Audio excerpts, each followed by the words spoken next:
do this. Whew.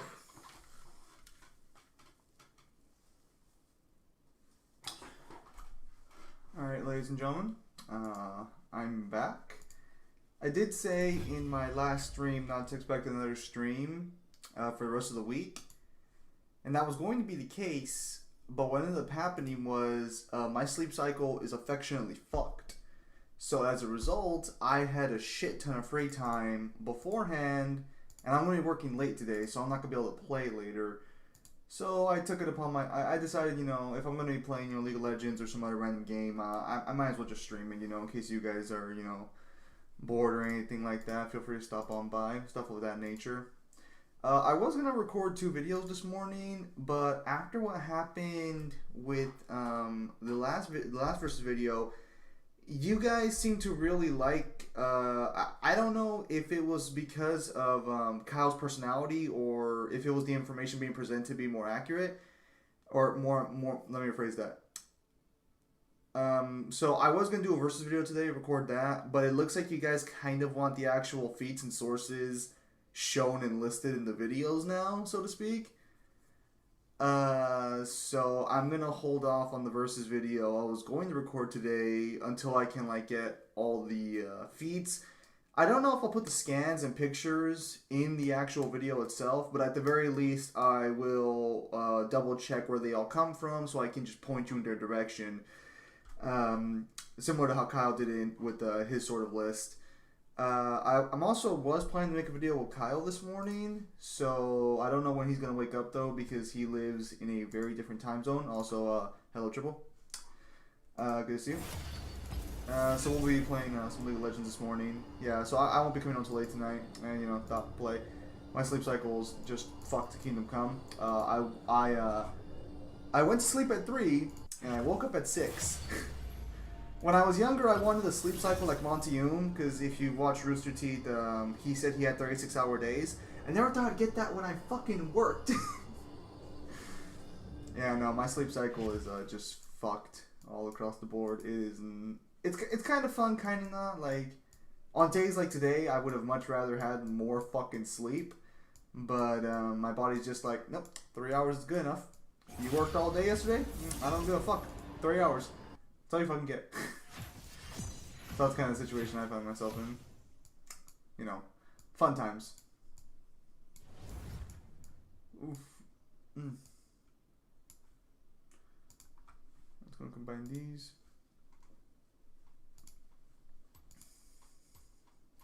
Yeah, I didn't get to play any leagues yesterday, unfortunately, so I was going to get some in today. And I basically come up... Yes, sir. I basically become like a pure Kaleman at this point, so the thumbnail's now actually appropriate. At this point, I don't even choose other people over Kale. I just pick Kale and fuck it. If I get fucked, we're just gonna have to roll with it.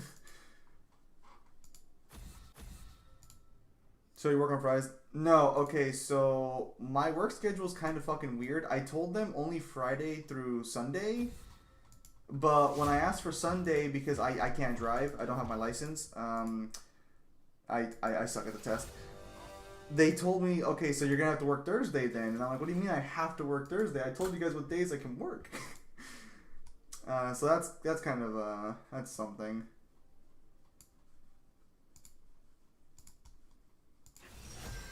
Okay, hang on. Oh, son of a bitch.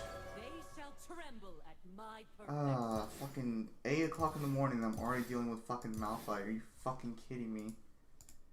And if you see me clicking a lot, it's because I'm working on my mobile games and shit. You know how it is. I mentioned this in every video, I'm basically doing mobile game stuff in the background.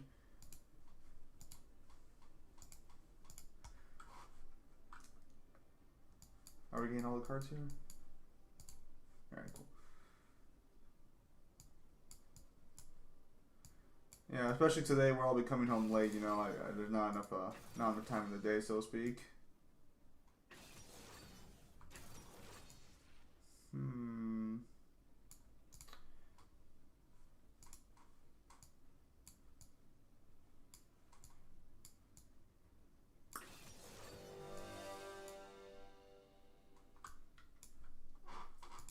Okay.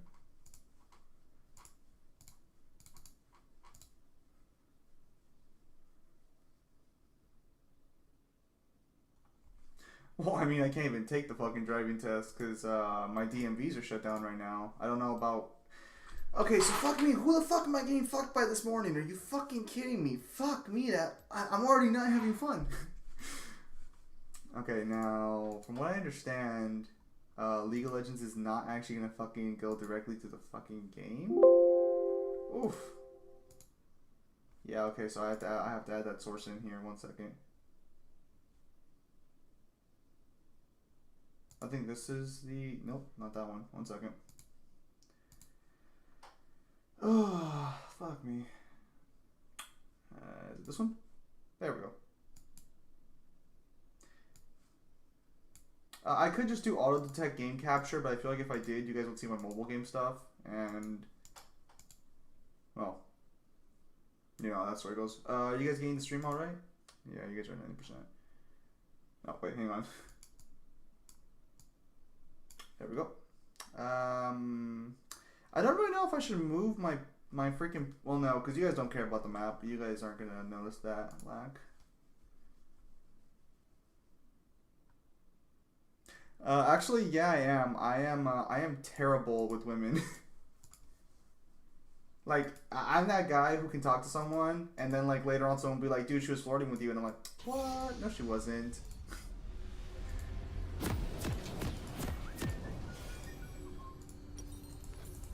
I don't know who I was talking to, but I was talking to him about, like...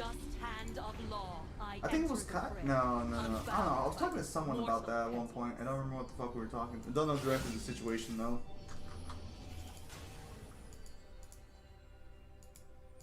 Also, I guess I should preface this by saying for the people in chat, like, to not mention real life events because I know shit's going on. Is that you were supposed to lie? 30 seconds until minions spawn. Yeah, guys, this is total lady killer face right here. No, like, the beard was fucking shit for most of high school, too. It looked like fucking straight up pubic hair. That's actually correct. Triple is actually correct there.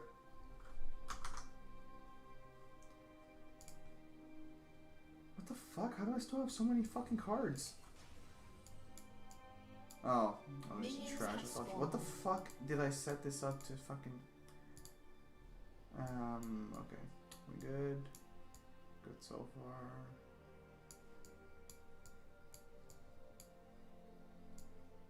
We're good for now. Where are our minions at? Pretty good position.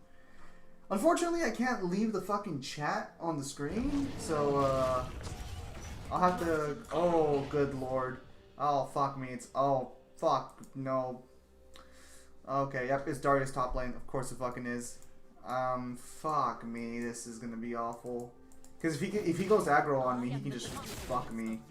Because this character is fucking worthless in the... No! No! See, he already fucking knows. Oh, he started W. What a fucking cunt. So for context, that slows me down, so he can get more hits in.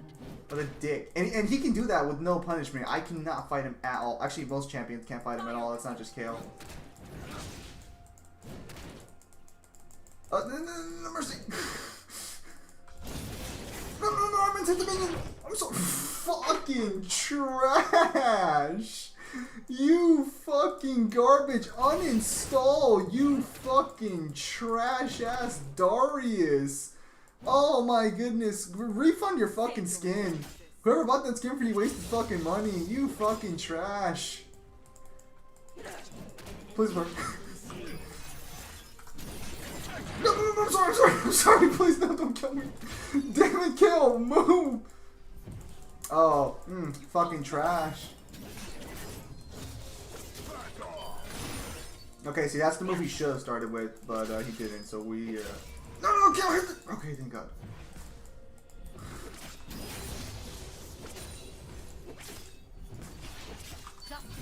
Ah, I fucking suck. I don't play this game as frequently as I used to, so... Oh yes, let's go in for the game. Is that fucking Taric? Is that a fucking Taric jungle I see? Do my eyes not deceive me?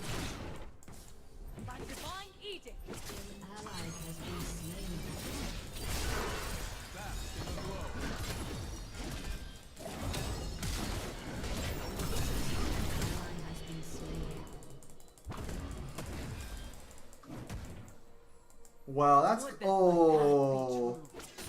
Okay, so I'm a little upset there because my execute didn't fucking kill him. My execute deals percentage damage. That fucker should be dead, but Ally has been slain.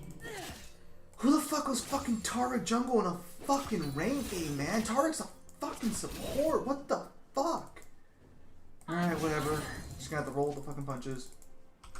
I salute the fallen. See what chat's saying.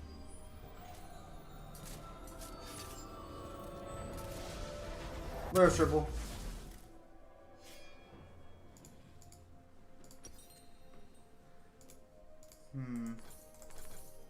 The moment justice bends, it breaks. Yeah, we are going to get up. We are gonna get fucking wrecked right now, probably. Alright, you know, for now, let's move over to the Fist of the North Star game, and then we'll come back to the fighters. So let me check what chat's saying. Oh yeah, so Lil Bill Caillou, I responded to your comment on the God of War video, but so the debate I had, because I think you already commented on the debate, was after that versus matchup.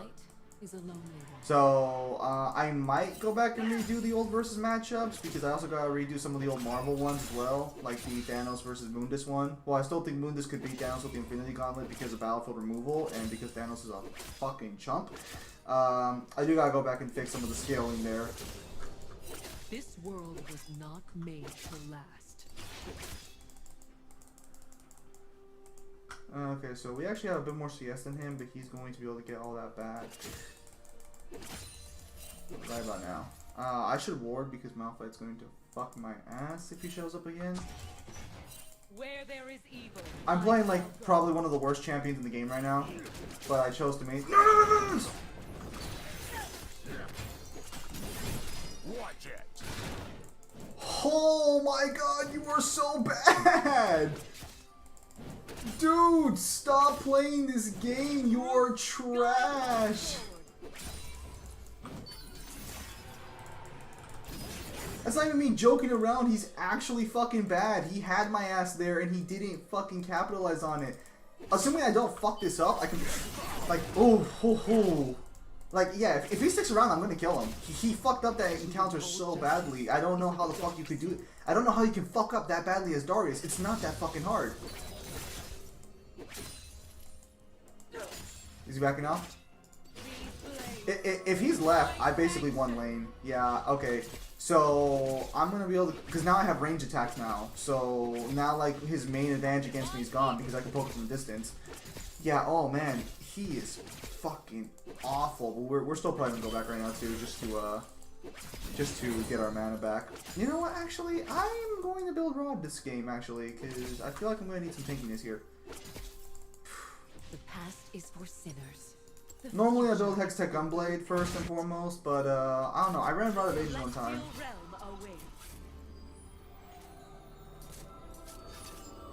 Go play. No, I've got way too many plans in place before I can do any new series. So I'm gonna be. Well, I've already got series I'm gonna research, but I also got to fix things up, and I also got matchups I got to research for as well.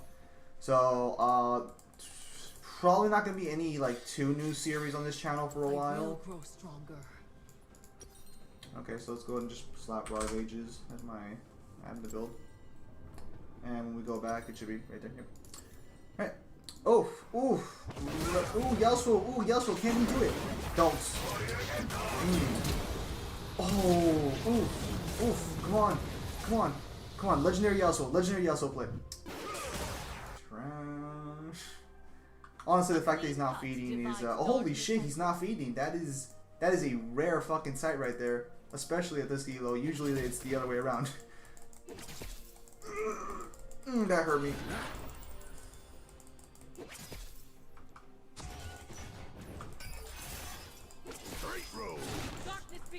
Wow, I feel kind of... Wow, I am... Oh man, he actually has a reward there, son of a bitch. Oh, he's 7.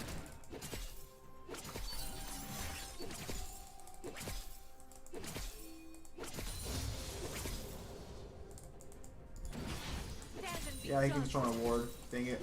That's free gold for him. What's going on?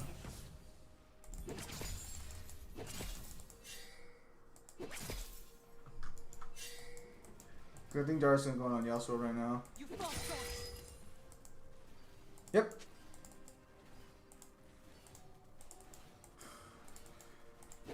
That's fine. We're not in any real danger here. Unfortunately, because he has that red ward there, so I can't fight Darius directly. The only Taric, no. Fuck, on my way. Oh, you stupid. Taric, still in the water. That sucks. I was just a little late there.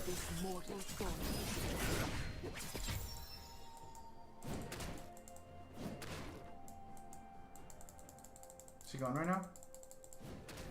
Okay, perfect. He's gone. Damn, that sucks because I could have saved Taric there if I was just a little faster, but I wasn't gonna.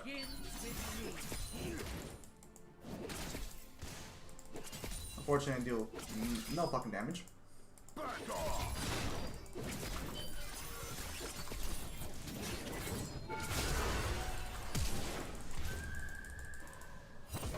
I deserve this because I'm greedy as shit.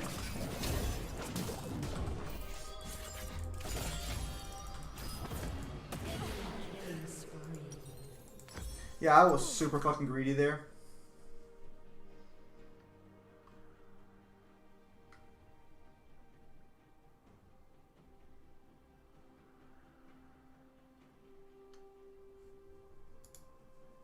If that's supposed to be Dante, I don't think he can dye his hair black with bleach. I don't think that's how bleach works. They cannot kill justice. Actually, hang on a minute. You know what? We should buy boots, actually. And then hopefully we can get enough to finish it. Thankfully, well, Darius actually has 2 assists. I don't know how he has 2 assists. Oh, well, yeah, because fucking Taric died twice. Because he didn't get assist off on me right now. Fuck me. He's building super fucking tanky. I mean, thankfully I am building tanky this game too, so it's not like I'm completely fucked, but it's kind of still fucking like I'm still kind of fucked. I remember pain. It made me Enemy rampage. And there's Malphite showing why you fucking don't go fucking Taric support. You know? Shut down. Or Taric jungle, my bad. Get foul.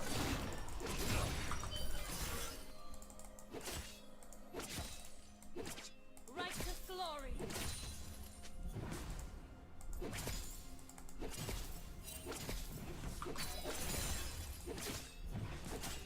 Straight road. Want some? You deserve this. Oh, I forgot. This actual item does give me a little sustain. Yeah, because every time I expend mana, I gain a little health back, and every time I take damage, I gain some mana back. I forgot about that. Fear the cleansing fire.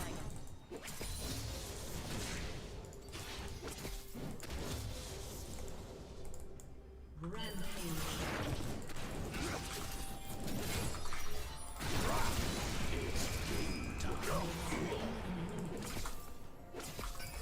Fucking idiot. He's just as greedy as I am, if not worse.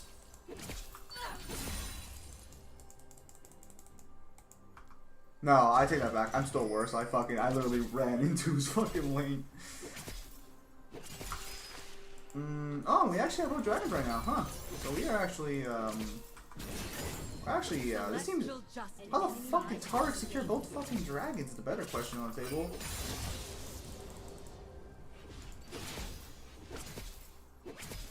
If we get this thing, we'll have enough to buy our Rod of Ages. I do not know how the fuck this Taric has secured both fucking dragons. That boggles the fucking mind. That shouldn't be possible. That shouldn't be a fucking thing. I mean, I guess you should be grateful that, you know, it's happening on my team, but like, what the fuck? How the fuck is that going on?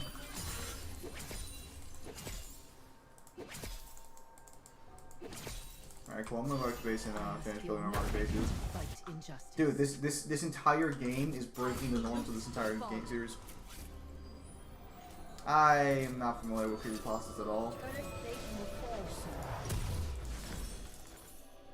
I was never really into the whole creepypasta thing. I fly Alright, now we got the Rod of Ages, looking pretty good. above this caustic din. My Fist of North Star game still loading up.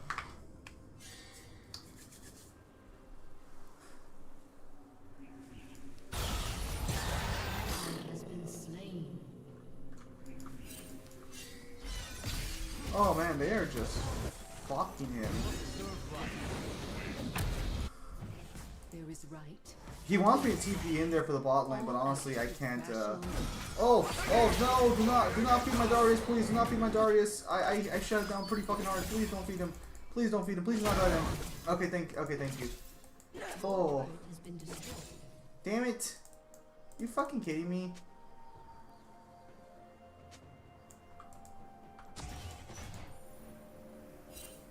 He's a clever boy, that Darius. He's a very clever boy. Only the divine may judge.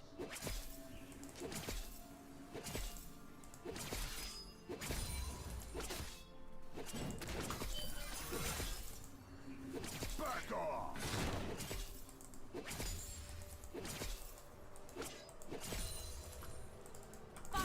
Fuck. Hang on.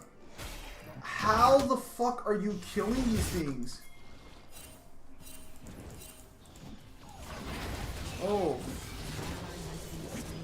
Oh. Are they gonna keep that fight up? Ooh, they are. To withhold justice is a dark secret. Hang on.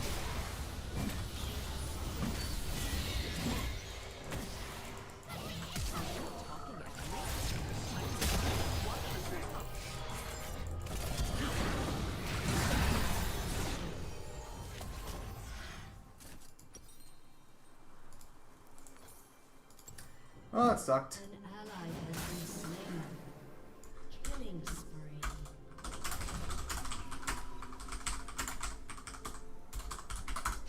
This is Max Wither first? What the fuck?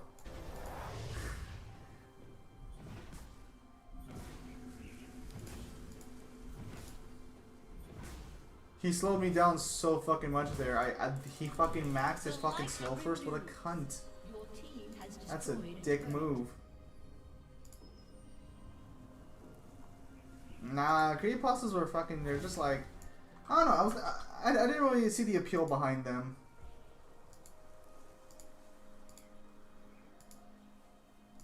I don't know. Maybe that's just me, but I don't know. The moment justice bends. Cause they got that new one out right now, don't they? The he's like got a radio for a head. I think his name's Siren Head. Yeah, it's called Siren Head. Yeah, they got like Siren Head out right now. I mean, like it's an alright design, but I don't know. It's just kind of like, no, just not for me. Too small.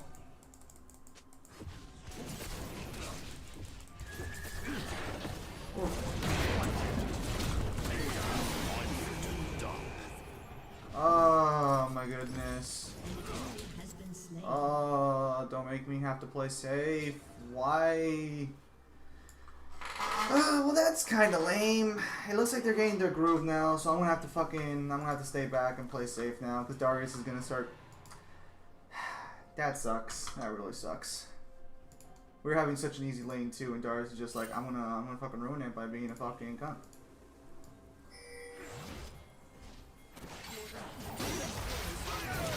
Dude, again, how the fuck? I should step in there. Imagine having fear of invincibility and not capitalizing on it.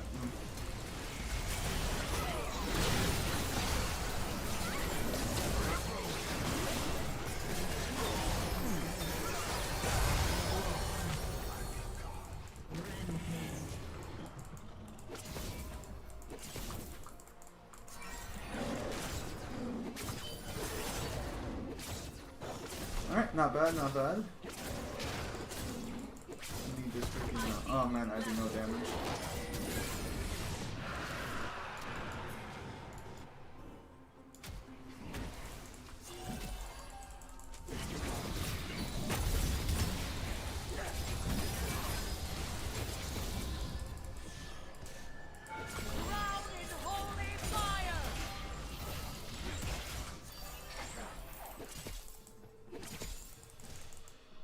I'll get after before Darius gets fucking free blue buff off on me. We can start building our gunblade further.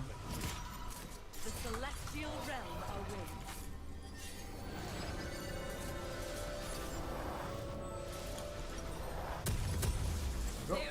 not shall that be way. weighed on the scales of stars.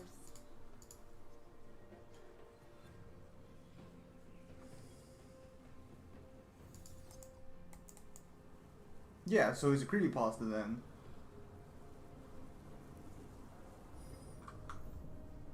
Am I 1-3? I'm 1-3-4, yeah. Usually I'll be able to get those kills back in the late game, but I've been having trouble trying to like fully max out my character here because she's so shit in the early game that it's super freaking hard to get S's with her, and it's just annoying as hell. Like, I think Slenderman was a creepypasta too, right? Because I remember Slenderman, I remember that whole craze. I have to be careful there.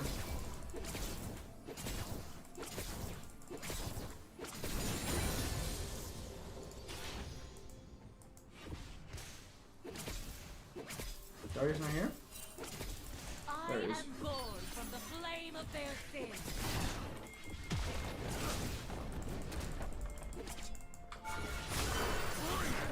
Oh, scary.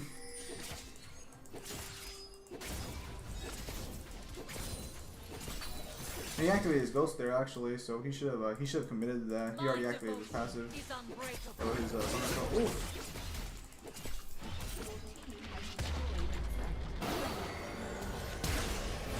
Shut down. Wait, where the hell did Darius go? Because if he didn't go to fight Yasuo, Rampage. what did he go do? Oof. I am anointed in the fire of absolution. I mean, we're not gonna find him. There's no way we're gonna find him. He's not that stupid.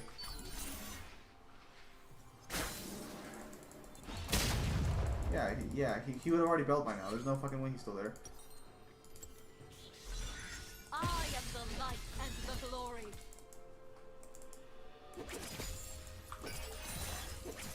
I feel I'm gonna need like a coffee to do work today. I don't drink coffee, so maybe I'll buy like an energy drink now. I'll probably just down some soda before I go to work. That make things easier on me. My sword is named Virtue, and it burns eternal. Good thing I don't work tomorrow. Otherwise, that'd be Shut fucked.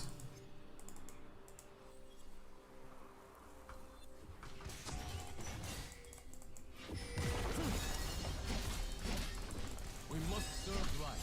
Back off, dude. Let's see if I can help with the collapse here. Oh, good shit. Great throw. I didn't think you'd be able to reach over. Great against my stalwart arms. Oh, threshold with that. Holy shit, we better be careful, yeah, because if he fucking gets all of us in one fucking ult, we are fucked.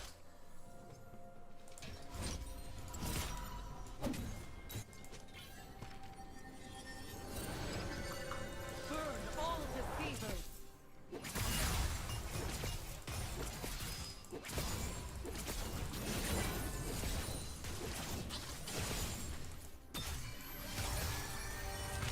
Alright, so they're gonna save that tower, but they're gonna get dragon right now. That dragon reduces your ult cooldown, so that's gonna be one we can't kind of like Wings afford to of lose. immortal flame, lift me from mortal temptation.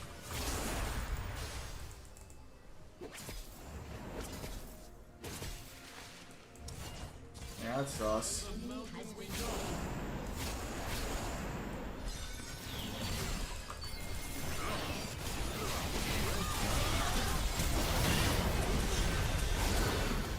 What the hell killed me? Oh, Malphite ulted me, okay. I saw a knockup, but I didn't really know where it came from.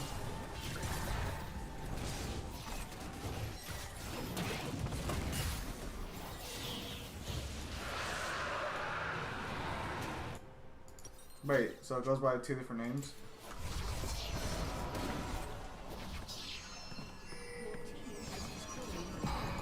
She should say Virtue.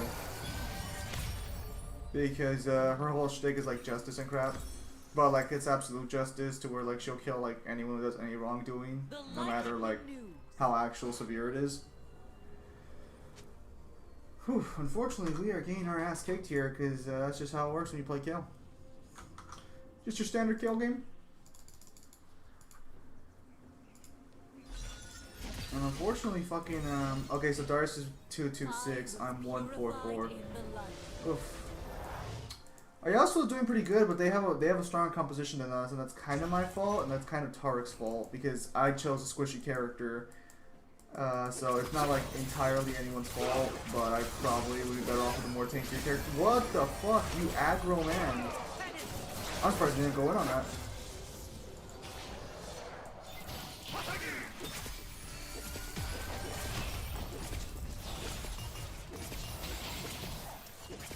Oh, Thresh, you're...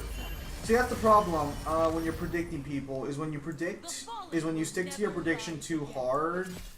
Shit like that happens where you completely fucking miss because you were predicting she was gonna move that way, and then she didn't. Oof, he really wants that kill. This Tariq doesn't have his ult up. I do have an ult up. My invincibility works on one person. Tariq can get invincibility there. Oh.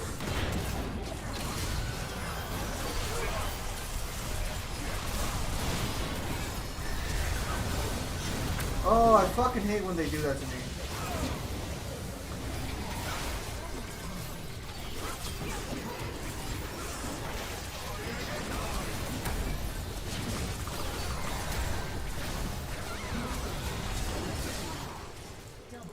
Oh, looks like it all worked out in the end.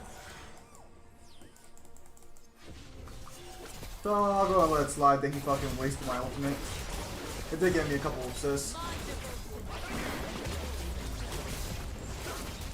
See, that's the thing, like, a lot of people get mad about Kale, like, Kale mains will bitch about Kale non-stop these days because she's not a hyper carry anymore, and she's not.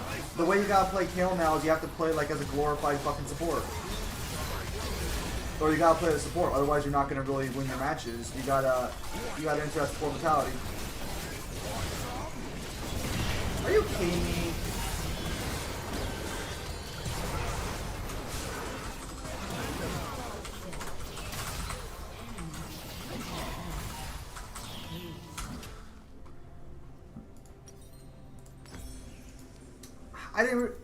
I should have kept better track of the timers. I did not think they'd come back up that fast. We're at 26 minutes. I thought we'd have a little more time. They're gonna Baron right now, but that's honestly not that bad because we are the only one. We have like pretty good lane possession, all things considered. I do have TP, so I'm really hoping they don't expect me to TP in there to try and fucking take the Baron, because then I'm gonna get fucked. I was gonna do a backdoor, but looks like Nasa's gonna stop that one.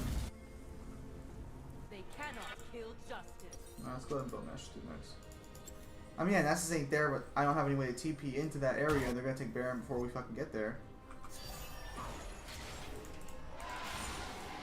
Yeah, see, that's the thing. Like, we can't reach them in time. A little something from Targon. Yeah, no, we were too far gone. So that means they have Baron buff on everybody. That's gonna fucking suck. Cause like Baron buff is Baron buff's just a pure steroid, and it's a minion steroid too. So oof. Okay, so we can't. No, see, because they have Malphite. Honestly, if they didn't have Malphite, this match would be so much easier to work with. But Malphite can literally change the fight with one ultimate. I mean, we have 2 invincible ults, but Tariq doesn't know when to fucking drop his ultimate because he's not predicting hard enough, ironically enough. Actually, we should try and like fucking we should try and catch him out actually.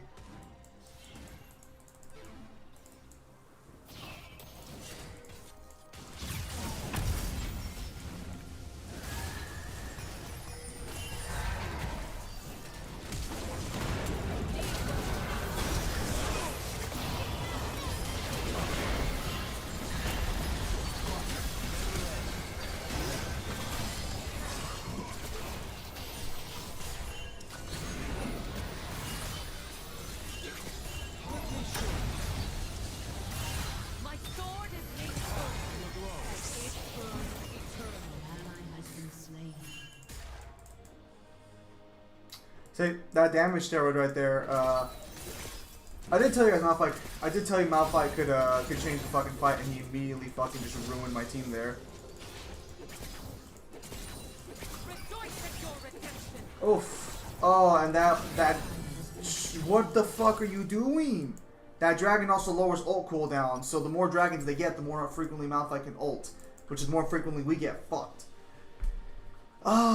My team needs to spread themselves out more. It sucks, but like they all died because I let Malphite fucking hit them, and it's a pure AP Malphite. I fucking hate that this game lets a fucking pure tank build AP with no fucking cost whatsoever. He has a stupid fucking 100% ratio on his fucking ultimate, and he's still tanky as shit. Oh.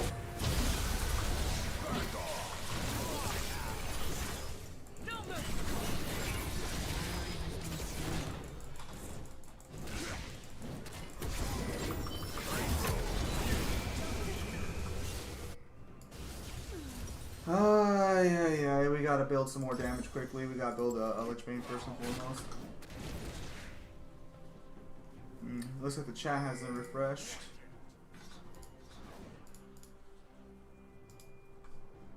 Or is no one here right now?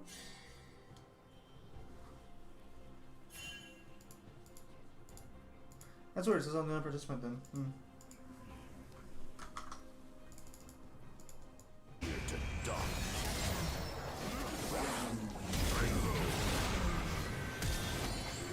This is fucking. Oh my goodness, the fact this is working actually kind of hurts me. The fact that that worked actually hurts me.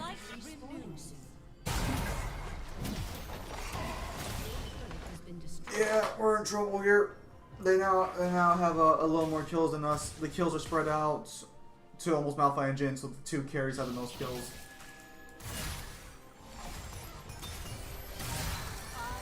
What do you mean we just got done fucking losing that kind of fight. Why are you pinging me? I'm not the one out there.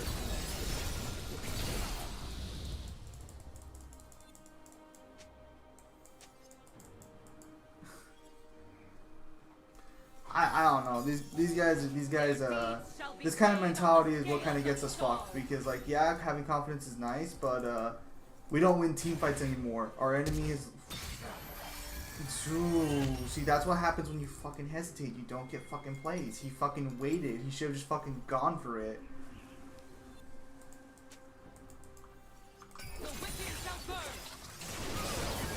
Yeah, imagine. Just careful for the one guy who can literally fucking end our entire fucking team.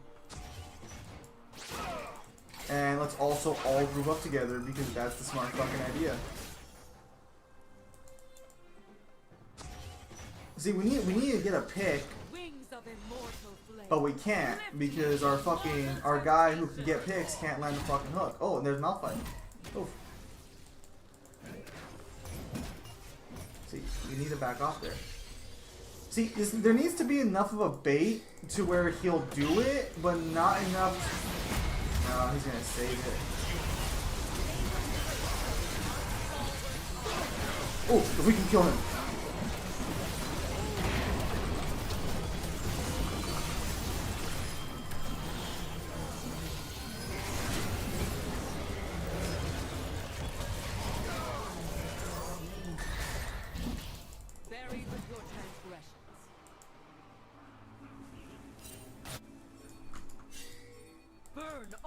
Deceivers.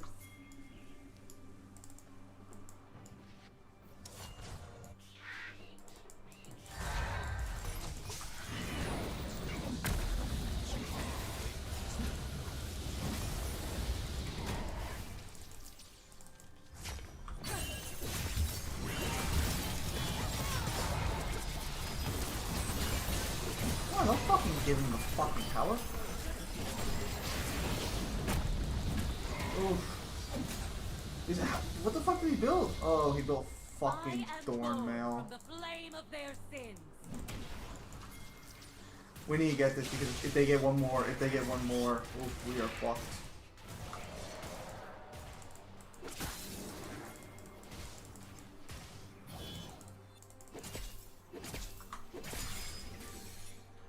Oh fuck. Fuck me, this is a tough match. Me from mortal temptation. Get the pick, and we fucking get the pick. Oh my goodness. This fucking asshole, he won't just fucking do it. Okay. Oof.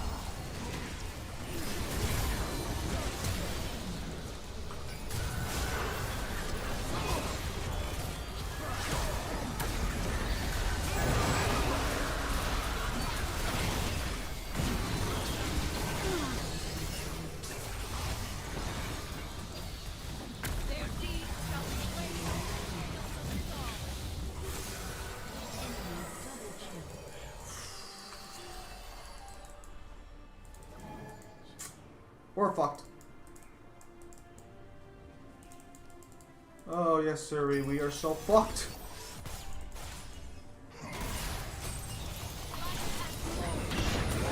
Oh, come on, dude. Yeah, we're gonna lose. Your inhibitor has been destroyed.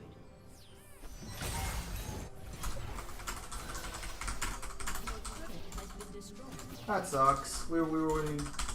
Your turret has been These people, it's almost like these people have no idea what the fuck they're doing. Oh, that's a very good move, actually.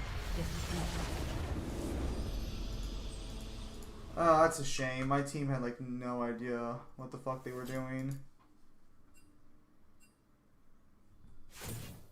Which is actually kind of fucking weird because we actually had a pretty solid. I'll be honest, Tarek was one of the fucking reasons that we fucking lost. That he had no fucking clue when to actually use his ability, and then fucking Thresh over here wasn't doing his fucking job. It's fucking ridiculous.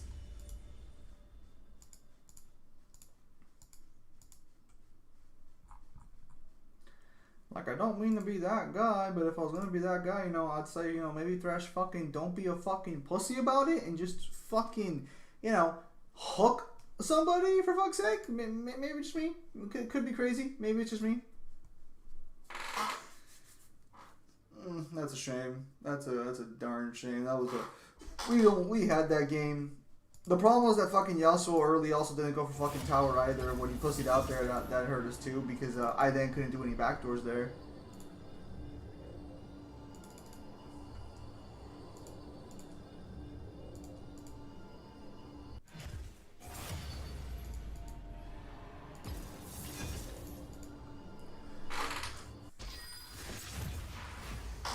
But you know, that's just the way the game is sometimes.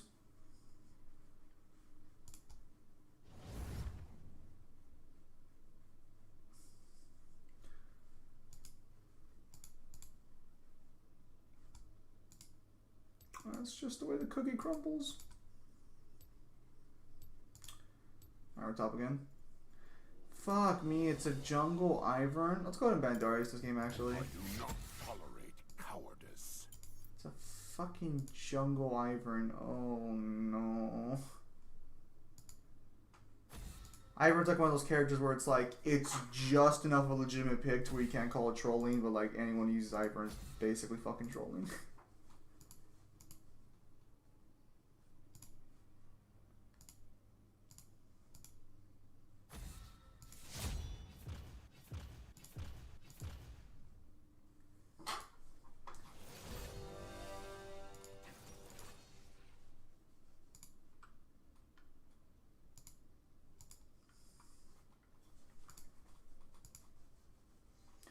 Oh, this is awful.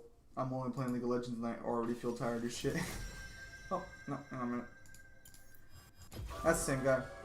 That's the same Malphite player, I guarantee you.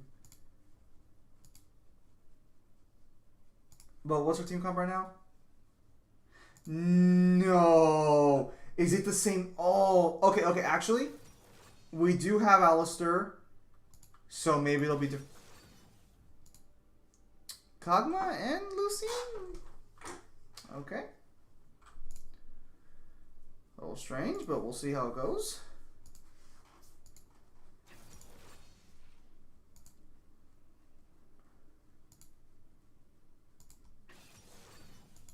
Okay, looks like we have a... Okay, so we do have a stronger team comp this game than we did last game, so that is good.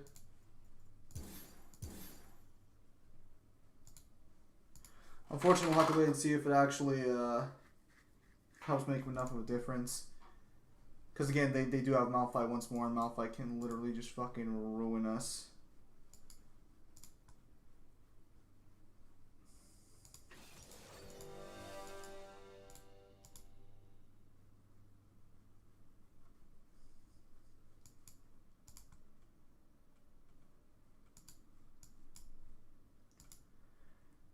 I don't know what they're... oh, is it Malphite top lane? Oof. That might be better, or... I'm not sure what to say there.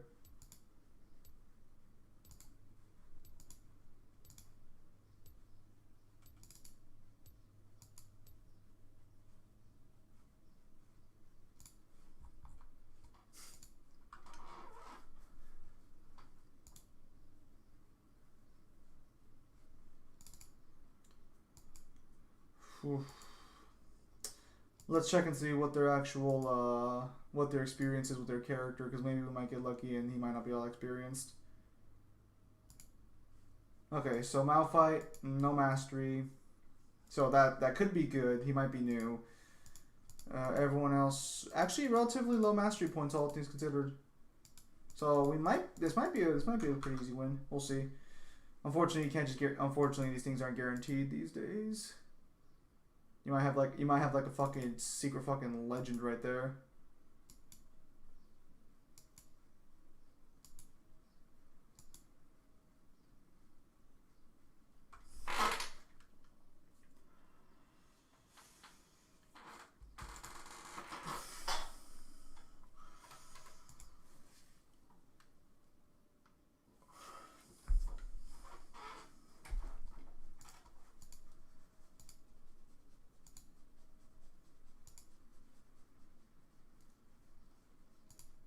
Whew. I don't know if that's the same Yasuo from last game. Nah, that's kind of bad on my end. I didn't fucking bother to remember his name, but you usually don't expect to run into the same champion, you know, right after you just had one, you know? It's not usually something that occurs. It's a pretty rare event, so I didn't think I'd have to fucking remember.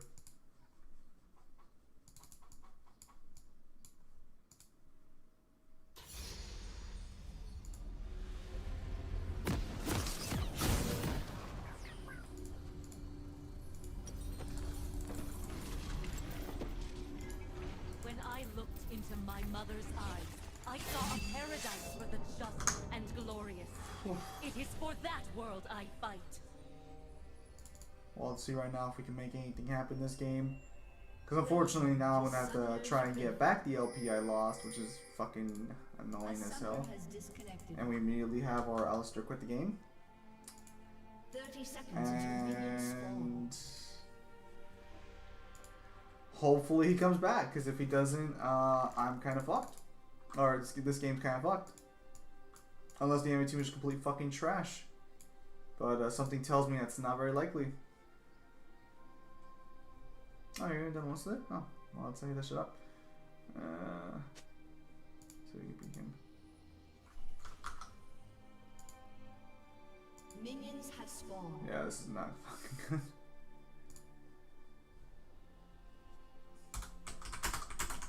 A summoner has reconnected. Okay, he's back. Mortals are blinded by their own misery. Honestly, Ivern doesn't need a leash. Ivern can just do it on his own.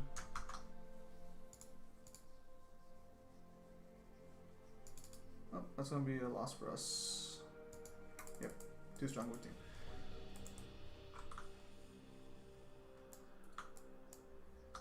Save your Oh. Has disconnected. Oh, yeah, we're in for a bad time.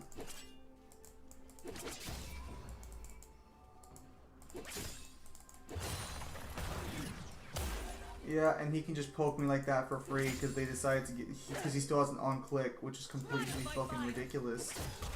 They like removed on clicks because they wanted people to have like more gameplay and more counterplay, but he's one of the few champions who hasn't like been reworked with that philosophy in mind. Ivern, what the fuck are you doing? Ivern, you have to focus on fucking just like farming for now, dude. Get the fuck out of here. Unfortunately, this most likely means we're gonna have to max our heal first.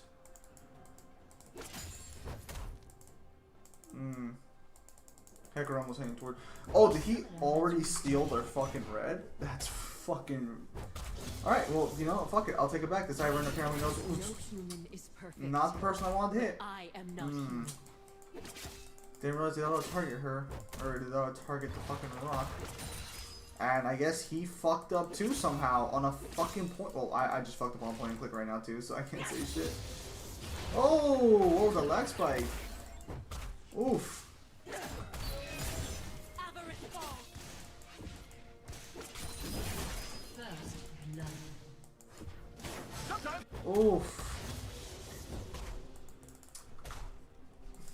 Alright, so we're winning in CS, but I feel like Hecarim can come in here at any moment.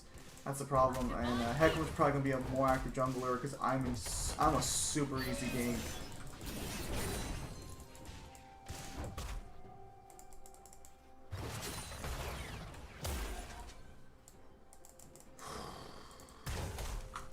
Is Kog'Maw AFK too? I do not fear the holy fire. I must become it. Riot servers at its finest, ladies and gentlemen.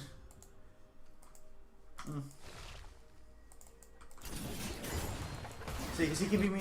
Well, any champion can beat Kayle in a straight up 1v1 fight at the beginning, assuming they're not complete trash, but like.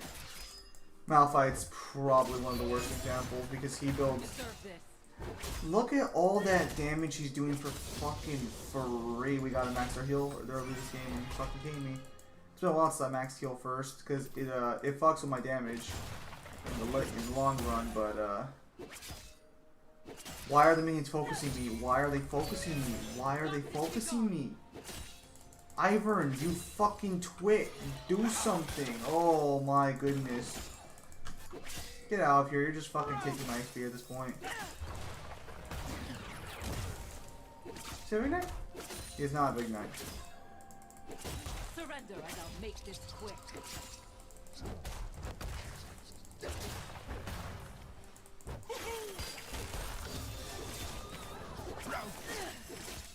Fuck me, you suck. But see, that's not the Siren player's fault. That's just Ivern in general.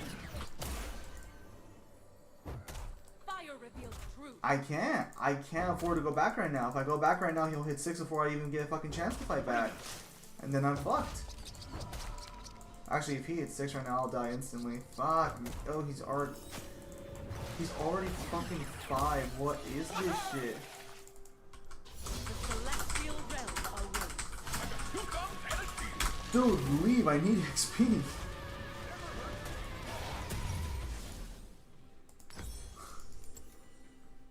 No, fuck that. Take that back. We need a Rod of Ages stat. An enemy has been I slain. also lost 5 boots too, so that'll The help us out there. righteous path begins with me. The reason we were fucking behind on XP2 is because this guy keeps fucking coming in and out of fucking lane.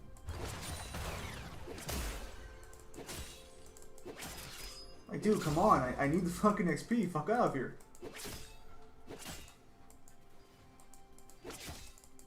Pay for your sins. We might skip Gunblade this game too, actually, because if we build the Rod of Ages, we... Oof, are you fucking kidding me? I fucking hate when people do that, man. It's so fucking infuriating. Oh, he's already fucking 6. Yeah, because he could fucking stick around for free with no repercussions whatsoever, because that's totally fucking fair. I'll get the fuck out of here, you piece of shit fucking horse. Oh, so fucking ridiculous. His mana costs are fucking nothing. And it's a free, and it's so much fucking damage. What the fuck? My sanction.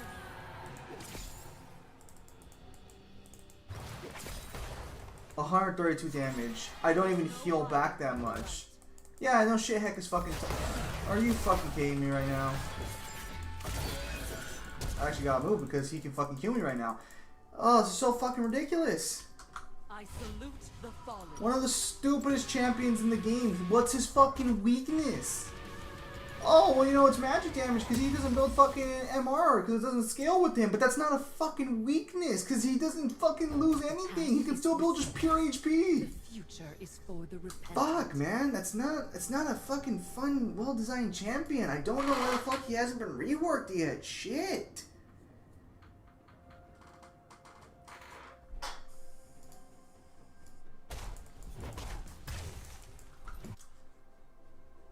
An enemy has been slain. Our weakness.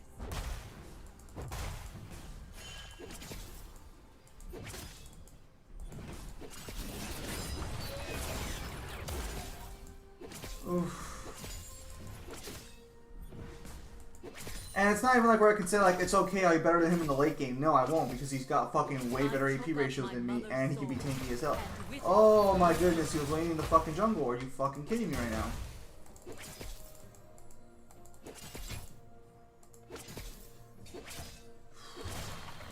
And again, just free fucking damage. My fucking execute does nowhere near that fucking damage, and it has fucking half the utility of his. Look, straight 169. Now, granted, he is maxing his out. What am I doing right now? It does fucking 8% targets missing health as bonus damage over a flat. Doesn't say. Is it only 15 plus the fucking missing health? That's bullshit. Let's see how much damage it do. It did not fucking say. I'm at the mercy of a fucking tank with a fucking Q spam because his fucking Q costs are fucking non-existent. I think it's like 70 mana maybe. That shit needs to be fucking 90. Are you fucking kidding me? And I'm saying this shit like to people who, if anyone's still watching this, who doesn't play the fucking game, so it's like they don't understand what I'm trying to say. So that's fun.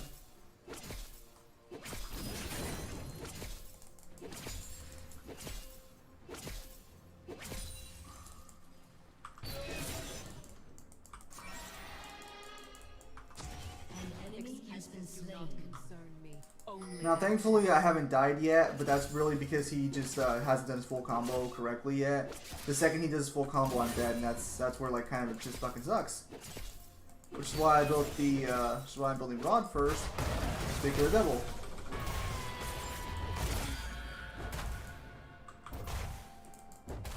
This world was He's not even building AP. I just fucking noticed that. He's not even building AP, and he's still able to poke me down this fucking hard.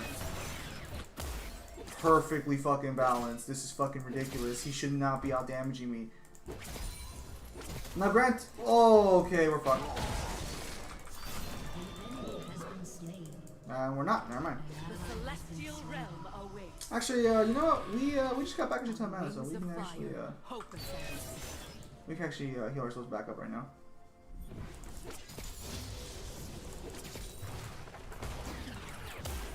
And Tower does not hit delayed strikes. Fun. Thankfully, though, he keeps giving me mana every time he Qs, but oh my goodness, is Hecarim going to be fucking... I don't know, Hecarim, if Hecarim's smart, he'll come tower, he would have tower dived me from my fucking tower and pushed me outwards. Thankfully, though, because we did max heal first, we can like immediately get back our full health.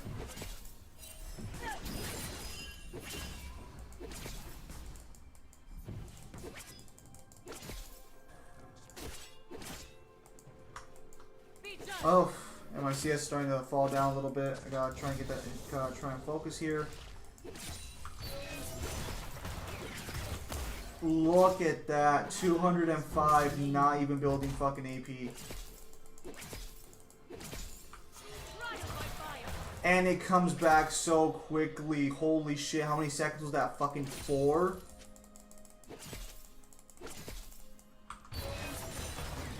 Dude, what the fuck?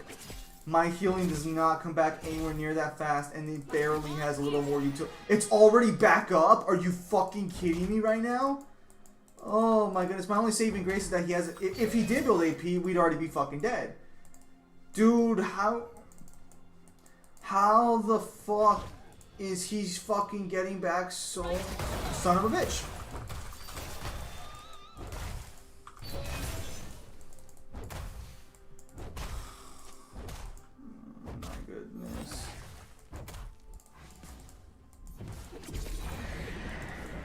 Oh, okay, here comes Knight.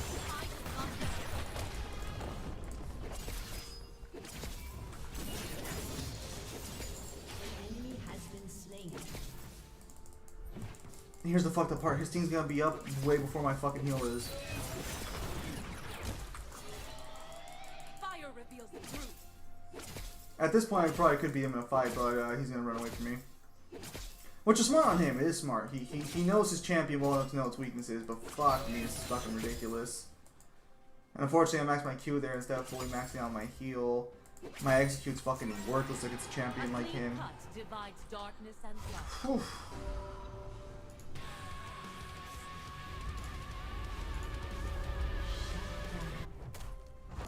I guess he TP'd back because he has full fucking health now. Yeah, let's just go straight into Nash's Tooth. We're gonna need the cooldown reduction more than we are gonna need the sustain. Shut down. The righteous path begins with me.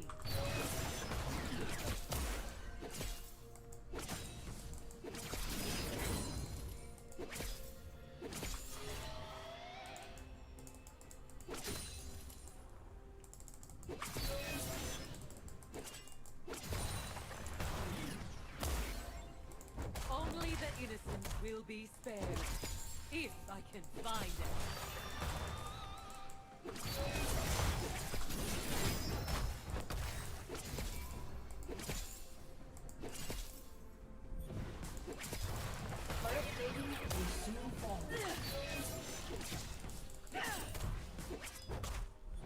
Save your excuses. And he built a bramble vest too? Are you fucking shitting me right now? What an asshole!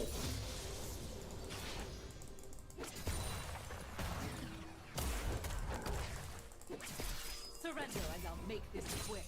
See, the problem is that Q's not just a fucking slow, it's a siphon. So fucking he can siphon my fucking attack speed. You Demacians have lost your way. Are you fucking kidding me, Lucian? Get the fuck out of here, you fucking bastard. Fear the flashing fire.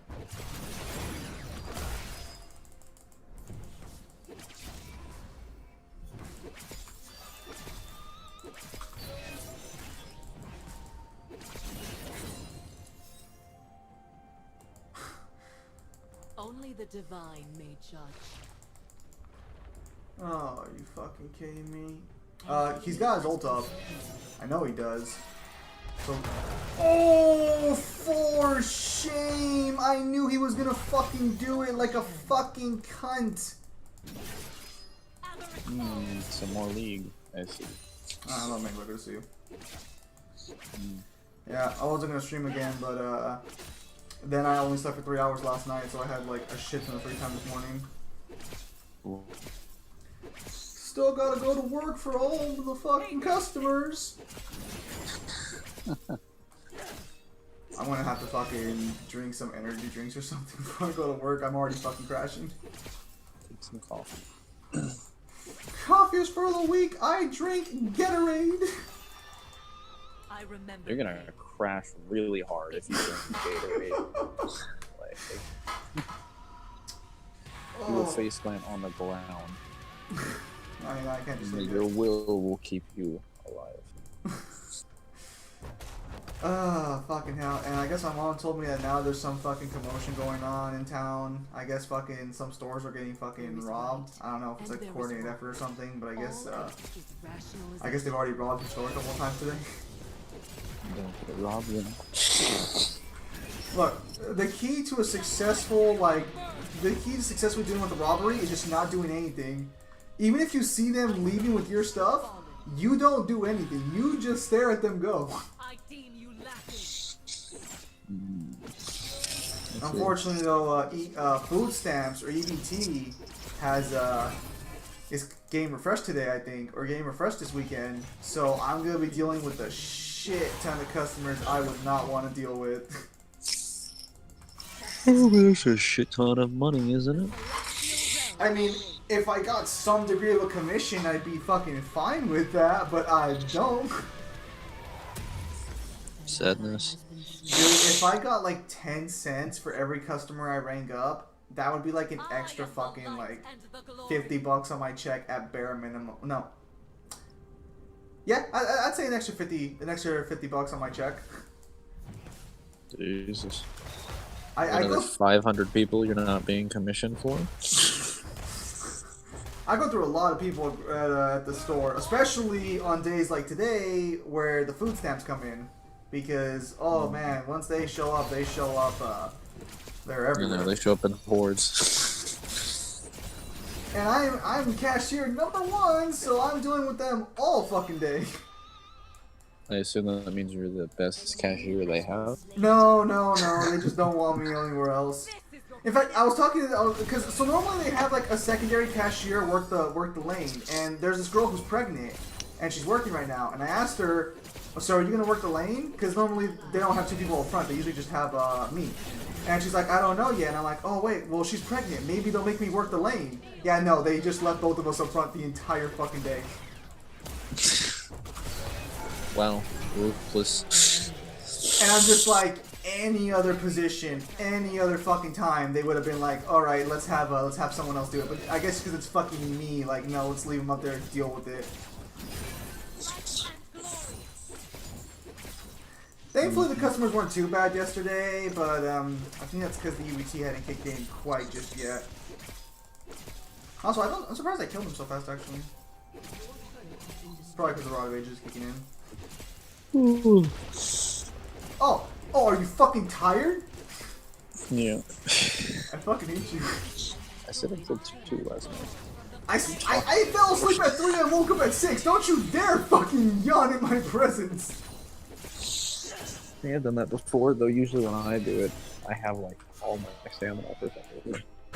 Okay, so thankfully an alarm didn't wake me up, so I do feel better than like if an alarm would have woken me up. Because if an alarm wakes you up, it fucking just killed you. That's why I set mine for the end of the sleep cycle, so I can wake up and feel like I just got slapped in the face as opposed to being punched in the gut.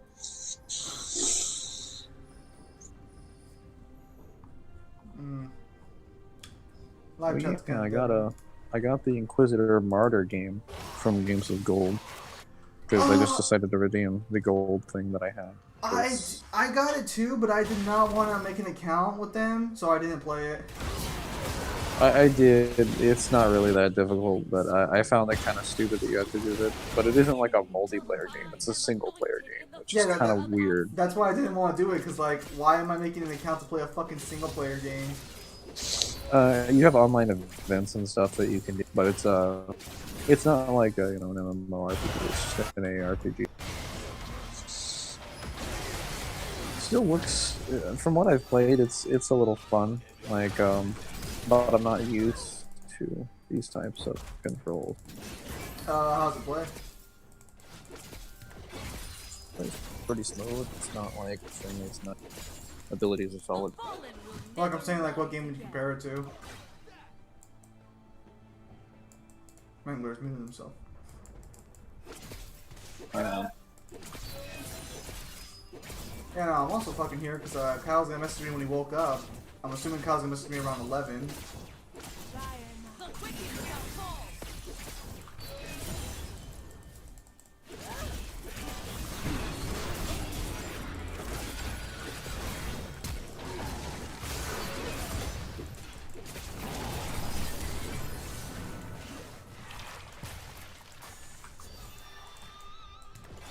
Alright, we're starting to build. Oh, we can build our Nashor's Tooth next. Excellent. Is he trying to snipe him from fucking. Well, if you hit him, alright, fair enough.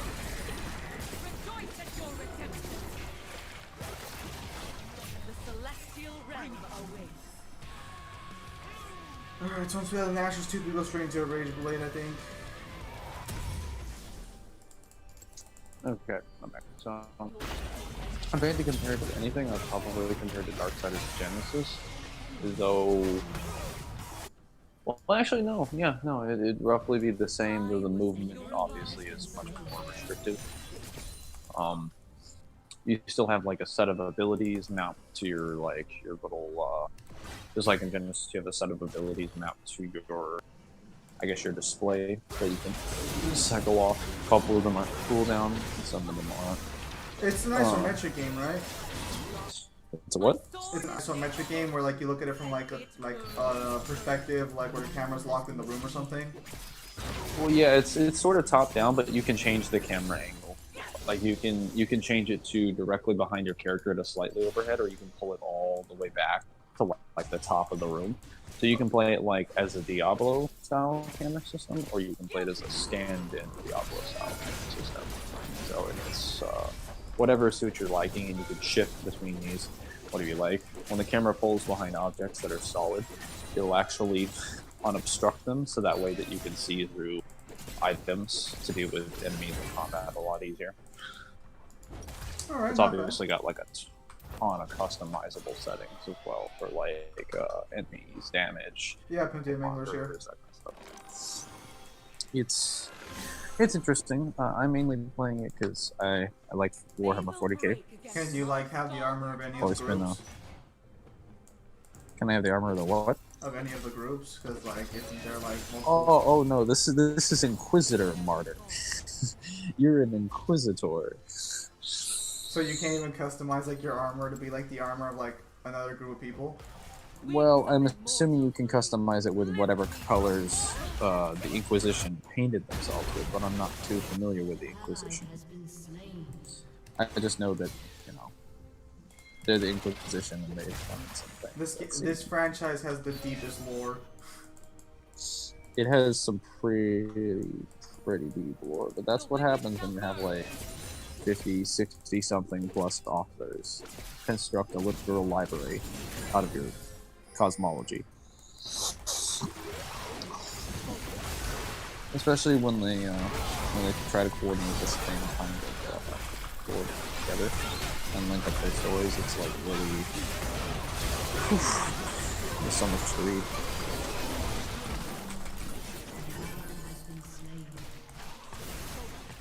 Are you fucking kidding me? She fucking lived? Oh, that's infuriating. That's infuriating when that shit happens. Thank you. At least I got the assist. The stream is only like a couple seconds behind. Wow. That's the best delay we've ever had. I don't understand why delay sometimes good and delay sometimes bad. Like, just doesn't make sense to me. Well, it's better than the delays before, so by default it's not as bad. Doesn't mean it's good, it's just not as terrible as it could have been. I don't know how anyone can control the fucking delay, like, because some people are really good at it, and then some people are like me, and it's like, oh, this is ass. Dude, have you seen, what's it called? Some of the ban list predictions for upcoming ban lists in Yu-Gi-Oh! Is anything I care about directly being hit, or what do we like? What's the generic support? Because that's what I run. I run generic support. Well, What's the prediction? for what? I'm assuming the hand traps are getting fucking hit, presumably. Generic support for what? Well, I guess let's start off with dragons, since like you know. Well, okay, I'll be honest. Like, I pay attention to the ban list, but most of my archetypes don't get hit. Like, I'm not expecting Blue Eyes to get hit. I'm not expecting fucking vampires to get hit. I'm not expecting fucking god cards to get hit.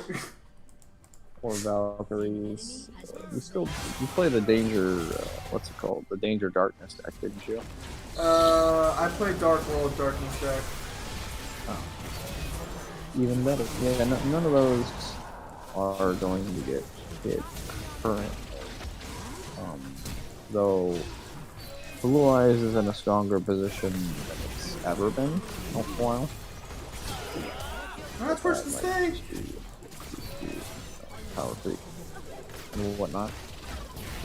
Look, That man. and it just isn't Blue getting cut Eyes, by a Blue lot Eyes of needs things. the respect of being a decent fucking deck again. Yeah, so the ban list prediction that was sent out was essentially that Block Dragon would be banned, Miscellaneous Ceratosaurus, Jet Synchron, Beautiful. and Beautiful. Moon and Glacia, the Elemental Lord. Which, What? wait, do you not know what Moon and Glacia is? No, I know, that's why. What? My friend has Okay, so you remember Mermill, right? Yes. Okay, so you know that monster that they summon when they have exactly 4 water monsters in the grave? They just summon it for free It's 5. because they search it up. Are you sure it's 5? Yeah. I'm pretty sure it's 4 because I play Mermill. Oh wait, you said no, wait, okay, repeat them. Okay, maybe we're thinking of 2 different monsters here. It just okay. So it summons from the hand, right? Yes. Okay, but what's its name? You said Elemental Lord, right? Moon and Glacia, the Elemental Lord. Yeah, it's 5. All the Elemental Lords require 5. I'll be the judge of this. I mean, you can go check right now on the fucking game because that's where I got 5. I had to get 5. My friend also owns the card and it's in real life. I That wanted to reminds get. me, I need to rebuild my what's it called? My freaking Mermill deck. On. You know, now that I'm Legacy getting more Duelist. money from work, I've been thinking about buying another deck actually, because I've been thinking about spending some money to, you know, like commemorate my graduation. I'm thinking I might spend $100. I'll buy some books from Barnes and Nobles, and then I'll fucking and then maybe I'll buy a deck. I'm gonna check and see how much the Valkyrie deck costs, because I did enjoy playing Valkyries on Legacy of the Duelist. Yeah, so Moon and Glacia, its effect is essentially that you summon and it always discards. If it's a mandatory discard effect for your opponent's hand of 2 cards randomly, which is pretty good. Yep. It's also a 2800 body. Yep, I know. That once it leaves the field, you skip the battle phase of your next turn, which kind of does hurt Mermills, but like your opponent's probably not outing that if they also make a synchro that takes another card out of their hand. Do you know if the sacred? Do you know if the possessed support's out yet or no? My flames burn only the unworthy. I don't know yet. Damn it. Limited would be, again, this is all a prediction. It's not official.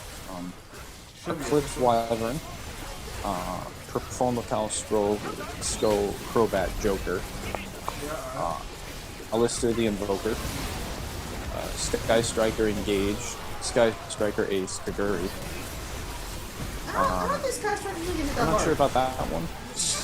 Joker maybe, because they did just get like pendulums did just get their nuts busted by losing Electromite. I don't think Sky Striker's gonna be hit. Well, no, that wouldn't be a hit. That would be a buff. Sky Engage is banned right now. You remember when Engage costed fucking like $100? Yeah. I mean, what does it cost now? Like 5. No, fuck no. It probably still costs like $80. Actually, let me check. I'm gonna check the Sky Strikers right now, because I think they've been invented.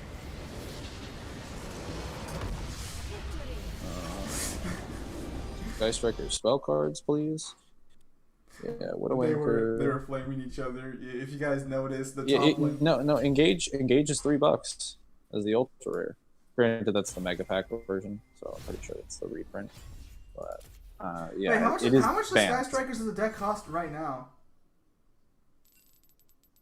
A lot cheaper. If I had to throw an estimate out there, maybe anywhere from $60 to $80 due to the multiple copies of the lock cards. But that's also assuming you're just going archetype specific and some cheap generic cards.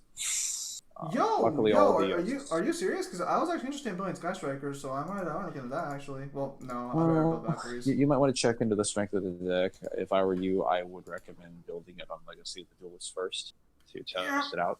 That's a good idea. Do you know which archetype? Do you know which You know which package what? Sky Strikers? Let's see. Should be one of the packs in RP or something. Apparently, Xbox has an update. That's strange. Yeah. I already have I think I already put in the update. Wow. Yeah, it's Shay. Shay and Varus. Oh, fuck me. When I unplugged my Xbox last night, I fucked up. Because I heard a noise, so I unplugged it. Like, because I didn't realize it was updating, but I guess it was updating last night, and I fucking turned it off. It didn't give me any warning about it, though. That's weird. So, Varus has access to Kenny, Rosa, Zeke, Area Zero. Oh, wait, no. Zeke, Rosa, and Kana. And Shay has access to most of the Sky Striker archetypes, so you can get most of the deck from him. You can also check out the Spellcaster and Endymion deck, because that includes a bunch of reprinted spell cards that I think showed up in their like Tomb Table of Contents. What group is he in? Well, lucky for you, I've got Legacy of the Duelist here right now. I would hope so, because He's an Arc V. He's Arc V? Fuck Yep, me. third pack. It's not that bad. Still fucking the worst. Just build a Chaos Max deck, and then just farm everybody. because Chaos Mac is the best deck for plowing through the campaign and farming stuff. It's really, really strong. It better be since it's Blue Eyes. Oh yeah, for semi-limited list. Prediction is Dark Greffer, Dino Mist Knights, the True Draco Fighter, and Pantheism of the Monarchs. Oh, so you're just getting fucking. So is that a nerf or is that a buff for Pantheism? That's buff. Pantheism is at 1. If that So goes to 2. So you're just like fucking just salivating, like, yes. Yeah, my things are getting wet, to say the least. Because, like, I don't know if you've seen what Monarchs can do with, like, 1 Pantheism, but they can, like, activate it over and over. I actually and fucking over I have and over again. it's actually kind of funny. I actually own like most of the Monarch cards in real life. I just never built a deck with them. Mega or base? Base because so my friend, I think I told you this one time. My friend bought Oh yeah, you did. He bought like the structure deck. yeah. And Actually, then, wait. If he bought the structure deck, he should have most of the mega one. Oh wait, no, that wouldn't be true because they didn't put all the mega ones in the structure deck. They only put like 2 or 3 because all the other ones came out. I in know various I packs. have the dark freaking dude in armor, and I know I have the girl too. And I know I have the little small people, and I think I have like 2 copies of Pantheism. Little small people. They're Minotaurans, yes. Yeah. Well, they have. I think they have 2 vassals in the deck, which you basically need Erebus, and then you have Edea, which are the main like big ones. And then outside of that, really only need maybe Thestalos, and then as 1 card. I haven't gotten him on Legacy of the Duelist. Surprisingly, I just need 1. But I just use Karaz and Ryza because Ryza is so good. Because Ryza's effect is literally Phoenix Wing, Wind Blast. And you have so much tribute fodder, so you just target 1 card on the field, put it on top of your opponent's deck, mills out their draws. Like, Imagine hey, taking tributes is like an actual cost in a Monarch deck. Yeah, well, tribute summoning works the way it should in Monarchs. And True Draco was like, by the way, costs, those don't mean anything. Tribute summoning, True Draco's went a little too far. Or Konami went a little too far with True Draco's application. It's the fact that they could just use any continuous spell or trap card. Like, if they could only use True Draco continuous spell or trap cards, or ones that they designated that were okay, then I think they would have been strong. Like, busted. The fact that you can activate skill drain, negate everything, and then be like, hey, I'm going to use this 1-up that's no longer useful as a generic obligatory tribute fodder. I'm just like, that's kind of dumb. That doesn't seem very balanced. I mean, what else can you do? I mean, you can even do the thing with like Call of the Haunted, where you can just take the monster from Call of the Haunted and then tribute Call of the Haunted after it's useless on the field. Then for unlimited, Red Eyes, Darkness, Metal Dragon, and Necros and Core, which would be interesting. Oof. What deck was I had someone had to clarify for me that this is a prediction, because the first one was just like, for those who don't speak Spanish, this is a prediction.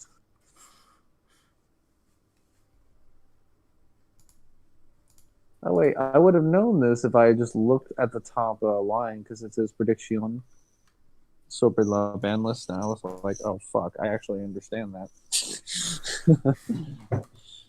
I somehow missed that one line. I'm looking at my Blue Eyes deck right now because I have a real life Blue Eyes deck and then a not real life one. What's my? Oof, we're finding some pretty stiff competition over there.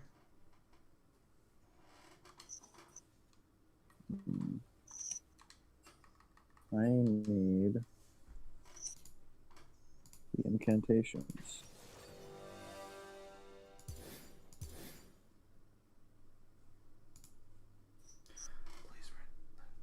I guess no one's awake yet.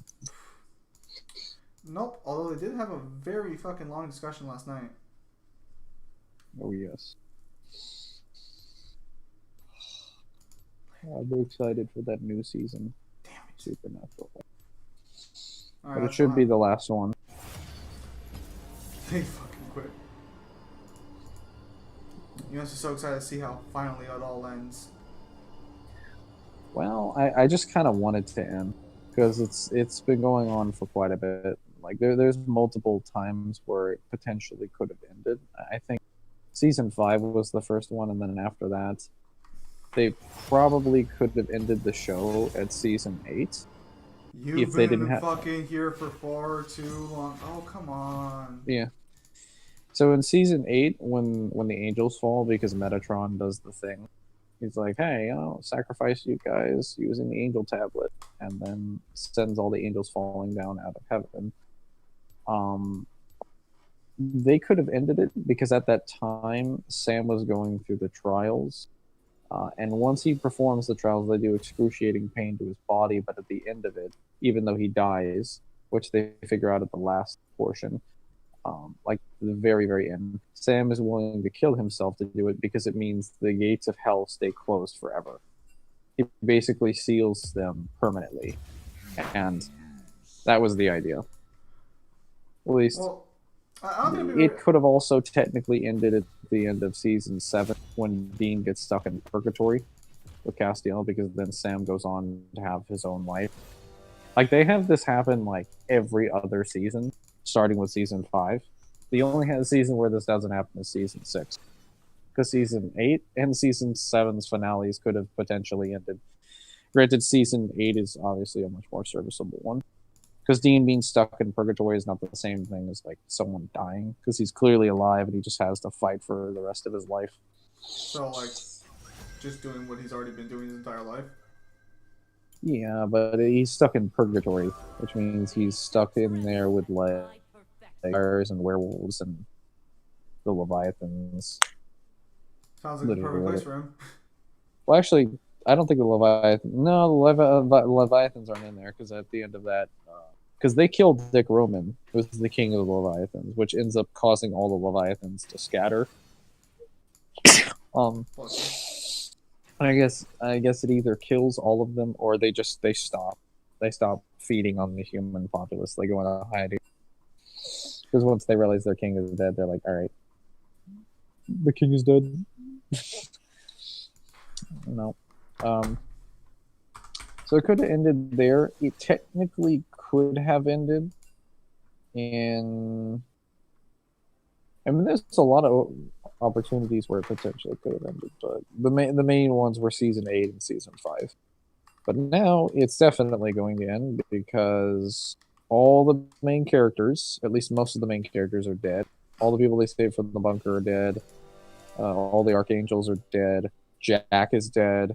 Mary Winchester is dead. sounds like there's a lot of dead people. Rowena's dead. And we all consider the not main having so many dead antagonists. people. I'm sorry, but we don't really have a choice. Yeah, there's so many people in the main cast that are just dead that can't Sam, Dean, and Castiel, and they're trapped in a graveyard preparing to fight hundreds, possibly thousands of undead things. And now they have to fight God for a full season with Amara, presumably. I mean, the implication is that they're mainly going to have to fight Chuck. The problem is that nobody knows what Amara's involvement is, because she's been patching things up with him for the last couple months, and they've been hanging out together. So I'd imagine she's a lot more reasonable now, but she was like, I'm just going to wipe out the universe because you kind of sealed me away for all eternity. So unreasonable. But now she's just like, well, I've been exploring and enjoying a little bit of the universe. So I guess I don't know what her perspective is, but I imagine it's probably going to go a little something like this. I hated you initially. I decided to break some bread. Now I'm not so worked up about the idea of wiping the face of existence out. However, you do want to kill my brother, and I may have a problem with that.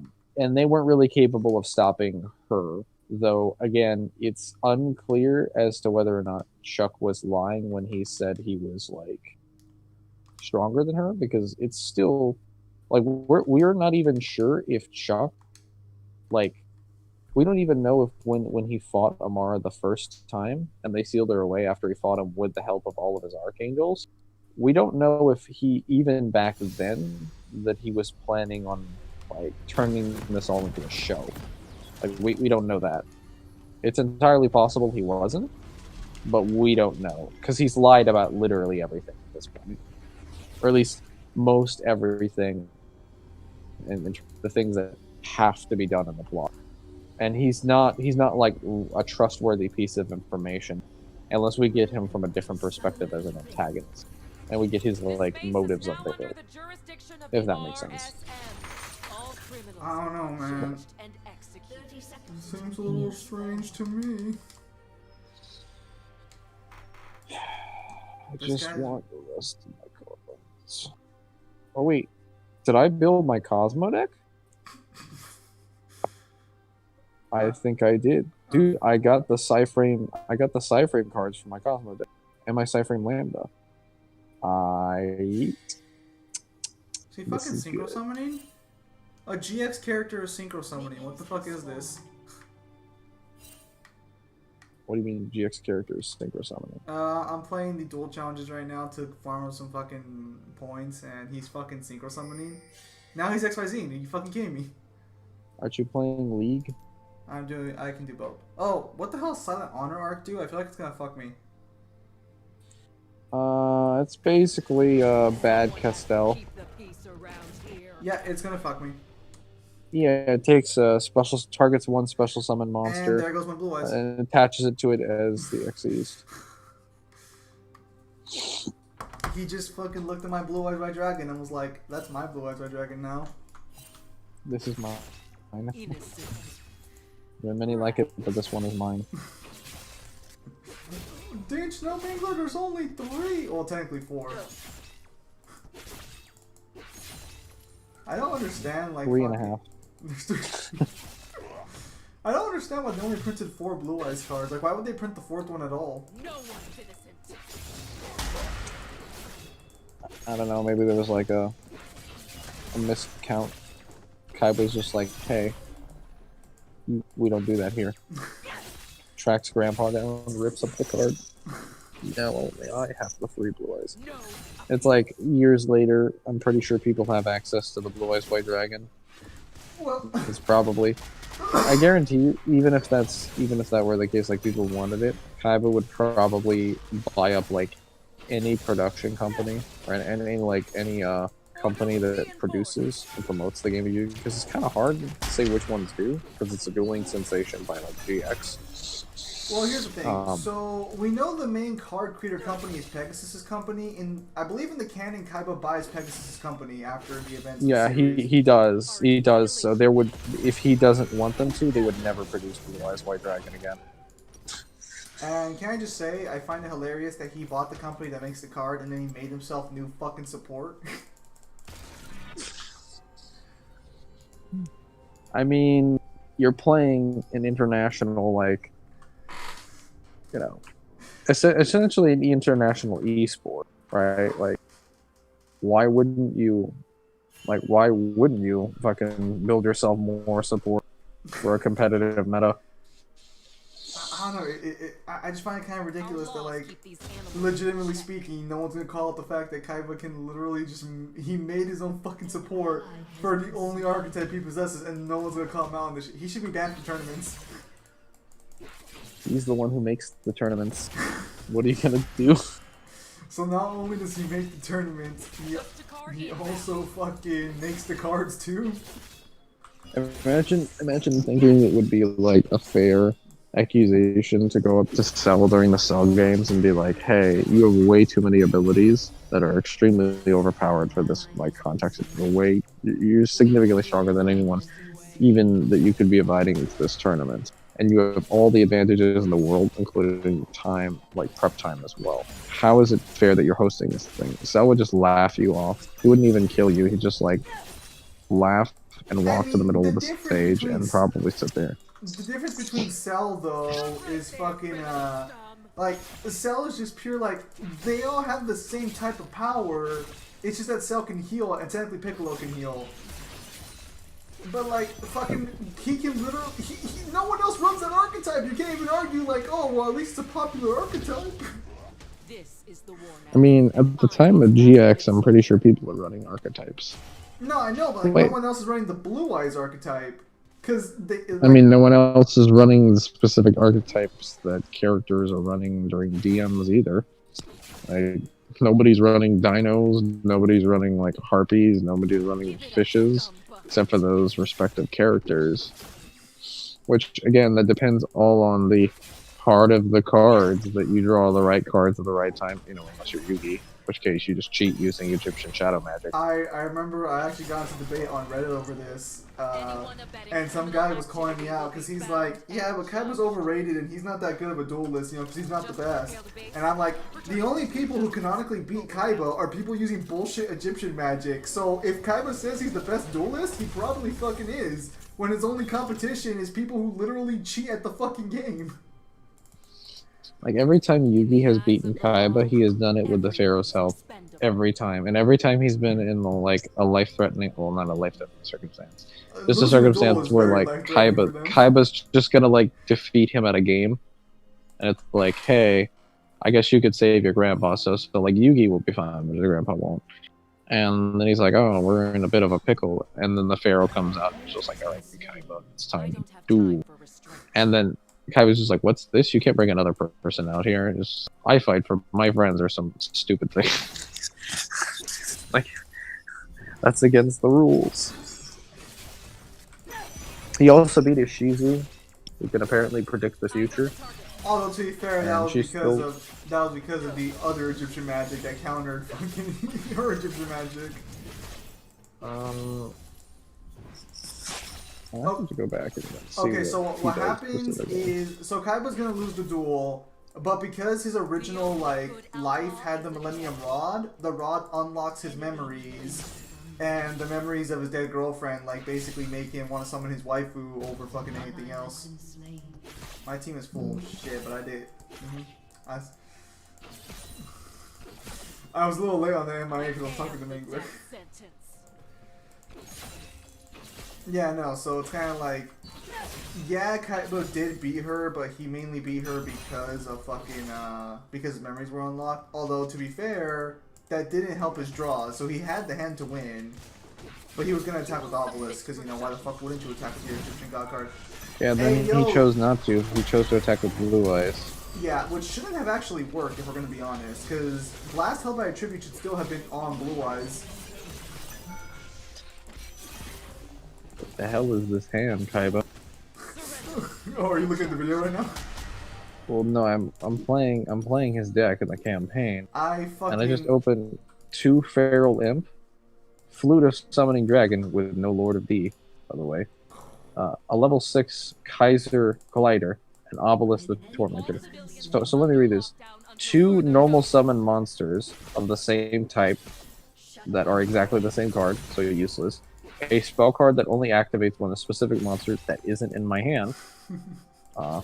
That also summons up to 2 dragons that are, well, okay, only have 1 in my hand. And then 2 tribute summon monsters that I don't have tributes for.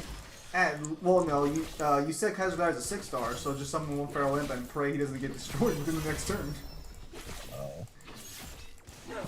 My apologies. I should have realized how, How strong is how Feral good Imp? it is. 1300? No. What we're gonna do is gonna take a quick jump into the future where Kaiba gets access to the full power Cosmo deck from 2016 with Fire Kings, and he's just gonna flatten Ishizu with it. We're just going to, we're gonna, you know, play my version of Kaiba. not even like Dark Side Dimensions, no, just my version of Kaiba. I just love going through the campaign and beating people with the Dark Magician deck, and they're just like, how could you beat me with this deck? And I'm just sitting here like, haven't you guys noticed, like, as all the antagonists in, like, the 5Ds campaign, all of the protagonists and the people you're playing have a Dark Magician deck? Don't you think that's a little strange? Nonsense. Just a thought. Really? How the fuck did you not see him? Alright, let's activate effective Cosmos now. I've never even dueled against Cosmos. What?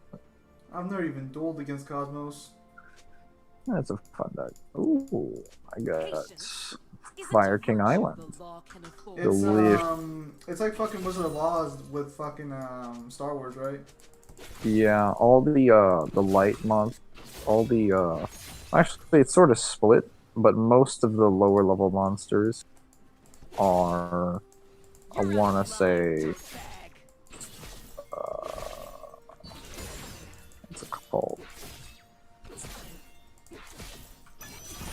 A slip spider.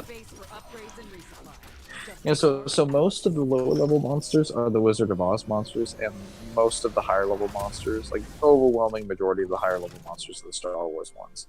Other than like Cosmo, like Dark Lady, like level 5, all of them are just giant ships. And then Tin Can, I don't remember the name of the Wizard of Oz monsters, but a bunch of them are like different witches. There's like a lion. Tin Can is the Tin Man, and the Tin Man does carry this deck. Tin Man over there just fucking carrying his own weight. He might not have a heart, but he sure as hell carries his game. Zolga. I guess chat's dead right now. I think you might be the only person watching right now if you are watching. Which is kind of weird because I expect people to be like more active in the morning, but I guess nighttime is like either when they just expect this or when they're free. So sorry, man. Looks like the only time people are here is when you're fucking, about to go to sleep. Screw all of you. Nothing like summoning Cosmo Dark Destroyer, then killing yourself, then summoning another monster. Guilty. You should play Cosmos. It's a really fun deck to play as far as like what it can do. Is my team flaming each other? I think they're flaming each other. Why the fuck did TF build brought up fucking ages? Minimum sentence. Execution. Well, I mean, I am trying to test out decks, which is why I'm a little Did I just open reasoning? Hello. Hello. Hello? Yeah, no, I was just saying that was a good thing. Do I want Tin Can or Cosmo Dark Destroyer? We're gonna go with Cosmo Dark Destroyer. Oh, actually, no, we should back up. We're gonna die.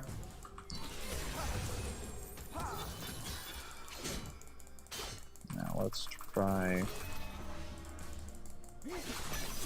Any infraction will be met with the full power of the law. Degenerate dirtying up my Get the effective Cosmo Forerunner.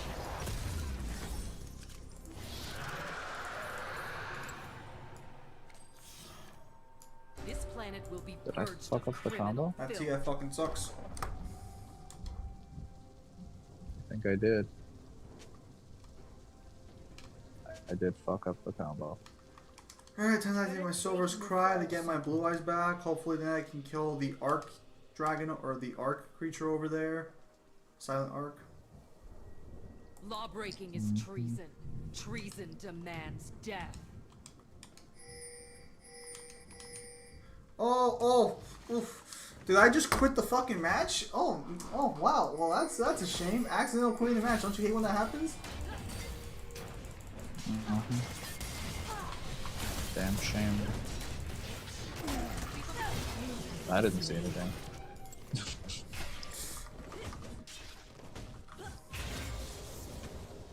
Oh, I messed this up. I messed up the combo. I don't deserve to live. Yeah, I currently have 2 Blue Eyes decks. I got like a fun one to play like more like realistic. It has 4-star monsters, 6-star monsters, and all that jazz, and then I have my real deck. Let's see. So this deck is super fun because if you memorize when certain chains happen, you can summon like a gajillion monsters from your deck.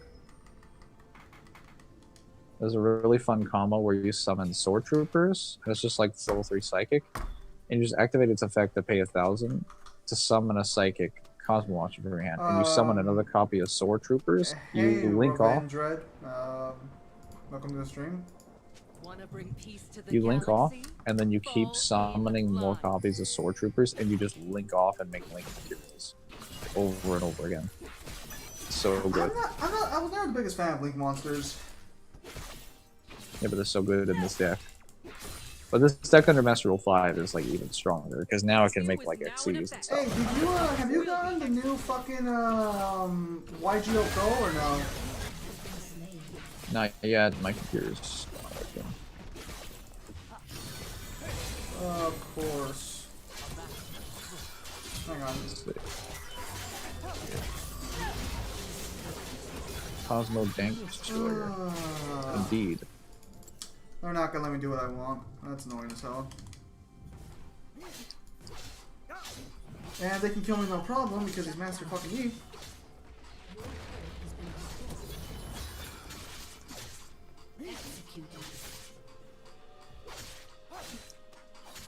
Oh wait, then I summon Lambda. An ally has been Oh, so now I remember how to do this combo.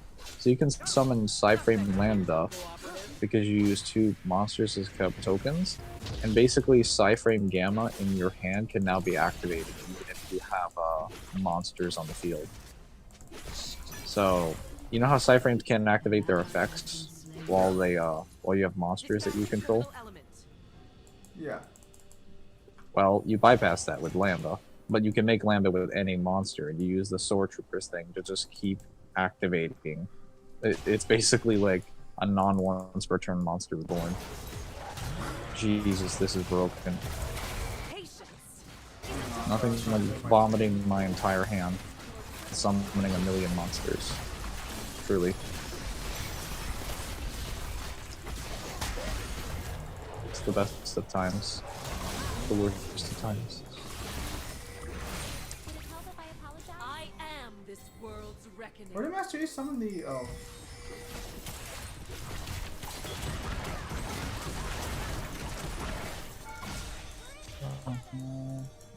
shut down.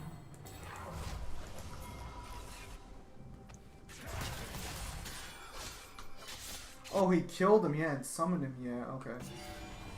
Break the law and die. Oh, when you're running a Blue Eyes deck and you draw Mirror Force. Delicious. You know I love nothing more than doing that. When you fucking draw your first hand with Blue Eyes and you've already bricked.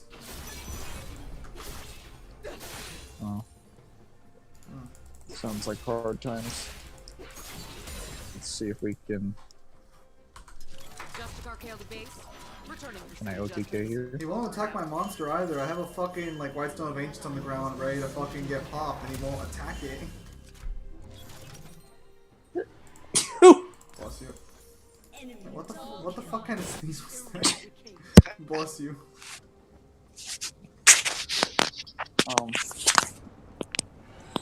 I don't know. Fuck, this gear deck's actually a lot better than I realized. Hey, can you hear me? Yeah, I can hear you. Fear, the virtuous hand Alright, of we're the gonna take a law. decent hit. We're gonna take a decent hit of damage right there. The mic's back. An ally has been slain. Are we actually playing League? Yeah, I'm still playing. Oh.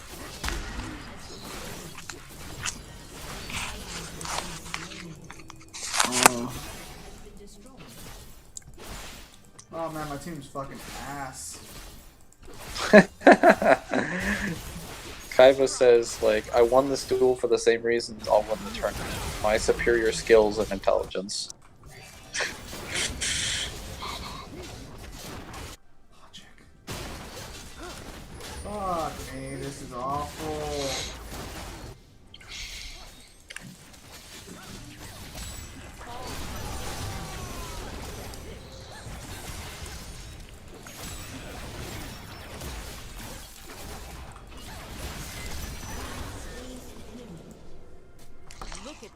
I'm trying to build Blue Eyes Invoked. So I finally want to play that stupid one-card engine thing. Because it's super brain dead.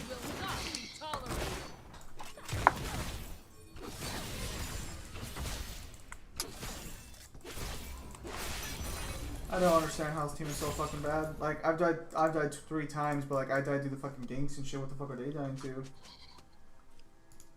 Wrongdoing will be repaid in fire and death.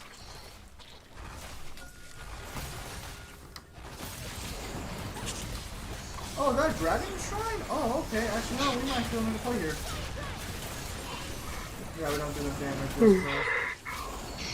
What's this? Your deck can make plays? What? What?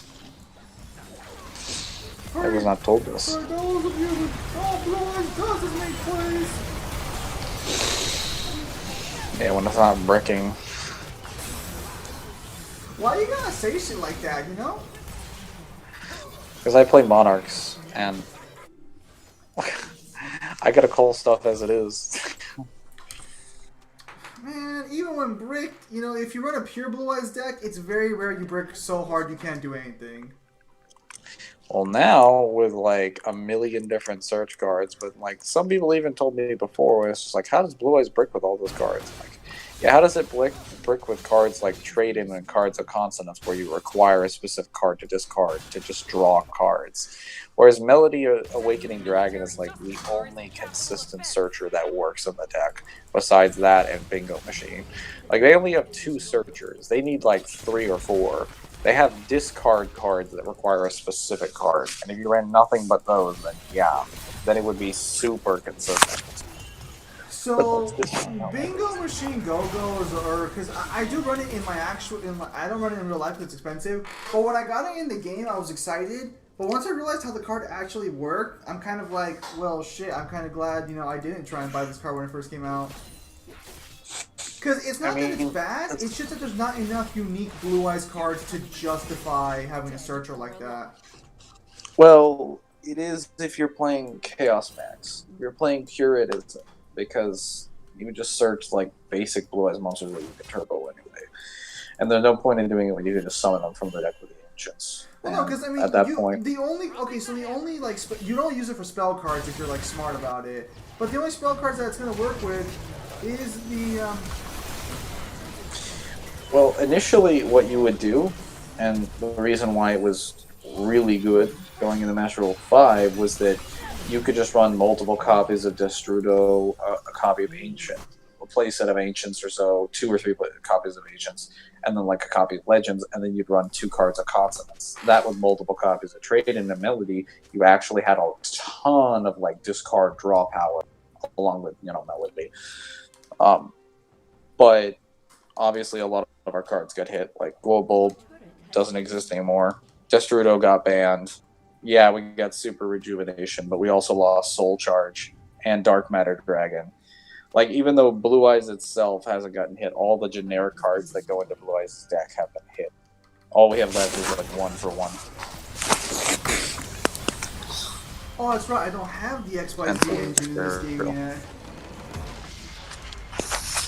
I have some of it.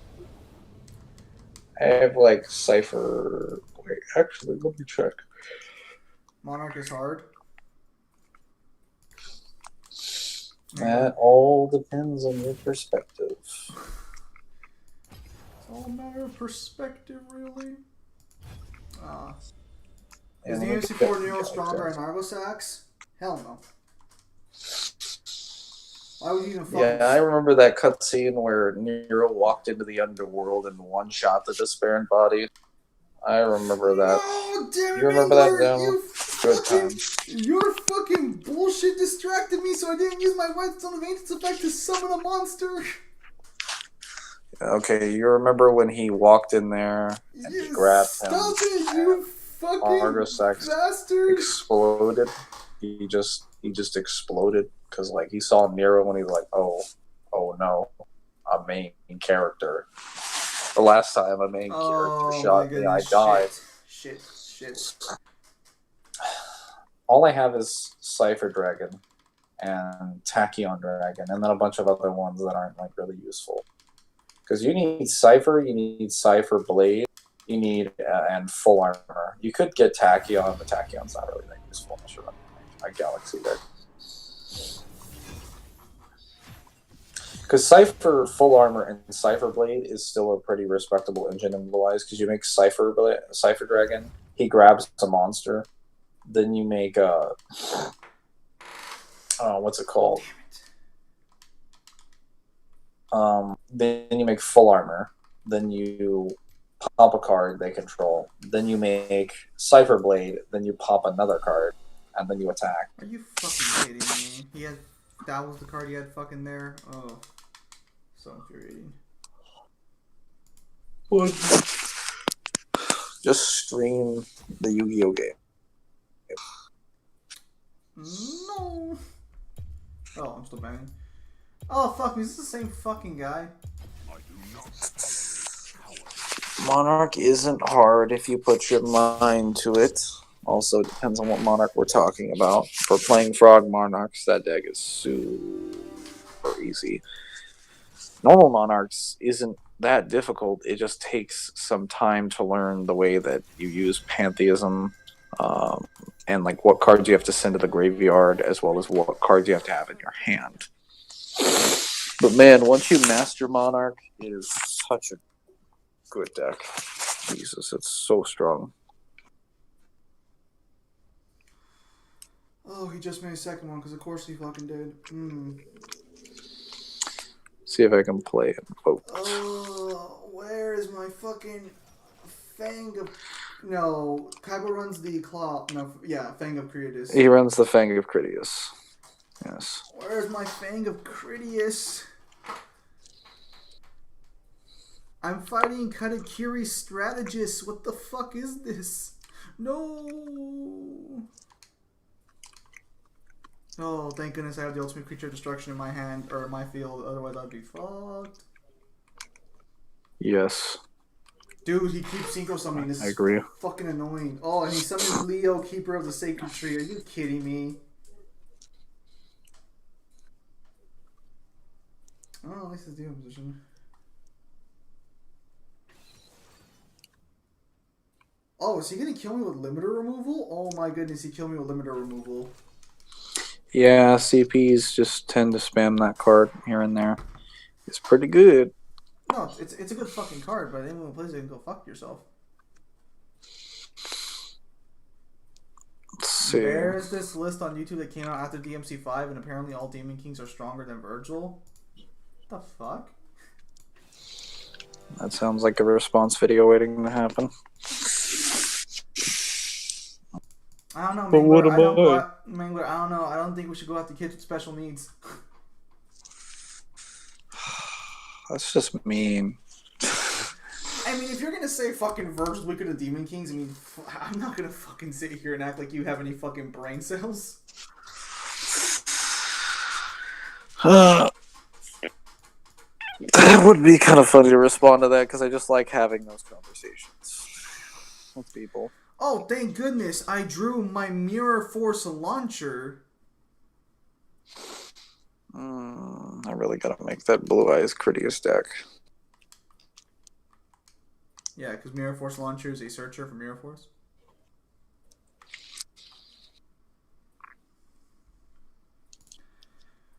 This will be my last league game, and then I'll, what? So should I run Poly? Because I'm running Invoked Blue Eyes. And while they can't search Poly, I do have access to Magical Meltdown, their field spell, which allows me to basically activate cards and effects that include fusion summoning a monster, and they won't... Okay, Pimp Demon, are you... They can't be negated. Hang on, Pimp Demon, are you trolling or not? Because I don't know if your video... I don't... That doesn't sound like a real video. Because now he's saying that apparently Kingdom Hearts was on that list too. And that they were ranking Kingdom Hearts versus DMC. No. I mean, some people legitimately leave Cage as 2C. Now, the cosmology of Cage is technically 2C, but that's only Kingdom Hearts and Xehanort with the X-Blade. That's your condition. Hang on.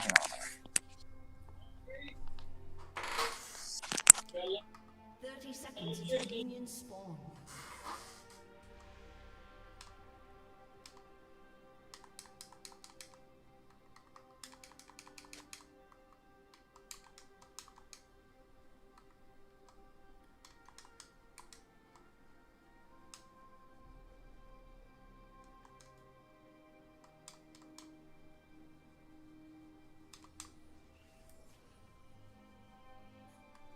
Minions have spawned.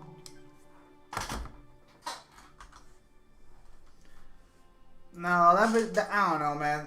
You're gonna have to send a link because that video sounds 100. That video sounds fucking fake as shit. That sounds like fucking just like you're trying to bait something, but that sounds fake as shit. Are you fucking kidding me right now? That's not fair. If this crashes again, I'm about to start. The divine path shows no footsteps.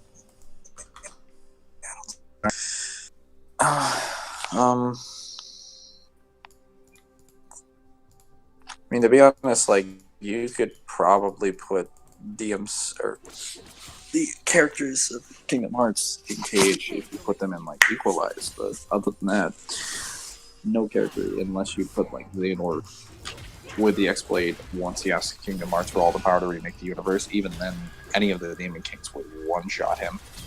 Because he doesn't have... a girl named Riku was rated above her. So that's why I'm saying... Riku's a dude.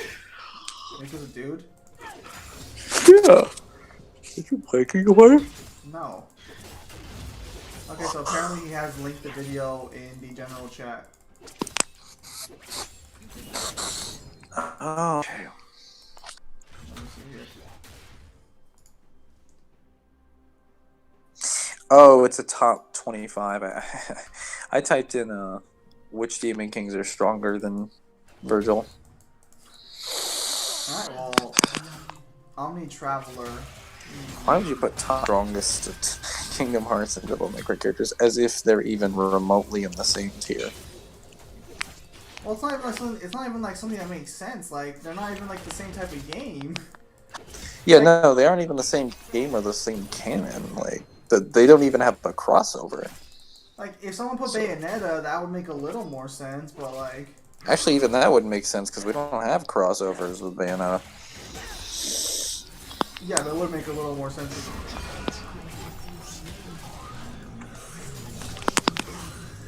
Wow. I'm surprised I actually won that fight. It's my bad. I put a freaking DMC. There we go.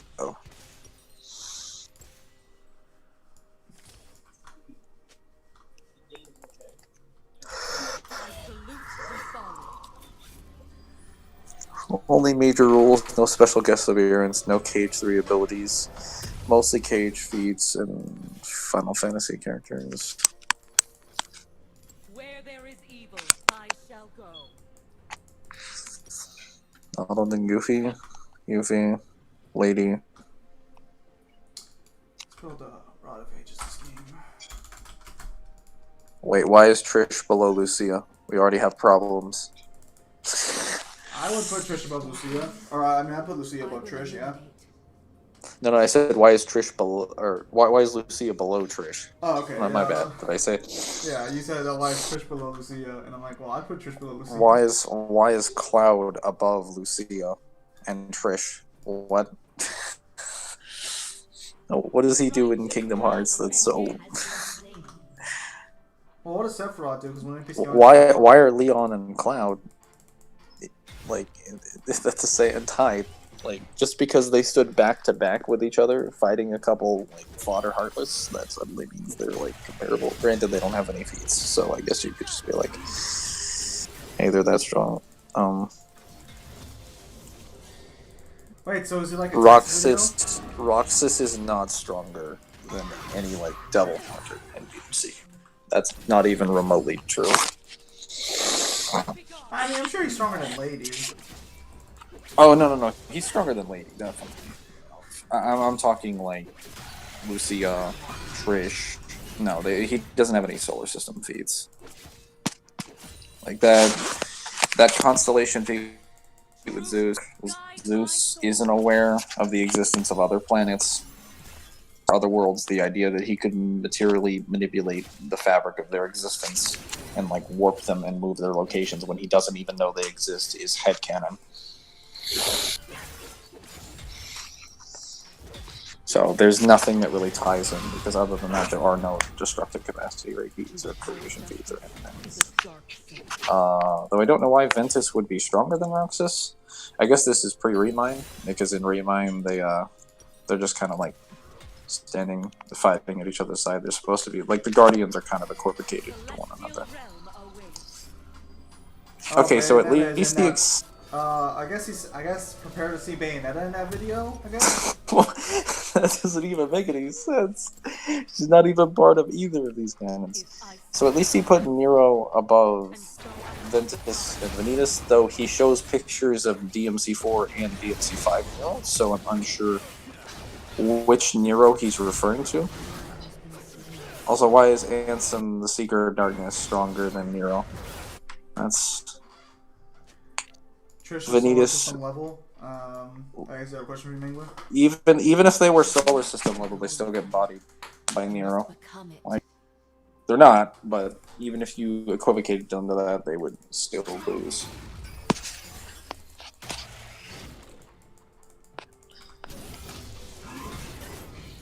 I disagree significantly with the idea that Aqua is above. Oh wait. Nah, actually no, Aqua should be above Ansem, but... Wait. Virgil... Is this pre-DMC5? No, this had to be post. Wait, King Mickey is above... King Mickey's above Virgil? Oh. I never knew.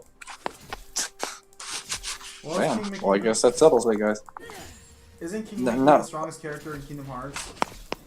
Well, as of Remind, he's the strongest character among the Guardians because he has the best feat. But like, how in any way does that put in your version? Riku is not stronger than King Mickey. Riku has no feats that go even close to what King Mickey does in Remind. Riku, if anything, would be close to the other Guardians. Mickey in a wounded state fought like all the Seekers by himself. We cannot scale Ericus accurately. We just know he fights Terra, but there's no reason Terra should be on him. Wait, hold up a minute. Why is Mundus number 8? So, Mundus is stronger than Virgil, despite Virgil beating and defeating characters, or matching characters that can one-shot Demon Kings. Alright. Okay. I mean, I guess. What do I know? Despair Embodied. Okay, I'm fine with the Despair Embodied being above Mundus. That's fair. Wait, hang on. So he has Despair Embodied above Mundus, yet he still has Virgil, who... okay, alright. And he has Sora above the Despair Embodied. Granted, he said Sora final form, but like, what difference does it make? He never takes final form in the canon. We know he has it, because it's mandatory that you acquire it. Well, okay, actually it isn't technically, but you could argue that it's canon. So either way, though, we would have no way of knowing. It's just when Sora combines all of his power with Roxas, and he wields 2 Keyblades. Granted, he has other forms where he does this, but usually he combines his power with Donald. Final Form's the only one where he pulls out Roxas' true strength. I thought Final Form would be the Master of Masters, since that's totally fucking Sora. Sora's just LARPing the entire frickin' H. By the way, it'll take me a little bit to get back to stream, so if you guys have any questions, just throw them out right now. And then I'll answer them all at once. What is it? Terra Lingering Will. Above Sora? I mean, I think that's probably accurate, given the fact that he doesn't beat Terranort. Which I had already stated very clearly that that kind of debunks the idea that he scales to Xehanort, because he doesn't do anything to beat Xehanort at all. Like, he shows up, fights him with the X-Blade. Xehanort takes out like all the light in his heart. Then Xehanort kills him then he gets friendship CPR from Donald and Goofy, and then he just beats him with Trinity Limit. You do have like plot armor. So yeah, I think if he loses to Terranort, that would be a much more definitive scale. So by default, he should be weaker than. Hang on, what? Xemnas final form? No. I mean, okay. Technically, you should say that Xemnas final form is stronger than basic Xemnas, but KH3 Sora is not. He's not as strong as. Actually, I guess you could make an argument for that, but I don't see any reason why Xemnas would be able to link it. That's kind of. Why is Bayonetta here? What? So she does actually show up? Yeah, it's a snubber 3. So wait, Bayonetta is stronger than the Despair Embodied, Virgil, and Mundus? Like, see, I know Neo, I think in one of his videos put for the Smash roster, he put Bayonetta as Universe Plus, which I was surprised by. I mean, but like, you would have to scale her directly to Azir, but you can't really. That's exactly what he did. But I was more willing to accept the idea that he was going to be like, hey, you know, scaling the Smash Ultimate, because in Smash Ultimate, the canon that takes priority is Smash Ultimate. So you know, if they're wall level in Smash Ultimate, or if they're fifth dimensional in Smash Ultimate, then that canon, that story in the World of Light takes precedent over their original canon. It doesn't matter what they were in the original canon, it's now relevant. But yeah, you would have to be scaling off of Azir and Jubileus, but Jubileus in 1 isn't the full Jubileus. So, she's an imperfect one. Okay, so Dante's above Bayonetta, but is still below... Because he's number 2. Who's number 1? Xehanort? I mean... Alright. I'm fine with Xehanort being... Wait, just Xehanort, not X-Blade Xehanort. So is this Xehanort with the Keyblade, and this is Xehanort without... No, it just says Xehanort. Doesn't specify, and then shows pictures of him and young Xehanort. I am so confused. So very clearly he means that any version of Xehanort stronger than Dante, apparently.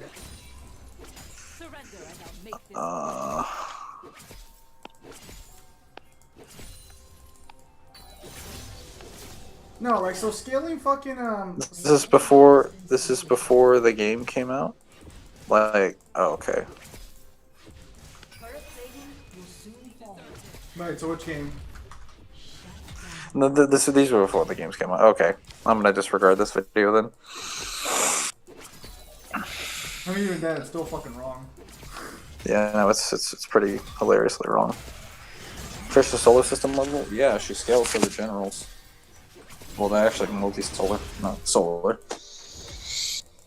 Yeah, but she has feats in DMC1 where she can hit and, like, affect Dante with her lightning and, like, visibly knock him back. And she does that on 2 occasions before she even gets the humanity boost. So, you know, that's more solar system scaling than Sora ever got in any of the KH games.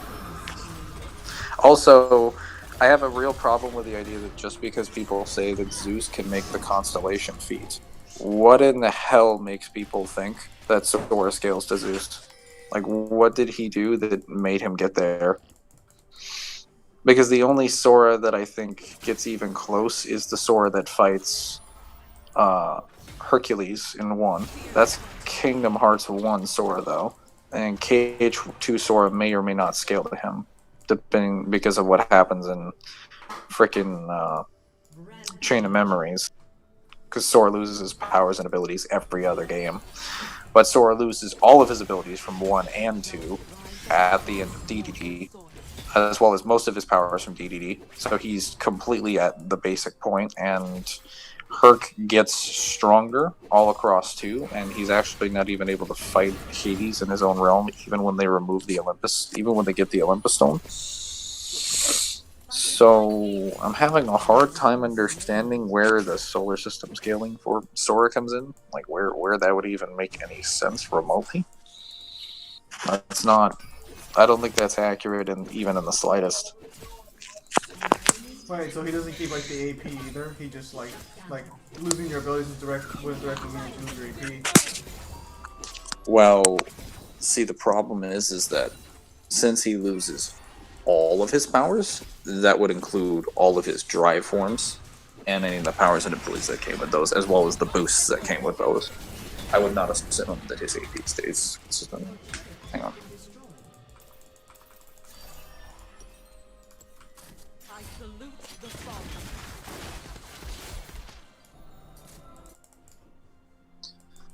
My dog wanted to come in the room, You lacking. and he's just sitting there. What's he doing?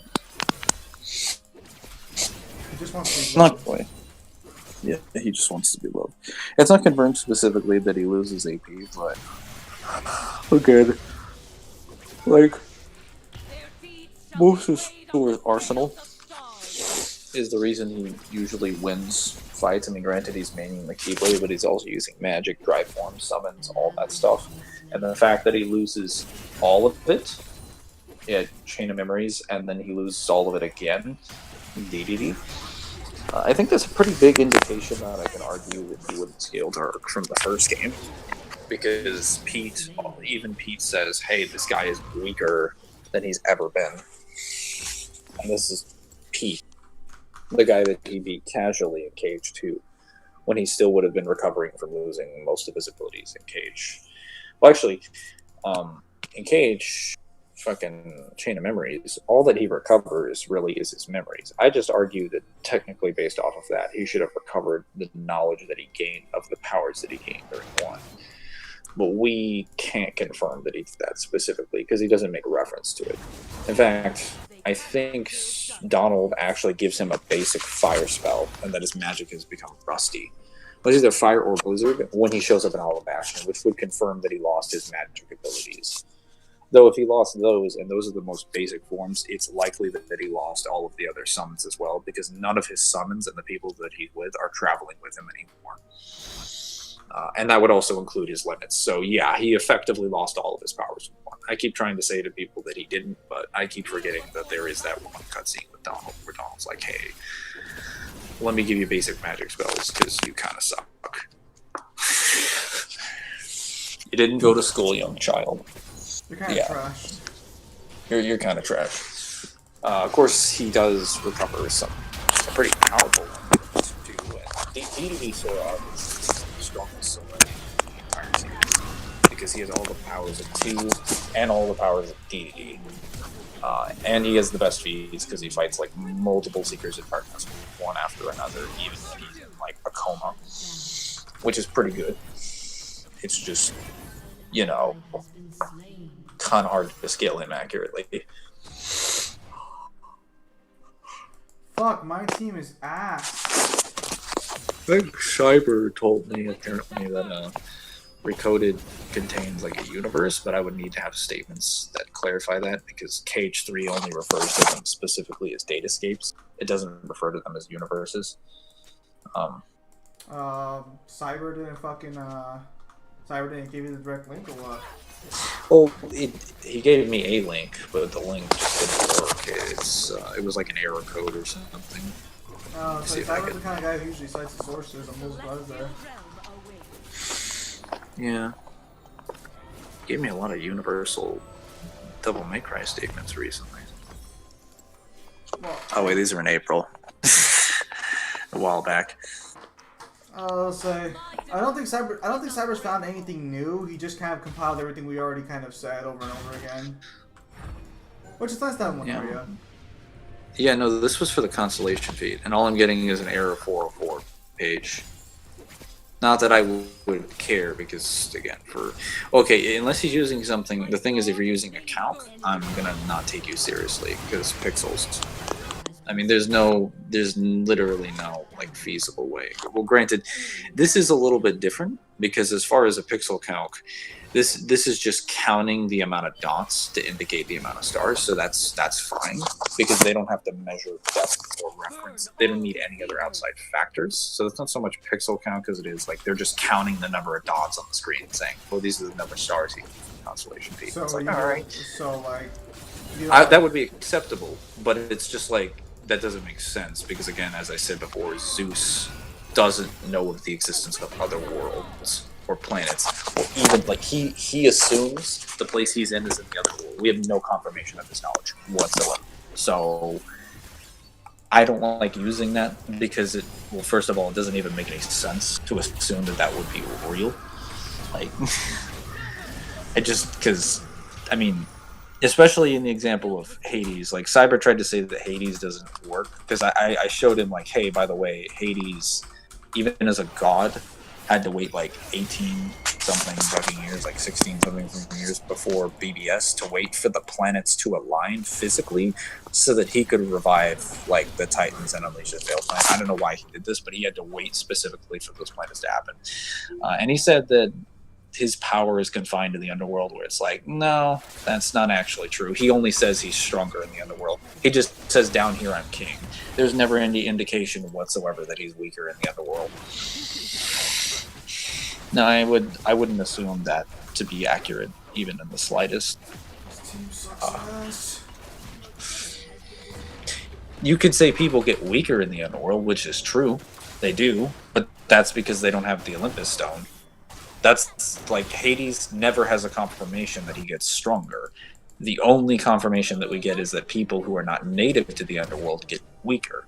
And this is confirmed in KH2. When Sora goes down there and he fights Hades, well, Hades is in his rage form. He's just like, I feel kind of funny. And he's like, yeah, down here in the underworld, I'm king. And then they confirm later that in order to fight with your full strength, you need the Olympus Stone. And then they do. And they still don't do shit to Hades. They can't even harm him. He's completely invulnerable. Hang on a minute. My dog. Why? Oh. Man, this fucking wanna go back out? team is fucking... You came in here and you want to leave me? Yeah, no.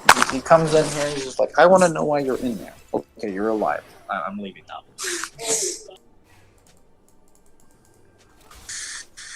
So, yeah, he doesn't scale to Hades whatsoever, because he doesn't beat him in his own realm. Okay, he goes to Olympus and doesn't perform any feats that shows he beats Zeus. You could say what you will, that is like, oh, he survives the battle with the Titans. I mean, the Titans themselves aren't, like, they're powerful, but it's also the fact that they're, like, super slow. So, it's not like they can hit Sora.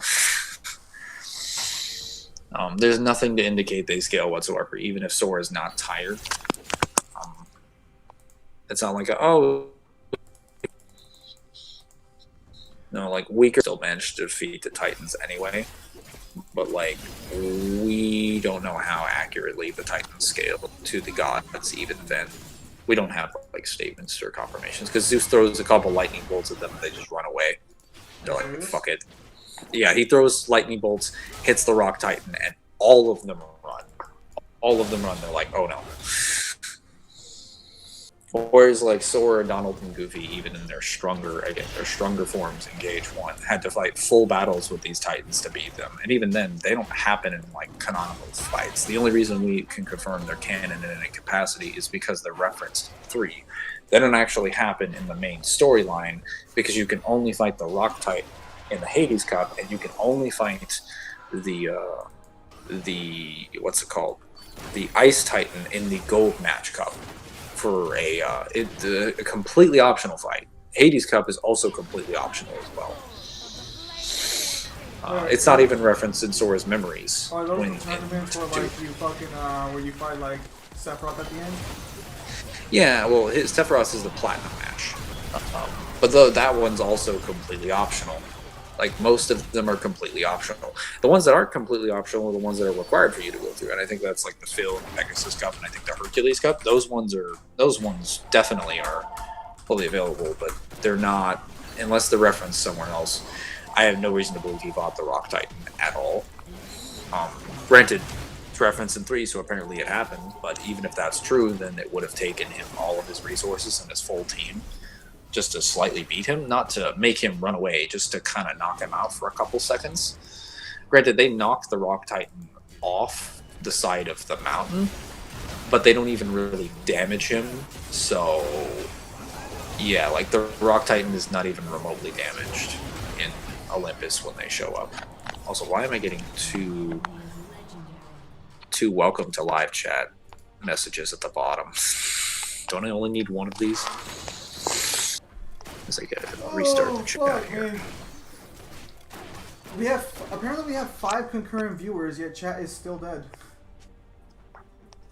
Chat, raise yourself. I command it. Yeah, so I go to work at 2, so this stream will probably end like around 1. So we still have another 2 something hours. Am I still watching the video? You mean the stream or that video? No, I stopped watching that video a while ago. I don't think that was very, He did finish the video though. He did say he finished it. Yeah, it wasn't. That wasn't very good.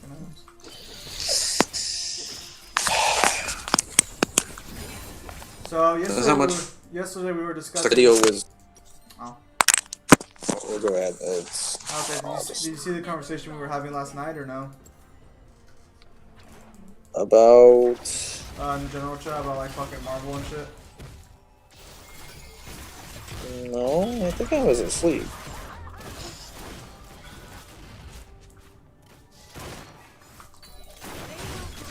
Fuck me, dude. She has 16 kills. No wonder she's a fucking monster.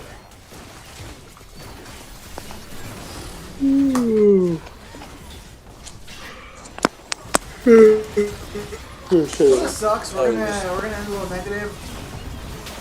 I don't like playing leagues in the morning, but I didn't play last night. I wanted to see if things had changed, and I was fucking wrong. I was just saying, I think the video should probably be disregarded. Because the person in the comments who made it apparently reported that they made it before the game came out. It's like, whatever. I don't know if it would be that much more accurate anyway. Because he clearly just wanted to put KH3 in DMC5 in the same. Assuming he's actually true that he didn't know about the game prior to, would Virgil's tiering would probably have changed.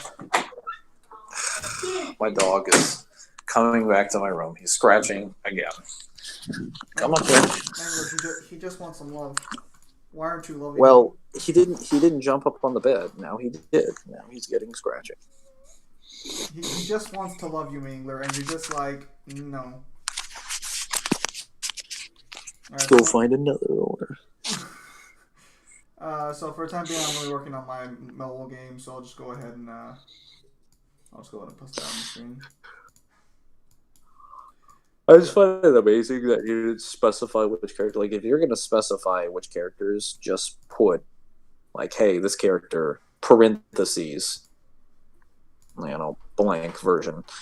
Because there are multiple versions of Xehanort. There is Young Xehanort, there's Master Xehanort, there's Xehanort both during BBS and during 3, which the difference is pretty significant because one knows about all the things he's done in the 10 years after and all the experimentation with Heartless and Nobodies, and one doesn't, which can be relevant to him fighting people in verse.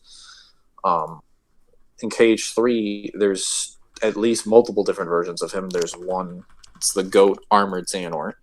There's the X-Blade Xehanort, who obviously can ask Kingdom Hearts at any point in time to give him the power to remake the universe. That's kind of relevant. At least I like to think it is. No, maybe not specify that. Yeah, just say that base Xehanort is just always that strong. Sure, whatever. I don't understand why they made a guy in that fucking gimp outfit. That was as confusing as Dark Souls. I would argue lore is not confusing. I would argue Dark Souls lore is just Dark Souls lore isn't confusing. Dark Souls narrative is just bad. Like, that'd be more accurate to say. Like, the story itself is not good, which just kind of makes the world building a little bit easier to understand. The problem is they decided to fucking put the entire world building behind fucking items. So you're not even going to fucking know unless you get the proper items what the fuck's going on in the world. And even then, you only really get like a paragraph or two. Yeah, but like, I mean, enough paragraphs and you can figure out the story. Yeah, but sometimes there are points of clarification that are needed. Oh man, that's what the sequels are for. Yeah, like for me, it was fucking ridiculous. Oh, she's one of those characters. For me, I always found that kind of fucking ridiculous that's how they decide to do their lore. Because even if you talk to people who were there, they don't do a good job of actually fucking telling you shit. They just tell you to go get the fucking Lord Souls and shit. Yeah, I would say Kingdom Hearts lore is probably more confusing. But, you know, KH3 does do a good job of like streamlining all the lore pretty accurately. My goodness, that ability is so bugged right now. Bearer of the Curse is still the best. I don't know. I think his title of True Monarch sounds better, but you guys all call him the Bearer of the Curse. Because he does have a title to become the True Monarch. So. We call him the Bearer of the Curse because that's what the Emerald Herald calls him. Like every sentence she starts is like Bearer of the Curse. I'm like, I get it. You can't address me by any other name. I could have sworn someone fucking tells you that you become the True Monarch at some point. So, Aldia Scholar, the Scholar of the First Sin, refers to you as Young Hollow. And then I think at the end you become the True Monarch, but I don't know if anyone addresses you specifically in that way verbally. I think the narration refers to you as a True Monarch. Because I remember someone called you a True Monarch, and I was like, oh, so that's his title. He's a True Monarch then. But then everyone's like, oh, it's the Bearer of the fucking Curse. And I'm like, what? What do you mean it's the fucking Bearer of the Curse? Why? Dude, that ability is so fucking bugged. That ability should be working there. Holy shit, it's bad. In terms of like an actual story specific to his character, yes, he is. Because his character is focused on the humanity curse, whereas the chosen undead is literally just that. Just a person randomly chosen that shows up. There isn't any significance to their backstory at all. Is specifically chosen because they happen to make it out of the undead. Well, fuck him, asylum, I guess. To just take out all the Lord Souls. It's never explained how he gets this power, where this undead comes from. Just that he's in the asylum and he's just there. I haven't seen. He should just go fuck himself then, right, man? I haven't played the. Yeah, sure. I played the Artorias of the Abyss DLC, but correct me if I'm wrong, Zim, but there shouldn't be anything in there that indicates the backstory of the chosen undead. No, he just fights madness. Yeah, so okay, there's nothing then. And the Ashen one is just also unnamed. Are you fucking kidding me?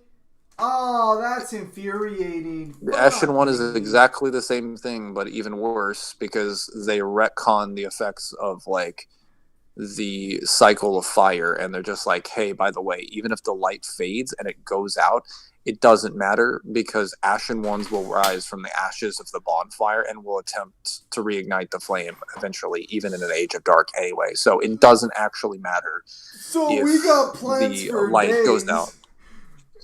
We have multiple layers. Nah, go fuck yourself. We have multiple layers of second chances that we can just spit out whenever we want to.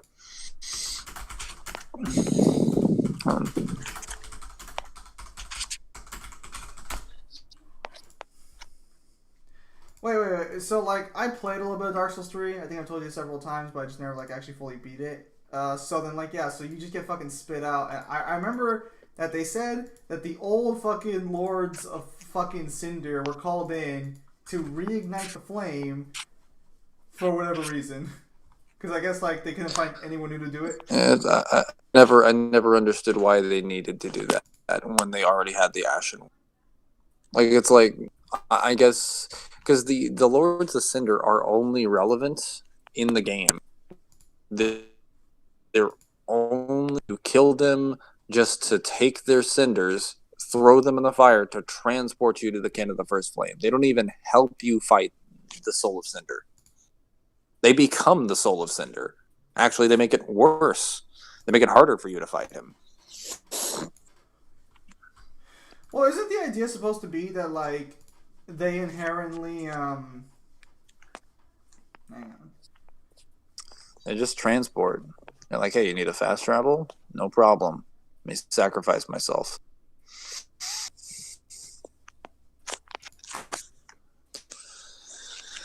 Okay, Llama, a shadow to short part 2. You. Okay, perfect. Act 1, Act 3rd chapter.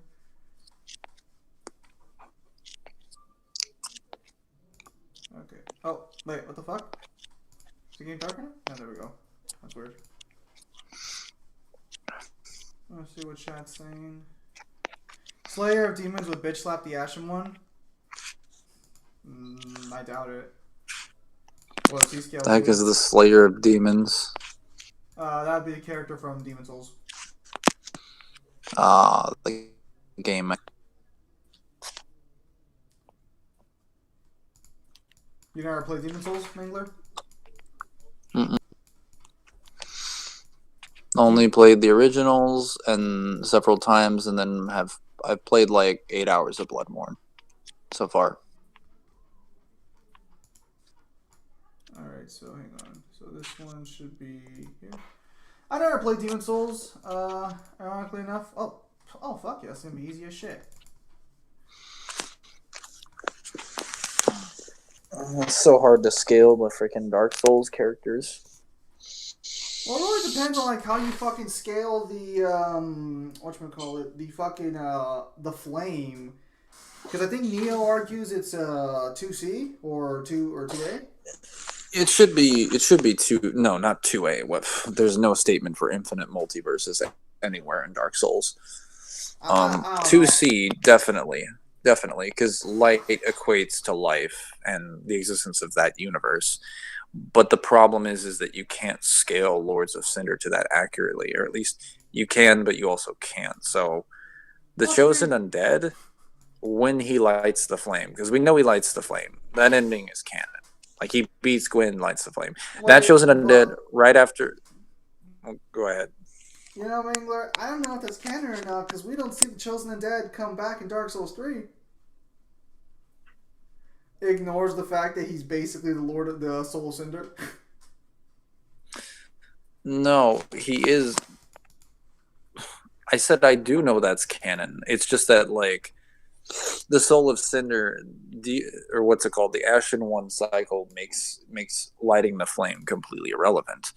But the Chosen One from Dark Souls 1 did light the flame specifically because his moveset is the one that's used for the Soul of Cinder, like, as well as Gwyn's. So, though it's just cheap fan service that both of them are being used. They literally could have referenced the Chosen Undead in the description. They didn't have to steal Gwyn's entire boss fight and just staple it into the second half of the game just for nostalgic reasons. When you've literally got Gwyn's son in the same game. Sorry, just triggers the fuck out of me. It was super lazy. Like, they could have just put an actually original moveset in there from any amalgamation of this. Shifted off from multiple different movesets. Instead, he just uses the Chosen Undeads. So he just becomes Dark Souls 1. And everybody's like, this is ultimate thing. It's like, well, not really, actually. It's just fan service. It's good fan service, but it's also soulless. If we look at lore context for a minute, if we assume the Soul of Cinder is using the Dark Souls 1 character's body, I'd argue he is because that's the promotional picture of the Chosen Undead. He's the total amalgamation of all the Lords of Cinder. Yeah. So by default, he should be using either all or a lot of their movesets, not just the first 2 Lords of Cinder. Well, you're assuming they're not the best either, though. First of all, the Chosen Undead's only feats are beating a bunch of demons and then killing an extremely weakened Gwyn that's already gone mad from Imagine thinking defeating the original Lords is nothing. Well, see... Imagine thinking being Seat the Scaleless is nothing. I mean, Seat the Scaleless was never really that impressive. He was the only dragon that wasn't immortal. Scaleless is not impressive. Well, remember, the Silver Knights in various legions were capable of killing the demons. So that would just mean he's like a couple hundred times stronger than a Silver Knight, roughly. Do you mean dragons there, or do you mean demons? Cause like, Yeah, no, oh, dragons. so you keep Like saying they fought demons. demons. They fought demons too, but They lost. well, they actually won a lot because the Black Knights specifically, like their armor and weapons, are specifically effective against demons. So we would have to assume that they were winning their fights because there were some of them that were still traveling around in the camp Looks of at the the first world flame. fucking completely ruined and destroyed. I don't know, man. You're gonna have They to didn't have enough Silver Knights. That's the best I could say. Couldn't throw enough of them at him. Yeah, they didn't have enough cannon fodder. But the Chosen Undead's only feats that we can like measure are him fighting Gwyn when Gwyn is on death's doorstep. Like he's just a completely weakened shadow version of himself that doesn't have access to any of his light spells or miracles. All he has is a great sword that's on fire. I mean, but it's fueled by the first flame, though. Yeah, but that's the flame. Like we can't really confirm how much of its power he can use because he's so much weaker.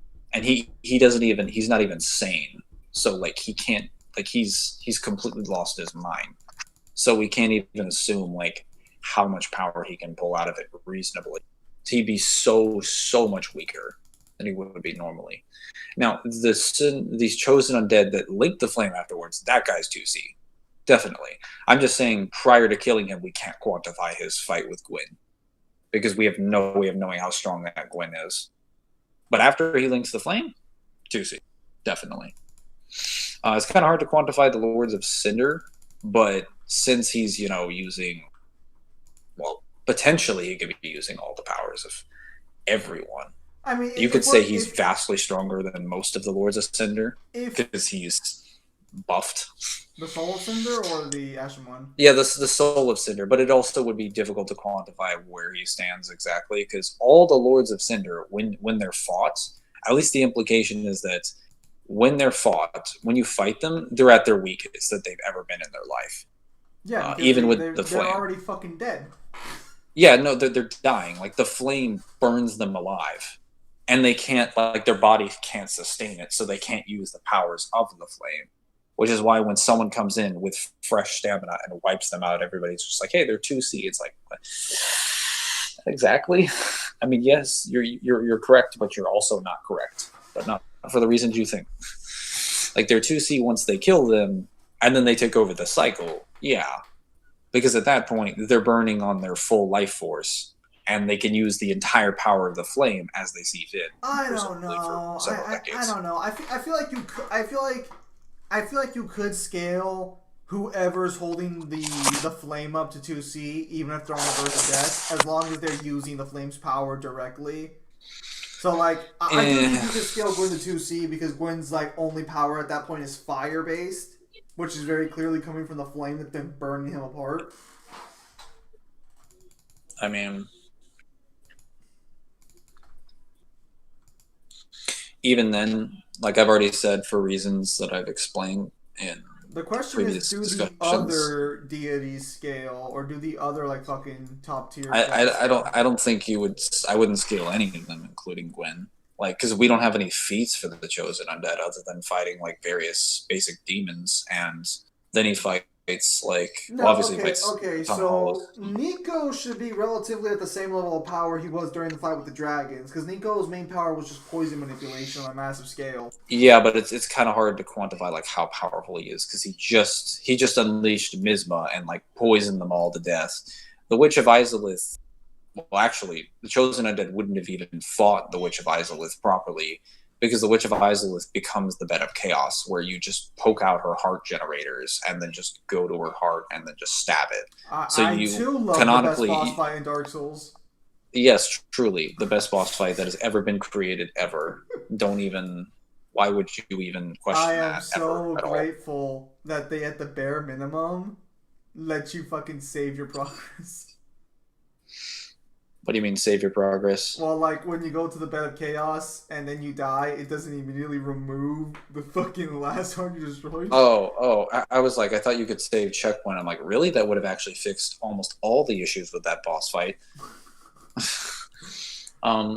So there's that. There's the Four Kings, who kind of difficult to scale them because they've also gone mad. And there's 4 of them. So I don't know if they're all if all of their powers equivocated, or if they're stronger than one another. We just know Gwyn gave them a small piece of the Lord Soul he had. We also don't know how powerful the Lord Souls are either, because that's never explained. Like, there's a ton of lore that's just given as the world building of Dark Souls, but so little explanation is given to the effects of the Lord Souls. Like, the only thing that we can scale is like Prime Gwyn before he fought the dragons. That's it. Like, that's really it. Now, he should still have the Lord's. He should still have his Lord Soul. In actually, you know what? Dark Souls 1. I think you could. I think you could argue that you could scale the fucking dark guy to 2C. The dark guy. Okay, you're gonna have to be more specific than the dark guy. I'm trying to remember what the fuck his name is. Give me a fucking... in a series called the Dark Souls. The one with the dark guy. Soul. No, the one with the dark soul. No, okay. What the fuck is his name? Talking about power scaling Dark Souls, and Visions of V is out. Yes, we haven't covered the latest chapter. We need to do that. Well, I mean, like, I could do it. Like, we can do it right now, but it's gonna be a part of a stream, right? Fur to Pygmy. Thank you, Madness, the Far the Abyss. Yes, thank you guys. Finally, yes, Madness. I think you could scale Madness to 2C because he embodies the void, or he embodies the dark. So I think you could scale Madness to 2C. I'd have to go and play the Artorias of the Abyss DLC, but I would definitely look into. That's worth looking into. If you're a dog fan, you're gonna like Artorias of the Abyss because you find out that the way Sif survives is because Artorias gives him his shield and protects him from all the dark there while he gets corrupted. That's why Sif's over there protecting him. It didn't make all I remember from a cutscene is that Sif just gets transported out of there. Like, he just gets transported via a light portal and is sent out of the Abyss back to, like, Darkwood Guardian or something. Yeah, okay, but the reason he's still alive in the Abyss is because fucking Artorias' shield protects him. Because the Artorias of the Abyss isn't, like, can't even take the Abyss. Okay, so I kind of don't like what they did with Artorias. So the legend of Artorias was that he stopped the Abyss. But then you find out that you stopped the Abyss technically, because you're the one who goes back to fight him. But Artorias slow it down. Because I know that you show up. Like, obviously, I know what happened. Or I know the gist of what happens to Artorias. You show up, and he's just killing some random Abyss monster in the boss arena, and he's clearly been taken over by the Abyss. Like, he's completely under its control and influence. He's not resistant to it at all. There is dialogue that was cut from the game, and the dialogue is actually super fucking cool. Now, granted, he does, like, scream when you kill him when he dies, but, like, I don't know if that's really an indication that he's, like, fighting back. So if we take the cut dialogue as some variation of canon, which I don't know if you could, I feel like you'd have to ask the directors of, like, hey, can we interpret the cut dialogue as, like, Artorias' canon? He is technically fighting back, if I recall correctly. I think he actually asks you to kill him. I'm not sure. I don't remember the cut dialogue all that well. Well, if he's asking you to kill him, he's definitely not in control of his body. As for you saving Sif, talk about a waste of fucking time. I fucking hate Sif the Great Wolf. The best moment I had in Dark Souls was when Sif started limping. Fuck that guy. So many people are like, oh no, I made him limp. And I was like, well, to be honest, that is kind of sad, because he's also a giant wolf. But, like, I was there like, at the same time, yes, finally, you bastard, you die now. At the same time, when I look at the boss fights that are good in Dark Souls 1, like, Ornstein Smog is good if you have Solaire. If you don't, not so good. Ornstein and Smog is bad no matter what you have. I wouldn't say so. Frame rate makes that boss fight a little bit. No, like, the boss fight's just inherently unfair to begin with. Even with Solaire, it's still not fucking fair. It's completely fair with Solaire. Like, it's a one-on-one fight for both of you. Fucking not. Have you tried actually fighting them? Because, like, when you summon Solaire takes on one of them, and you fight the other one. No. Okay, you know what? Maybe you just had better luck than I did. Because when I played it, so I went to fight, this is how the fight would go down. Either they would both immediately focus Solaire and kill Solaire, or they would both focus me and Solaire would be a fucking idiot in the background trying to help me. Now, so then there's the rare occasions where it was 1v1 and I was able to kill one, and then like the other one just fucking killed me. Is what happened in New Game Plus. In the original game, I level capped them. Because it took me 24 hours to beat Sif. 24 hours of my life was dedicated to beating Sif the Great Wolf. He beat my ass like a fucking drum. So when he was... Yeah, that's because his hitboxes are bullshit. Yeah, so when he started fucking limping, catharsis like you never would fucking believe. But apparently, I got so powerful in my quest to beat Sif that I level capped the game. You came back and you're just like, all right, guys, I'm ready to fight you. And then you just like 3-shot them. Yeah, no, like, I showed Smog and Orange the first time, like, okay, Solaire, let's do this. And they use all their abilities on me, and I'm still alive, like, half the fucking time. And I'm like, is this the power of a god? Have I ascended beyond reality? How fast I don't think I've ever considered... he should be at least faster on light.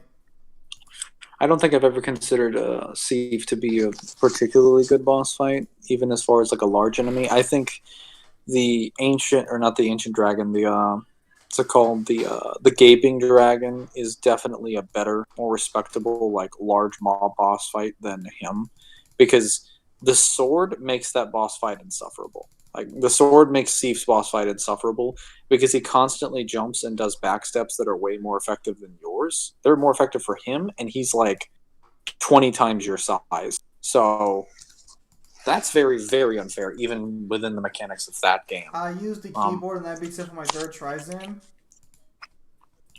Fucking keyboard players, honestly, rub me in the faces of us console players. Keyboard warrior. He also spins around a lot, which kind of makes him even more insufferable. Actually, Weezer, regarding Visions of V, I think I'm gonna do one tomorrow. Well, actually, depending on when I end this stream, I can probably do one today, but I'm not sure. Well, actually, because I don't know. We'll have to wait and see. It might come out tomorrow though. It might be tomorrow or tonight. Well, no, because I get out at 9. I can do one tomorrow night or tonight, but it'd have to be like later, like around the time I usually go to bed, like so 11, the usual 30. Time. Oh, the usual time. Mm-hmm. No, sorry. Yeah, fuck Seth the Grey Wolf though. Fuck that guy.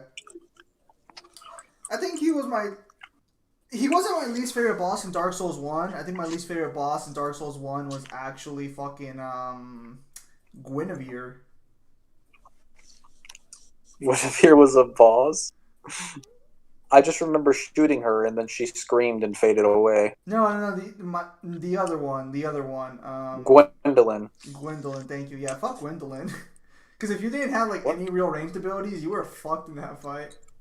You could just run at him and hide behind like pillars. No, because he would always teleport away from you. Like the second you got close to him, he teleport away from you. So it's like, oh, this is. You can usually get one hit in. It would just take a really long time. Yeah, no. So that fight was freaking stupid. I actually called my friend over, who was like a super fucking hardcore Dark Souls player, and I was like, "You do this. Show me how." Still better than the Bed of Chaos. I don't know. I didn't. Again, so I had to have sync with my party, so no bitch. So I also suffered from another problem that not a lot of people did. I didn't even know there was another portion of the game. So I had skipped the entire early section of the game. If that makes sense.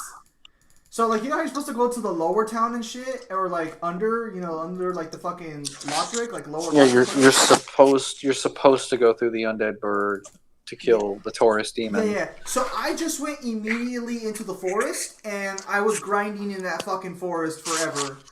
So, like, after I killed Sif and everything, I was there like, what the fuck do I do now? And I looked it up, and I'm like, oh, wait. How did you even get into the forest, though? Did you play the thief class? No, but I think I did have the key. Yeah, but why did you... I went in from the backwards area. Yeah, but you can only do that if you have the master key, but you would only pick that if you had a good reason to pick it. So I don't do builds the way you do. So when I first picked up Dark Souls, I was like, a key that opens shit? That sounds pretty useful.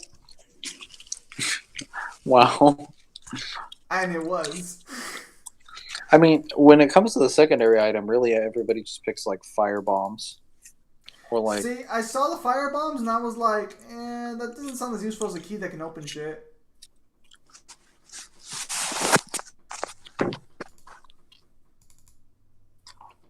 As for Pinwheel, what the fuck did Pinwheel even... Well, by the time I got to Pinwheel, I instantly, like, fucking two-shot him, so I don't even know what the fuck he did.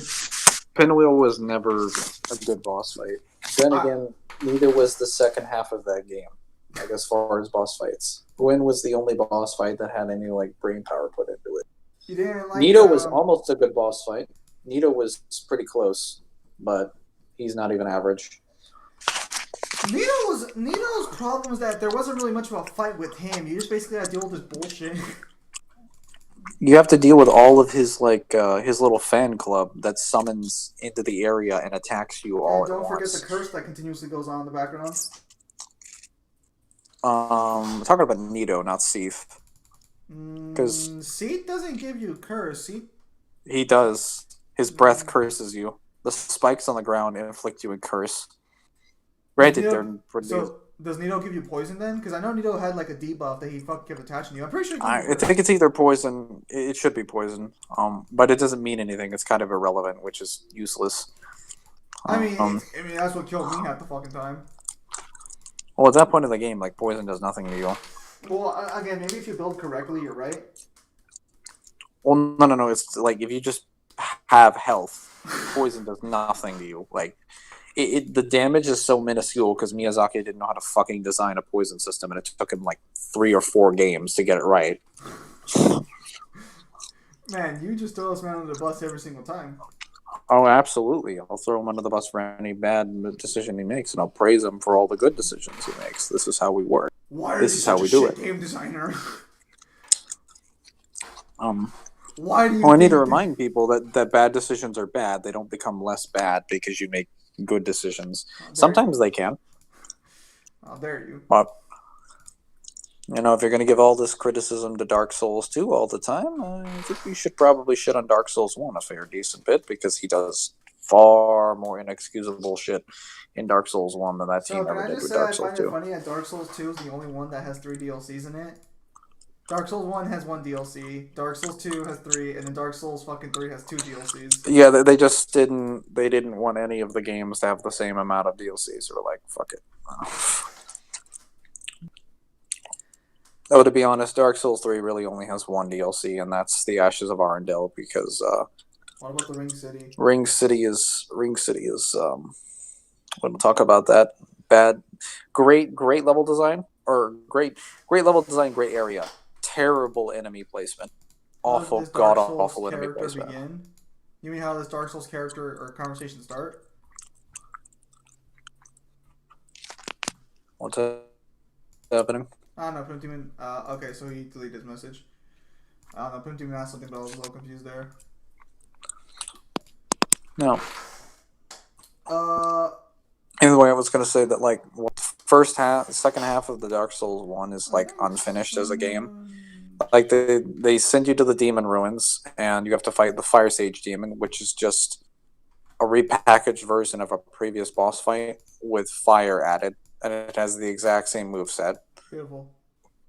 The Centipede Demon, who sits over a lava pit that will melt you to death in 2 seconds, and holds the only ring that can possibly keep you from dying. When the ring should have been given to it. The Dark Souls conversation started because of you, Pimp Demon, because you started talking about it. Yeah, you started with Barrier Curse, yeah. So let's start with you, technically. Centipede Demon's hitboxes are kind of jank as well. And that boss fight is super glitched. You can kill him by, like, letting him fall into the walls. What? Oh, yeah. That's a lot of the glitches can be used on the Dark Souls 1 bosses to kill them. Let's see, what else? Bed of Chaos.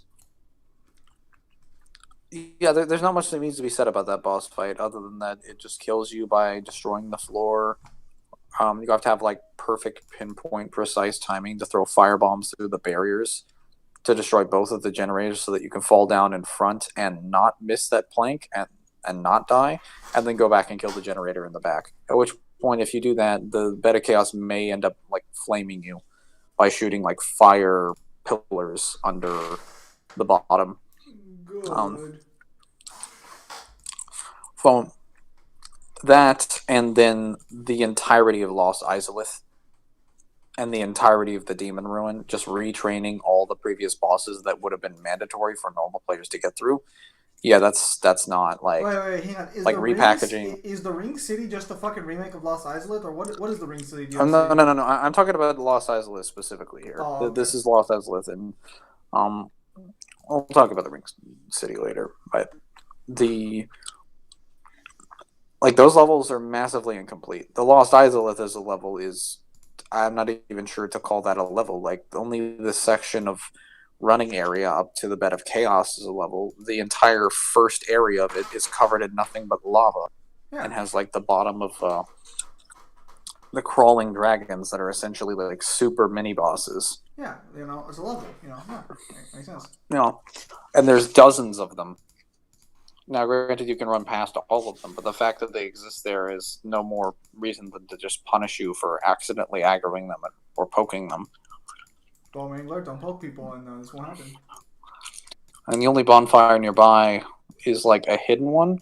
Granted, it's easy to find, but like, I fucking hate hidden bonfires just in general. Why would you do that in an area that's already unfinished? Why? Did you get your fire ring, Mangler? Did you get your ring of fire protection?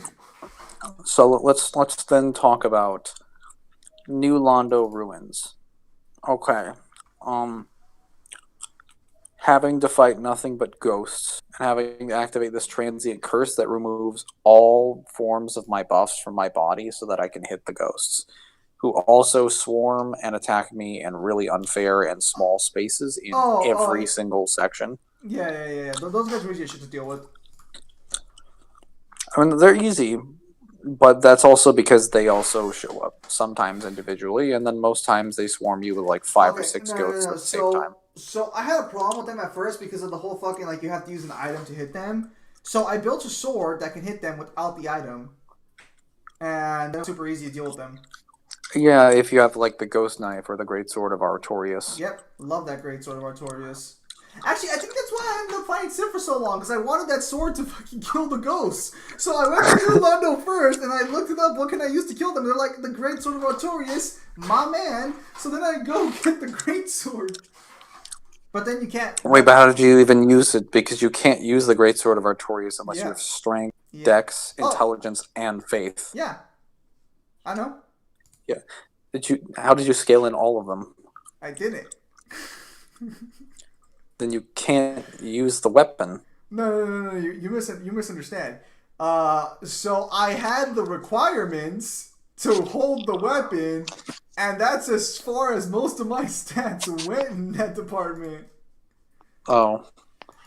I was a massive fucking high level by the end of the game, so I had no problems whatsoever dealing with that shit. I just figured you didn't know about the requirements before you got them. I didn't. Oh, so you had to level up afterwards? Yeah. I get the sword and I'm like, why can't I use this? And then it's like, oh, you have to level up this. What do you really have to level up?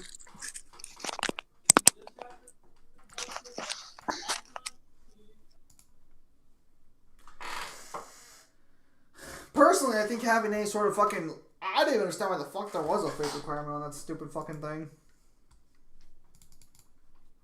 I just bit my tongue. Crash. Well, it'll be nice to fucking, just get done with work today and then, just relax till Thursday. Because my job seems dead set on giving me multiple days. It's weird. I almost think I'm like a good employee or something. I wonder how heavy Artorias' sword is. It's a giant slab of fucking metal. Like, Oh, and I fucking hate. Mailer's not here right now, but if he shows me, wake up. I fucking hate that Artorias gives you a different fucking sword.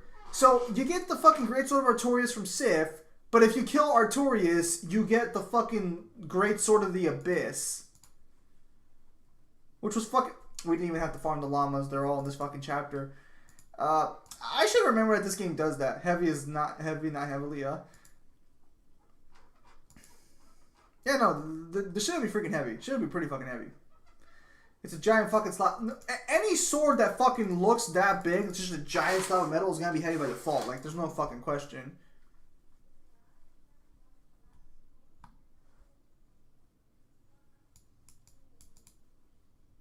I'm back. Trying to get my dog up here. Again. This loser won't make up his mind. I love you, master. This puppy. Where was I? Right. Yeah, so fuck that shit. Yeah, so the Great Sword of Artorias, cool ability to kill ghosts, but that's all it does. And it just does decent scaling into all stats, so it's completely impractical as a counter weapon to use against the ghosts, unless you're using like the deprived build or you're level capped, which a lot of people aren't. So, and even then, if you're level capped and you decide to commit to it just for this one weapon, just to kill ghosts, when you could just like upgrade your basic weapons to make them stronger. So in reality, you're going to be using your Transient Curse, which removes all the buffs from your current body. We'll see. I I think I ended up beating the game with that sword, actually. Nice. I was like dead if set. not that, then the Ghost Knife, which is kind of trash, and you have to farm them from the ghosts. I think it would have been with the better. Transit Curse. I think it would have been better is if they had an add-on for your weapon. Like, you know how you can put like pine resin on your weapon? I think they should have had a resin to kill ghosts instead of the fucking just item. Yeah, no. If they had done Transient Curse and it had been a resin, that would have been so much better. Stupid. Yeah, like, oh yeah, it removes any current buffs. All right, sure. And if it was like buffs on your weapon, not on your body, like I should still be able to have like the Grass Crest Shield giving me stamina recovery while I can hit ghosts. Like, what the heck? Is that too broken? Stupid.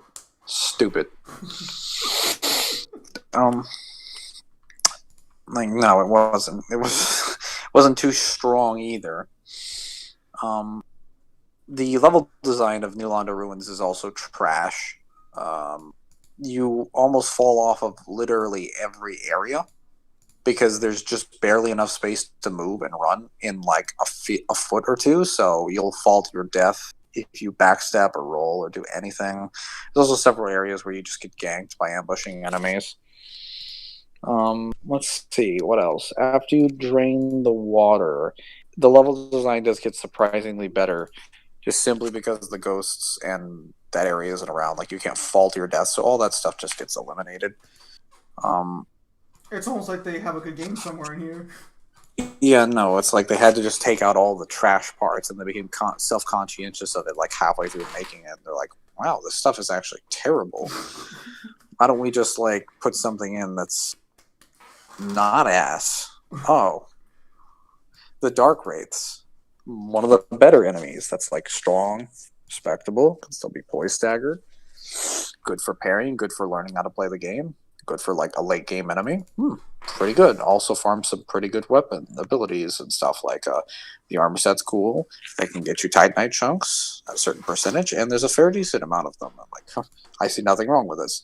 Good idea. And then like even those little spawn enemies, those like blobs that shoot skulls, wouldn't be so bad if they didn't summon skulls. Wait, but, hang on. Oh, no, that's right. Because I was thinking about the fucking the Four Kings. Because I was like, wait, don't you need their ring to fight fucking the Four Kings? Oh yeah, we haven't even gotten to that. So in addition to the fact that the Four Kings are already like massively strong based on Ninja Plus scaling, like they're way too powerful.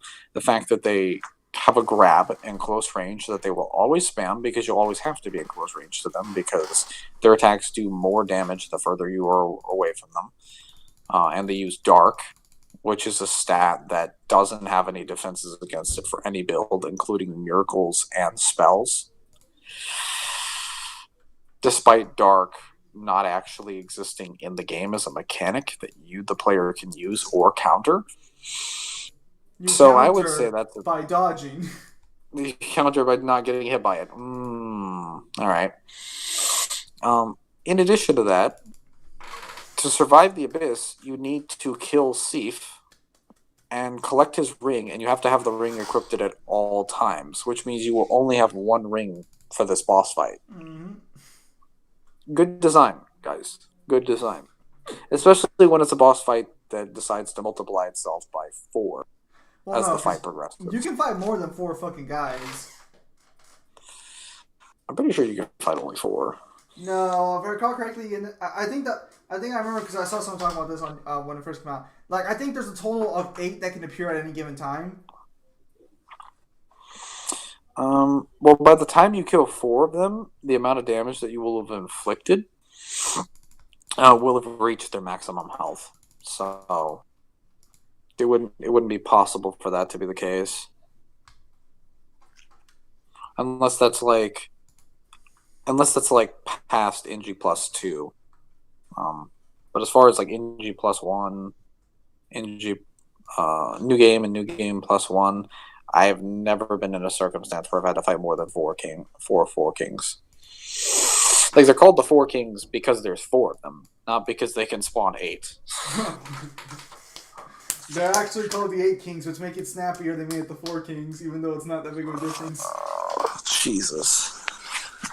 So that level is pretty bad. The boss is pretty bad. The designs for that is pretty bad. The enemies in the beginning are pretty bad, and they have really bad. It's almost like you're saying Dark Souls 1's a pretty bad game. Also, for some reason, someone explained to me why they took the largest, very large ember, and they put it in New Londo Ruins. New Londo Ruins. Like, they could have put it in the Demon Ruins. They could have put it in, like, the Catacombs later in the game, so that, or the very beginning of the Tomb of Giants or something. That would have been a lot more practical. Instead, they put it in New Londo Ruins after you unflood the place. Because also, if you fall off of these areas before you unflood, before you let all the water out of New Londo, you will die just by drowning. Like, you land in the water and you just drown to death. So I love when protagonists who could take on super ancient deities can't fucking swim. Yeah, no. They also don't, Dark Souls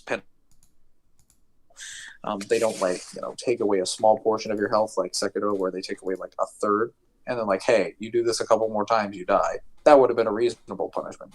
No, they don't do that. They just kill you, and then you lose all your souls, and you become hollow.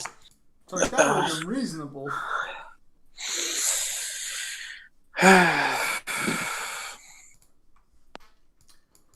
Level 4 can spawn, but another one will spawn after 40 seconds once you kill one of the 4 kings. But that doesn't matter, because by the time you kill one of the 4 kings, by the time you're finished fighting him, the second 4 king will spawn, and you will have taken out like 25% of their health. They're split evenly. So even though you could potentially get a 5th or 6th 4 king in that fight, you're probably not going to fight them, because in reality you're going to target the weaker one and take him out. Oh, it's gonna be bad. So that's that. Let's see. The Catacombs. Oh, where do I get started with this? So, level design that also kills you by fall damage. All right. So every level is just die rise. All right. That's delicious. We definitely need more of that. It's in an area that, just like in Dark Souls 3, has access to a bunch of skeletons, only this time we have the name of the gimmick that is being abused is Undead Resurrection. And the Necromancers are the ones that use these mechanics. So they basically just sit in the general area, and the skeletons will spawn indefinitely. They're also placed in specific places to ambush you and attack you in the event that you try to take out the Necromancer. And you can't zone the Necromancer because bows suck in that game because reasons? Oh, there are none. Okay. There are no good reasons for why bows suck. They just suck because Miyazaki don't allow to design a proper RPG. I don't know. I feel like the bow. I feel like the bow. If the bow is actually designed to be a good weapon, to make the game unfair.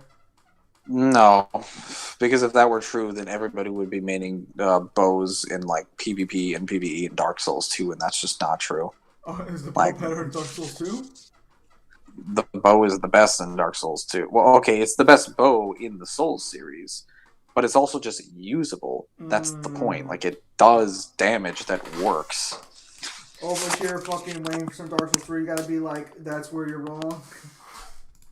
Dark Souls 3 does have a way better bow than Dark Souls 1, but that's because you can also, like, lock on outside of the aim down the sights thing that they do in Dark Souls 1. You can't, like, lock on to people and then shoot via that lock on. So the bow is literally unusable.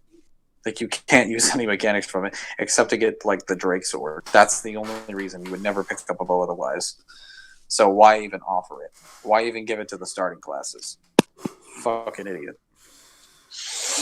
The Drake sword was fucking worthless.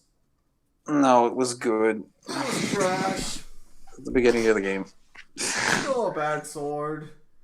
It does so much damage at the beginning of the game. It had, like, it had a cool ability, but like it was fucking trash. This has gone down a little bit. So, what's talking about? Oh yeah, the catacombs. So endless spawning enemies unless you kill a necromancer that always runs away and is protected by enemies that will always ambush you. Brilliant. And the main way that people make it through this level is by level skipping portions of it, which speaks to its replayability so greatly that players have to skip entire portions of the level to enjoy the experience of it. Hidden bonfire also near booby traps, tons and tons of booby traps. Patches can potentially activate the bridge once you go across it, forcing you to have to go back and like pull shit around. There's multiple different shortcuts that just kill you because of fall damage. Getting to the Vamos Bonfire will undoubtedly kill you at least twice. Doing any of the level skips will undoubtedly kill you at least multiple times. Let's see, any of the areas. There's also plenty of areas with the necromancers where the necromancer isn't in an area where you can see him or access him, and you're just going to have to fight skeletons that are marginally stronger to you or comparable to you in that level cap range that they're in, with good moves and good abilities that can also parry you and riposte and do insane damage, and they can revive endlessly unless you have a divine weapon. You have to get a specific weapon upgrade path, which requires you to go to the Dark Sulama. Hello. You play Sun North Star as well. That's pretty cool.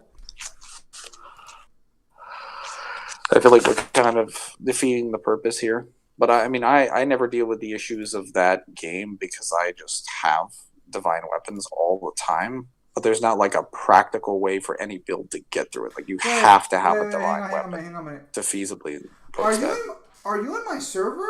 Because I think I've seen your name before. I think I've seen a name like yours before. Are you on the Discord? Let's start in here. Hopefully this will count towards my fucking co-op, so I can just do this real quickly because this will be a lot faster and like relying on randoms.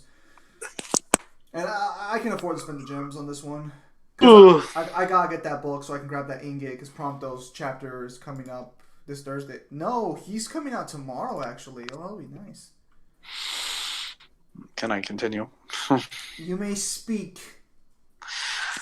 Well, after you finally handle all of that and you drop to the bottom of the catacombs after dealing with a giant Titanite slab or Titanite demon. Fucking hate those. Then, yeah.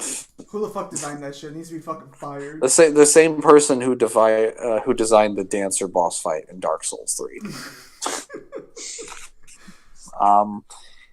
Then I have to fight a Black Knight that's just kind of chilling in this area that's also not good for fighting Black Knights with the worst weapon that we could be capable of fighting this, the Black Knight Great Axe, rather than like a spear or a sword that you could properly parry in an area with bad lighting.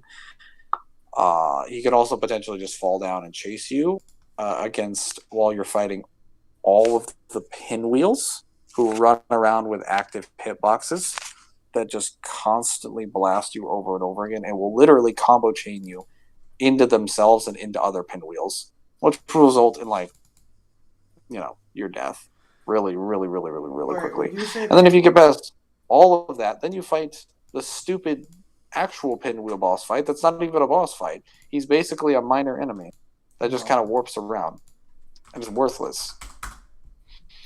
And then you're stuck in the Tomb of the Giants, which is the worst, probably, I would say, the worst area in the game. Even worse than Lost Isolith because you just can't see anything. So, yeah. I mean, like, you can't see anything at all until you get the Skull Lantern. And there's nothing but giant skeletons that hit you, knock you around in one shot. Well, they'll probably like 2 or 3 shots you based on their damage.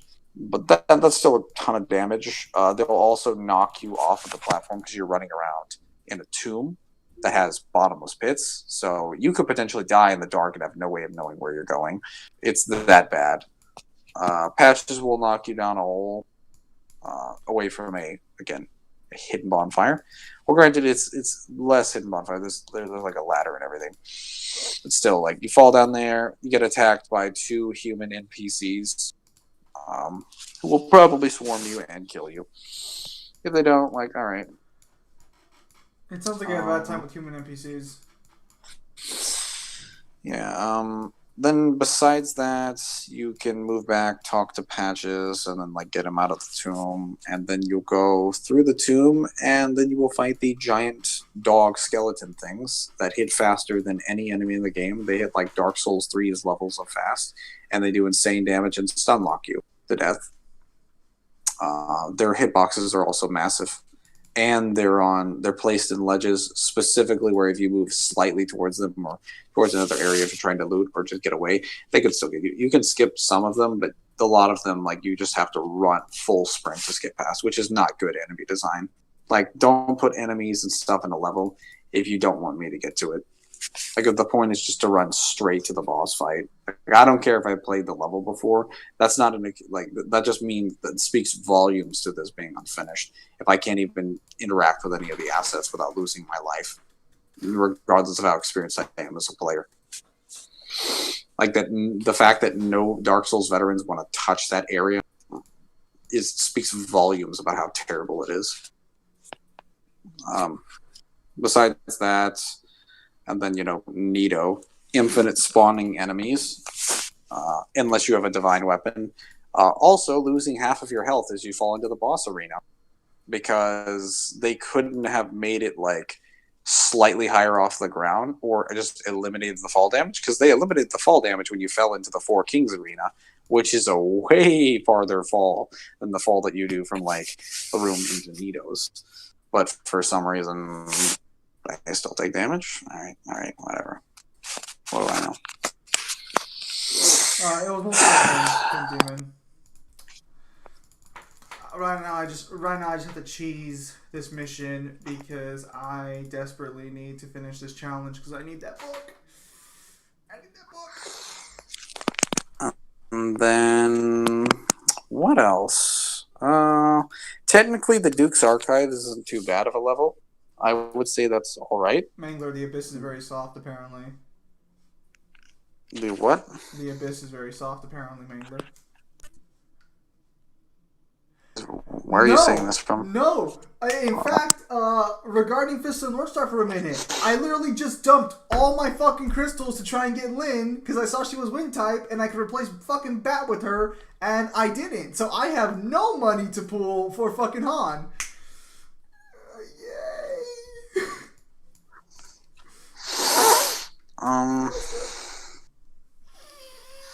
What was I going to say? Technically, the Duke's Archives is the best level in the last third of or the last half, not the last third, the last half, the last 50% of Dark Souls 1 of that entire game. The Duke's Archives is the best level as far as like a normal level design. Holy shit! Good area. It's a normal fucking level. Well, okay, if you call normal the fact that you walk in, you fight these crystal beast enemies that they're pretty fair, they're pretty respectable, but you also have to fight like, Mushrooms. the Chandlers who buff everyone around them to do pretty high damage.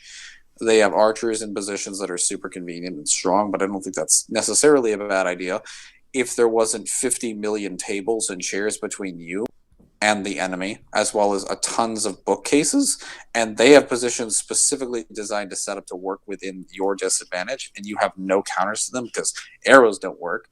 Can't use magic or miracles because they take too long to cast because there are no spell cast buff speeds, and you don't have enough distance to lock on. So you just kind of have to rush at them and like bait everybody out, which I don't like the idea of, including a bunch of builds and assets if everything doesn't work just because you want the game to be played a certain way. Kind of seems like favoritism. Also, horrible balance. But aside from that, the Chandlers also teleport away at the slightest hint of damage. Which is super fucking annoying, of course. Yeah, it's super fucking annoying and terribly designed. Like, you can't even like stagger them to get them. Well, you sort of can, but as soon as you stagger them, then they just enter an animation that has hyper armor. Like, they'll still take damage, but unless you kill them in this actually, even if you kill them, they don't register damage. They just teleport away, and you can swing through them as they're teleporting, and they're literally like fading in and out, and you can't do anything. They also have extremely powerful magic attacks. Unless you scale in defense, you have like no way to defend against this because there are no rings that buff magic defense. Wait, hang on a minute. There's no fucking rings that buff fucking defense? Magic defense. Yeah, no, there's no rings. Yeah, I don't know that. No, that sounds in Dark Souls wrong. 2 and 3 there are. 2 and 3 there are. Okay, but, yeah, I was gonna say, because I could have sworn I've seen a fucking ring that reduces magic defense. A lot of almost, like, clearly basic level, like, game design things to include in an RPG are missing from Dark Souls 1. And you just get floored through the Duke's Archives because of this. Let's see, there's also you have to spin around some staircases and some labyrinths, which aren't too bad. But then after you finally manage to make your way to Seif the Scaleless, he's immortal in that room, and you have to let him kill you. So you literally have to let him kill you in a game that forces you to lose your souls. Which means, let me explain what this means to you guys, because I'm sure you're aware if you played Dark Souls 1, and if you're going to be in for a shocker, but your souls will be in that room. And in order to move Seif from that room to the final boss area of the level, to the Crystal Cave, you have to go, you wake up in the prison cell, you have to kill an enemy next to the prison cell, which it doesn't tell you, just kind of have to guess. Bad. Okay. As, of course, all the great games do, make you guess, because that's what players want. Yeah. So, okay, wait, so hang on. Pimp Demon's saying Magic Stone play and increase the magic defense by 50 points. Magic Stone Patering? That's an item, though. I'm talking about, like, fucking rings. Like, you do realize that when you eat a consumable item, usually it takes off the buffs that you're having, right? Like, the buffs are done to make more builds viable and useful. Not even, like, broken. Just actually do good damage. Or have you give you access to resistance or stuff. Oh, actually, shit. Okay, I'm gonna keep that in mind. Because, hey, the guy from Fist of the North Star, because I don't know how to pronounce your name. Has Fist of the North Star reset yet for today or no? Like, has the daily thing reset to count as today, or is it still counting as yesterday? No, but he's claiming it's a ring, Mingler. Hang on a minute.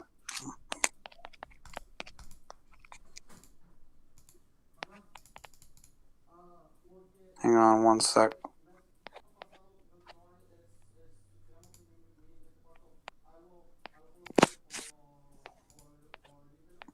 did he say it was called? Spellstone Platterine. Or whatever.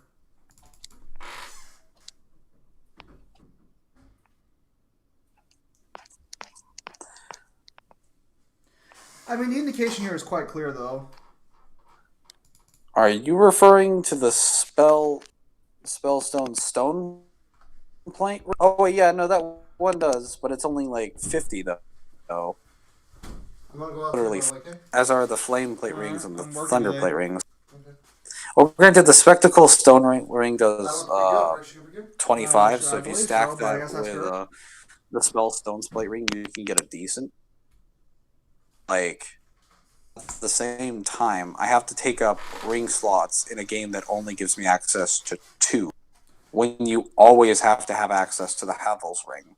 Because most builds are going to be doing medium weight rolls, which means your iframes in this game are 5 iframes. Now, if it was handled the way that Dark Souls 2 actually did it, which was the roll actually moves a feasible distance, even if it has a low amount of iframes. Even if you have a low amount of iframes, it doesn't matter because you're moving a certain distance. Your actions in and out of sprint are faster than they are in any of the other games. Even at equalized frame data, even at slightly frame data and slightly faster frame data in the other having games. 10 fingers and only being able to use 2 rings. Okay. Either way, your ability to roll and maintain your evasive maneuvers, which you always need to have the ability to roll somewhat in that game. You need to be able to roll at least once or twice. In addition to the system having really poor stamina management and just poor amounts of stamina in general, which Dark Souls 1 has the worst stamina system as far as the amount of stamina it gives you. Every roll that you have to make has to count. So, literally.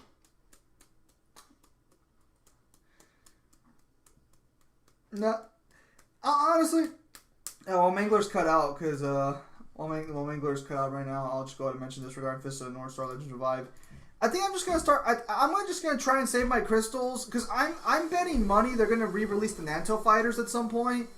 I'm really hoping we get like ultra rare versions of Nanto Fighters. So I'm just gonna save my crystals for when that happens. I'm just gonna start saving them up because I don't really like. Han is the only character I really like from Fist of the North Star Part 2. So, I'm not going to be able to get him, but he was like the only character I liked from the Island of Asura and shit.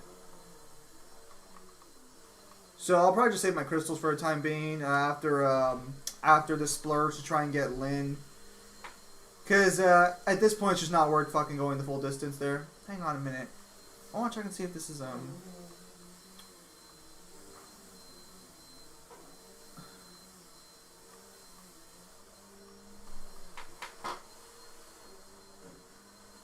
is it having fucking problems?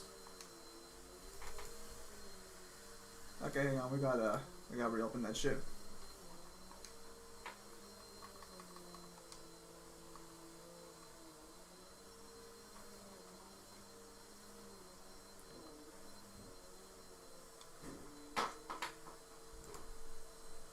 And yeah, leaks has been pretty shit. I don't know what's going on, but it's just not been good. As for Neo Exit versus Void Mundus, I don't think Neo Exit could actually do anything to Void Mundus, because Void Mundus is already the embodiment of nothing.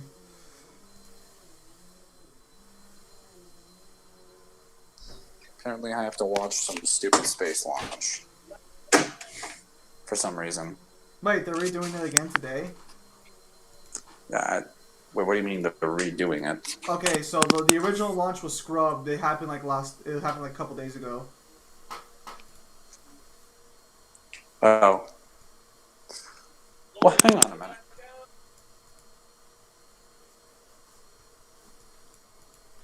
Isn't Neo... How the fuck do you have 50,000 gems? Are you spending money on the fucking game?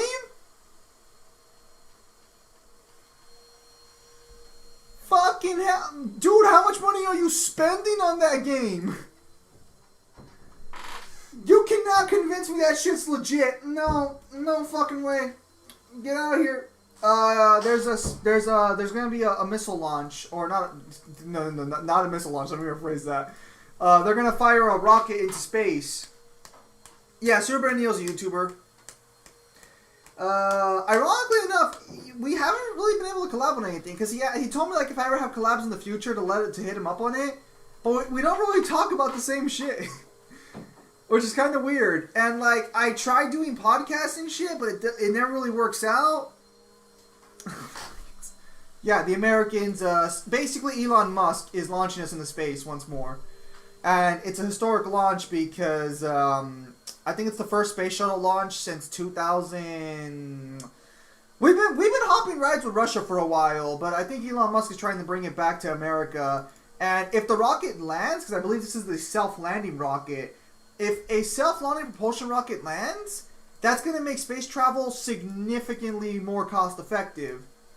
If Mango's going to be gone for a while, I hope he's back before I leave, because I'm only going to be here for maybe like another 40-50 minutes tops.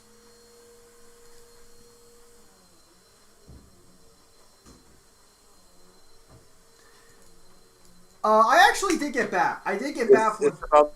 It's going to launch in like 2.5 minutes, so it'll roughly give me like 90 seconds or so, because it takes a little bit of time to leave the atmosphere. I'll be muted the entire time. I'm not sure if I should bother watching it, because they say it's historic, but it's only going to the fucking space station. It's not even going to the moon. I don't know. I'll just say this. Like, for context, I was alive, and I was able to watch, and I do not make this a political conversation, please. I'm just saying this for the sake of it. Like, I saw Barack Obama's inauguration back in 2008, and gotta be honest with you, wasn't all that big a deal. And I know it's a very historical moment and shit, but like, it wasn't a very big deal, you know?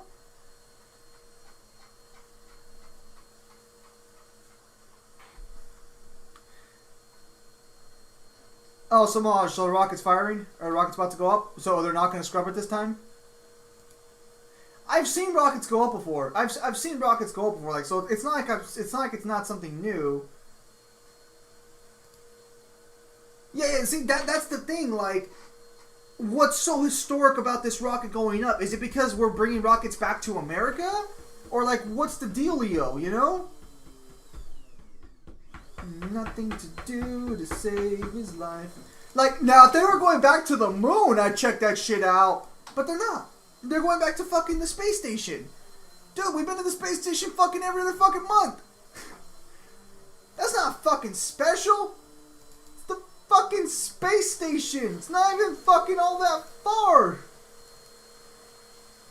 My personal opinion, but you know, obviously, you know, you think of it as you will.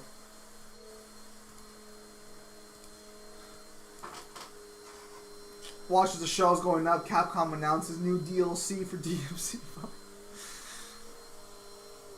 Anyways, yeah, dude, good on you for skipping banners. You know what? That's dedication, because when you skip banners in a mobile game, that, you know, good thing you have your eyes on the prize. That's for sure. Cause like, I'll be honest, I got all the Nanto fighters I wanted, but they all kind of fucking suck because the Nanto 6 are kind of shit in that game. Now, some are better than others, but you get what I'm saying. If they put Statue on the Moon, I'd fucking watch. Capcom, we're here to advertise DMC5 Special Edition. We need to put the statue on the moon. But no, yeah, so for me, like, I'm not very excited for the rest of the characters coming out, because, don't get me wrong, I don't mind Hokuto Ryuken, I don't mind the Ryuken Fist, but Han was the only cool Ryuken Fist member. Huey wasn't all that cool, and Kaio, honestly, doesn't seem that appealing to me either. Honestly, at this point, I might as well just be saving money for the inevitable legendary rare Kenshiro and Rao. If they went to the moon, we can finally say that they didn't fake the moon landing. I actually had to prove. For one of my things about space, because in middle school we had to do a diagram on space. I had to like do a presentation on space, right? And so my presentation was on how the moon landing was faked. And with a straight face, I was telling these people, these are all the reasons the moon landing is fake. Fact of the matter is that this shit's fake. So, the evidence based on all the websites I found and shit and everything I found out, the evidence does support the idea the moon landing was fake. The problem, however, my classmates were all looking at me like, what the fuck is wrong with this guy? But I'm like, as you can see by exhibit here, the shadows are very clearly not in the right position. My chemistry teacher and me and my chemistry teacher did not get along. We did not get along at all. She was just there fucking like laughing in the corner the entire time as I explained. Man, my history teacher, I wish my history teacher would have told me like do a presentation about like a historical event that happened in the last 50 years. I would have been like, so here's why the Twin Towers was an inside job. As you can see by the diagram, steel beams do not melt by jet fuel.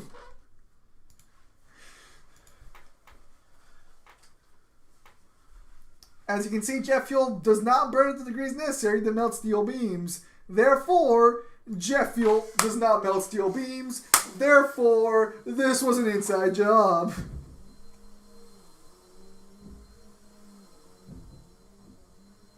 Now, in all seriousness for a minute,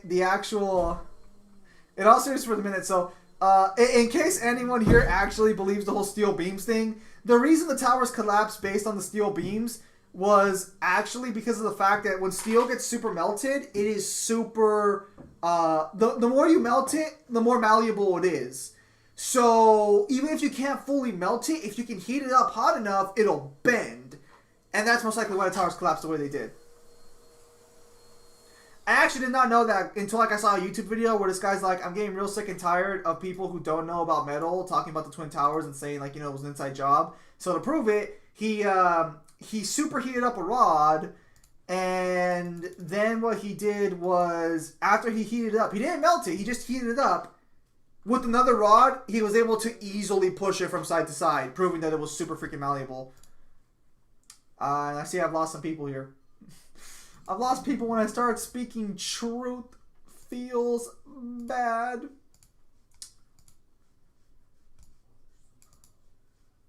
I mean, yeah, an airplane hit the Twin Towers, but like... an airplane hit the towers, but like, the towers didn't initially collapse. You know that, right? Like, well, I mean, if you watch the videos, you can see the towers are still there for a good portion of time.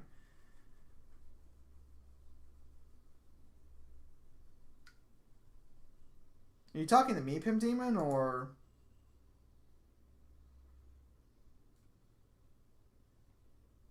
I'm actually pretty well versed in history and shit. I actually do read a lot of books on You're Speaking Stupid, Zim. I mean, look, I'm explaining to you how the world works, and you're just over here like, you're speaking stupid. You couldn't even present evidence for your fucking point of views, I bet. I bet you can't even make a PowerPoint presentation using Microsoft fucking PowerPoint. I bet you're the kind of fucking slut who uses Google Docs. There's actually no real difference between Google Docs and Google fucking Word versus fucking Microsoft Word and shit. It's just that everyone wants Microsoft Word. It's slightly more professional. I've used Word before. It's super weird. Man, fuck me. That is a long fucking flight. I hope it doesn't explode, because that happens a lot with those fucking things.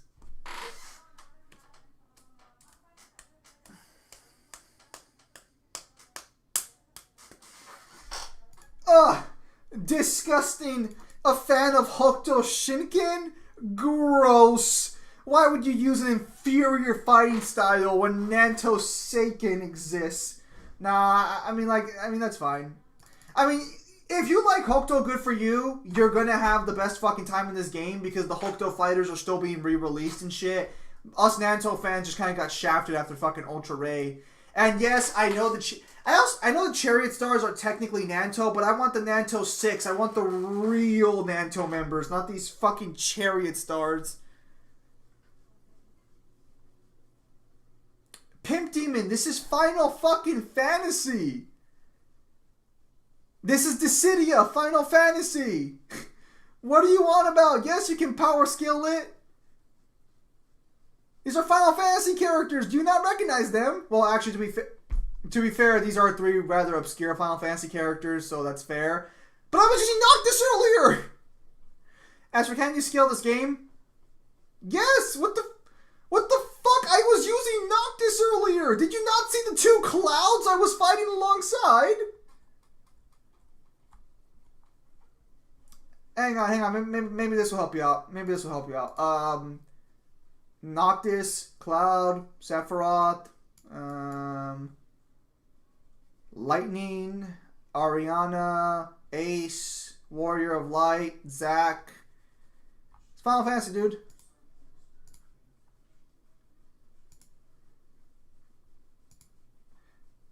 It's not that I'm getting mad, it's that that's a fucking stupid ass fucking statement.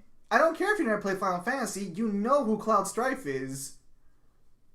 Like, we literally entered the fucking lobby with 2 Cloud Strifes. How did you not fucking think to yourself that's Final Fantasy? Okay, now you're just trolling at this point. $30 game. Final Fantasy 15 was a great game. I don't know what the fuck everyone fucking shits on about that. That game was fucking great.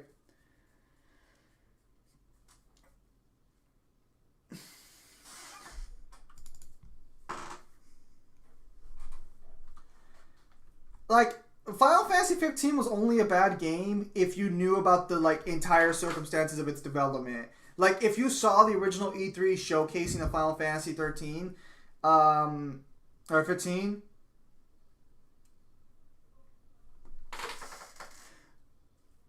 I think Final Fantasy 15 should have had a story mode and an RPG mode.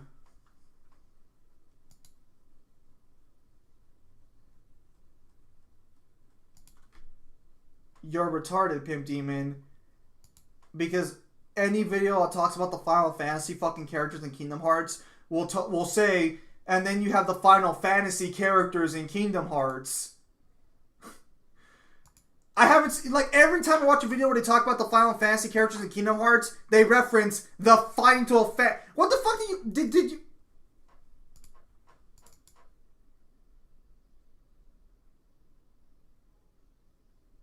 Being autistic doesn't give you a right to be dumb.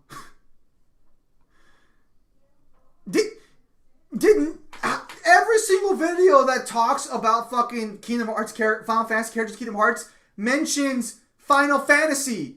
Did you not think to yourself what was Final Fantasy at any point? I've never seen a video that doesn't mention them from Final Fantasy. There might be, I'll grant you. But even the comments mention Final Fantasy. Like, how did you not know there was a separate fucking verse these people were connected to? No, fuck that, Ryan. Final Fantasy 15 was good from word go. Final Fantasy 15 was a good game. I don't know why everyone fucking bitched about Chapter 13 and shit. It was fine.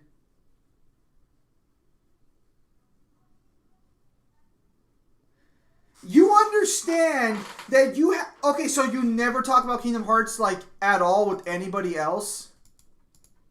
We all know how fighting games are better. What fucking fighting game? Do you play other games such as Dragon Ball Legends or Dokkan Battle? I do not play Dragon Ball. Okay, so the only mobile games I play realistically right now that are gacha based, I play King of Fighters All-Star, I play Final Fantasy Opera Omnia, and then I play, obviously, Fist of the North Star. I used to play a couple other ones, but they weren't very gacha-based. And I've tried playing Epic 7, but Epic 7 kind of fucking blows. I don't know why I can't get into Epic 7. I've tried several times. How long is that fucking thing gonna be fucking... I don't want to hear this from a Virgil smoker. Dude, shut the fuck up. You probably like Tekken 7 and think it's a good game. Ugh. Gross. You probably think Tekken 7's a good fucking game. You probably think fucking Street Fighter 5's a good game.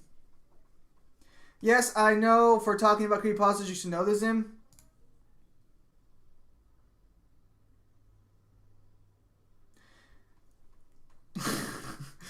I mean, here's the difference.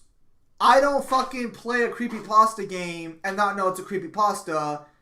You play Kingdom Hearts with guest characters from Final Fantasy and don't know they're from Final Fantasy.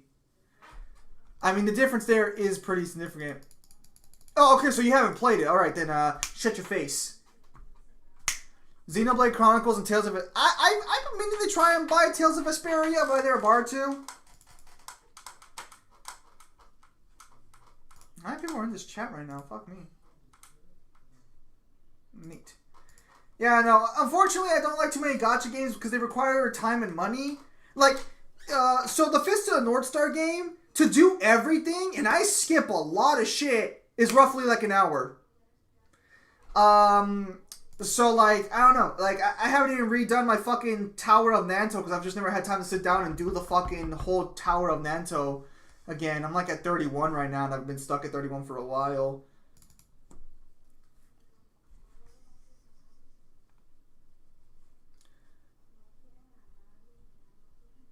I got time for that. No, I mean, I have time to do it, but, like, what I mean is, like, So, I don't look down on mobile games as, like, not real games. My problem with mobile games is that you can't play too many of them because they take too much maintenance time. How active is your server? Because my server, I think I'm, like, ranked freaking 70, but I don't even play it that often. Well, I do play fucking the game. I try to play it every day because, you know, my guild will kick me if I don't play for too many days. Okay, yeah, mobile games also stick around and get a lot more updates and shit longer than other games. So yeah, a mobile game takes a shit ton of money, absolutely. Pimp Demon, no, there are people who don't know about Final Fantasy. What I don't understand is how you wouldn't know about Final Fantasy after playing Kingdom Hearts. That was where my beef was at. There are people who don't know what Final Fantasy is. Like, you can ask regular gamers and some of them might not know who Final Fantasy or what Final Fantasy is. That's not the realistic part. The part that caught me off guard was that you play Kingdom Hearts and you don't know what Final Fantasy is. Oh, fuck me. How are we still not done with this fucking mission yet? We've been playing for 30-something fucking minutes and this is a low-level fucking dungeon. Ooh. And I'm the creator of grilled cheese. Why would you create a shit sandwich? Oh, I said it.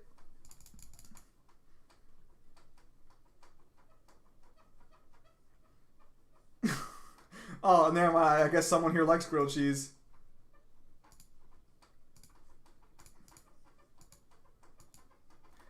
Grilled cheese is trash. I never saw people like grilled cheese sandwich. I used to like homemade grilled cheese sandwiches for like a fucking year as a kid. But then afterwards, I tried out other grilled cheese sandwiches and I was like, oh, this sandwich is fucking garbage. This is a trash sandwich. This is a sandwich that doesn't deserve to exist. This sandwich is bad. How many more fucking ones do we have to do? Fuck me. I never had chicken grilled cheese. I had like a school grilled cheese sandwich, and afterwards it just turned it off for me forever. Now, I don't know if you ever had a grilled cheese sandwich at school, but they are fucking awful. Alright, so we just had to do 5 more. Finally. Fuck. I think what we'll do is we'll do 4 of these. And then we'll do one of the more major ones.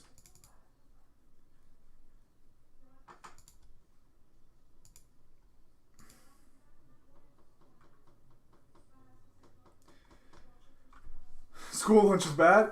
No. Fuck that noise. Fuck that noise. No. The way you can tell a sandwich is good or not is if even its lesser variations are still good. A peanut butter and jelly sandwich is going to be a peanut butter and jelly sandwich no matter how many times you fucking eat a peanut butter and jelly sandwich. A ham sandwich with cheese is going to be a ham sandwich with cheese no matter how fucking bad the fucking sandwich is, you know? But fucking, that melted fucking grilled cheese shit, no, that's gonna fucking suck ass if your guy's not doing it right or they're using the wrong type of cheese. Are you fucking kidding me? Did you say this thing was gonna fire in 2 fucking minutes?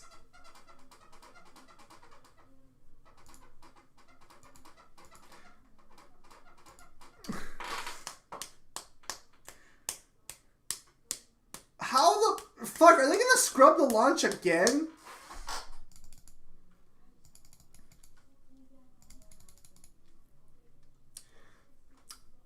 What the fuck?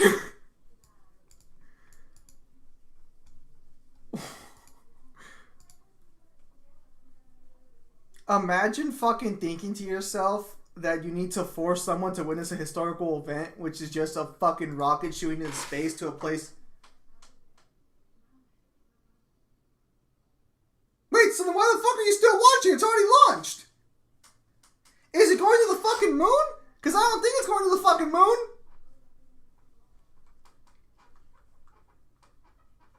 Wait, how do they have cameras of it outside the Earth's atmosphere?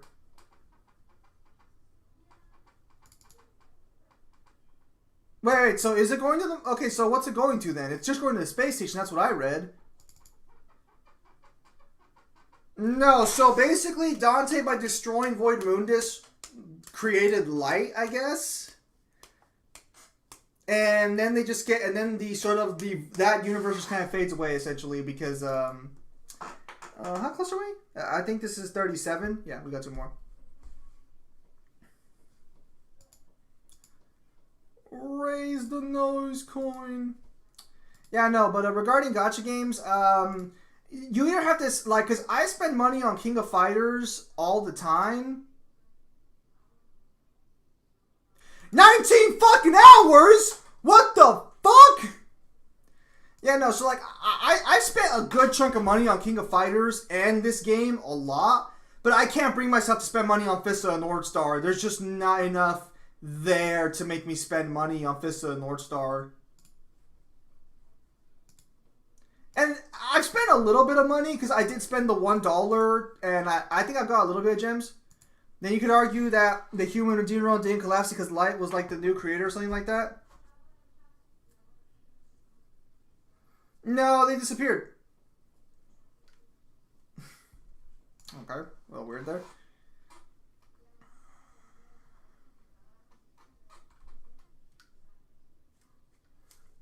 He can't pimp because his family's making him watch it.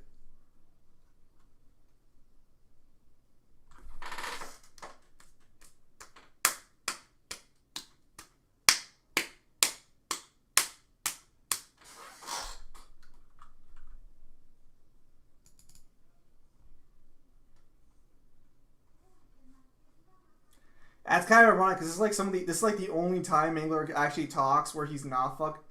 What do you mean so? I mean, like, I don't know what your relationship with your family is, but not everyone can just tell their family to go fuck themselves when they want to, like, watch an event with somebody, you know? No, okay, so the human realm, the demon realm... Okay. So, there's the normal human realm and demon realm, and then there's the alternate universe. The alternate universe starts fading away after Dante kills Void Mundus. This is because Void Mundus most likely sustained creation with his mere presence. I do have a Discord. But why don't you just message me on the official actual Fist of the North Star Discord? I'm back. I exist. Hello, everyone. And the second you come back, your fucking mic decides to fucking kill itself. No. So, how was the launch, Mangler? Was it as historical as you were promised? No, it was just kind of boring. Guy was like hyping up. He was like, "Oh, you have to see this. It's so good. It's so good." And it's just like, I mean, they're flying in a rocket, moving really fast. Like, I feel like if something happened to the crew, then it would be interesting. What? You know, so there was this. Because that would be out of the ordinary. There was this one fucking ship that was I don't remember what the space shuttle was called, but it was manned by a woman. I know that much because for context, this shuttle blew up. But my chemistry teacher, or my middle school chemistry teacher, had a joke, and the joke was, what was the last words Control heard from this ship? And she said it was the girl saying, "What's this button do?" Yeah, I've heard that one before. I hate you. Well, it's not that. It's the Challenger and Apollo 11 are the only ones that are like one of the Apollo launches above the number 10 was a failure, and it blew up mid-flight, killing most of the crew. Well, all the crew. I was gonna say most of the crew. I want to meet the man who Yeah, survived. one of them was just so strong the launch couldn't take him out. Like he had to die. Not stop me. What a chat. But yeah, no. The North Star guy. Wow. It's because I can't pronounce his name. I feel like it's Arabian. I want to say it's Salaman Hassan. Let's call him Hassan. Like, make it easier. Or Suleiman. Suleiman or Hassan. Suleiman Hassan? Suleiman. I think it's Suleiman Just Hassan. call him Suleiman. Just call him Suleiman. Well, I don't know if that's how you pronounce it. Because, like, you don't want to fucking mispronounce someone's name over and over again. That's not mispronouncing to use one name of the name. Like, I call you Zim. It's short for Zimatorn. Because I don't want to say Zimatorn every single time I talk to you. I'm not going to call him Suleiman Hussan the entire time. I'll just call him Suleiman.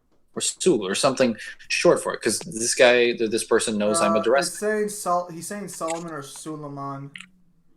Solomon. How can you have both pronouns? Solomon sounds pretty good. I think what happened here is this is a case of where like he's so used to people mispronouncing his name that he just doesn't care. So like he just says like Solomon. He just gets to have multiple names. Freaking lucky. Do you not have multiple names? Imagine not having multiple names. Oh, my name is not that creative. What is your real name? I'm not telling you my fucking real name. Speak. No. I bet it's fucking Daniel. You sound Damn like Daniel. Damn Daniel, back at it again with the white vans. Different pronounce. Okay, so different pronunciation. Yeah. Ah. Void Mundus was the source of the creation of the alt. I thought for a minute he was saying the source of the creation of the salt, and I was like, wait, you mean all salt? My name's not Mark. My name's Joshua actually. You were Josh? I go by Josh, Joseph, John, Jay, literally fucking like anything. Josh to me. Spider Jew. All these names belong to me. What the hell? What does that last one have to do with anything? No. I'm just listing off names that I go by. And Joseph Joestar. I've been called Joseph a couple of times. Usually I go by Josue.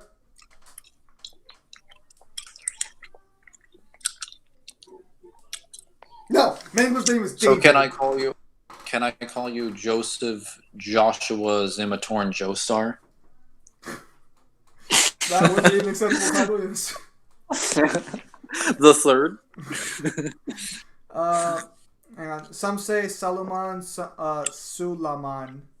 Sulaman, yeah, because I have a couple of Arabian friends. Their names are like Kawi, Sawi, Adul. I don't know what the others are because we kind of like lost a little touch there with the other kids.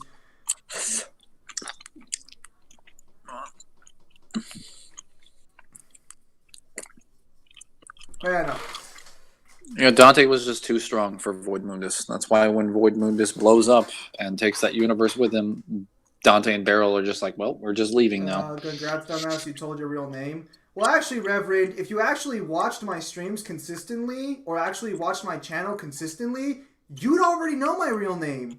Because this wouldn't be the first time I revealed my name as Joshua. Dumbass. I didn't. Well, I mean, you don't watch my streams consistently, though. But, like, for, like, the people, like, I'm pretty sure Tommy, too, knew my name at one point. I mean, like, my name's not a secret. Because you guys can't do anything with my name. None of my online profiles go by anything other than Zimatorn. To you guys, Zimatorn might as well be my real fucking name. Well, what were we talking about before I left? Dark Souls. Oh yeah, the bad level design. Went over the Tomb of the Last Giants, and that was pretty much it. Oh, I was saying that technically the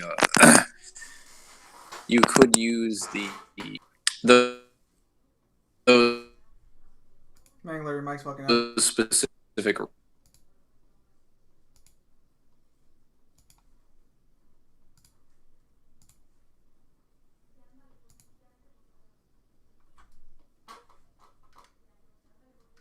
How did I lose likes? Okay, so you know what? We were going to get Dark Souls, but then Mangler decided I'm going to mute my mic. So sorry, Pimp Demon. Looks like you're not getting Dark Souls.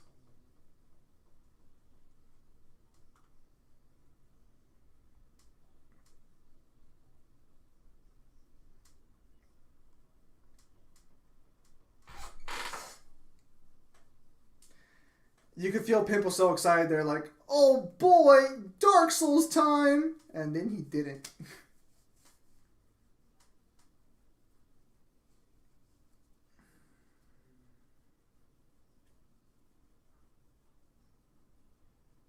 Pandemonium is one of the shittiest summons in this game. Oof.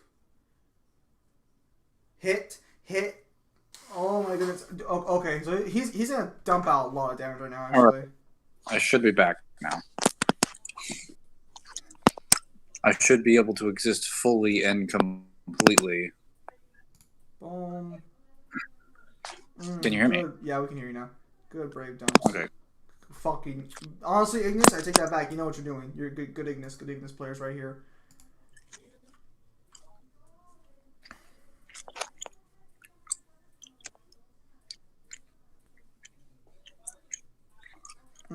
Fucking love Noctis, my favorite character.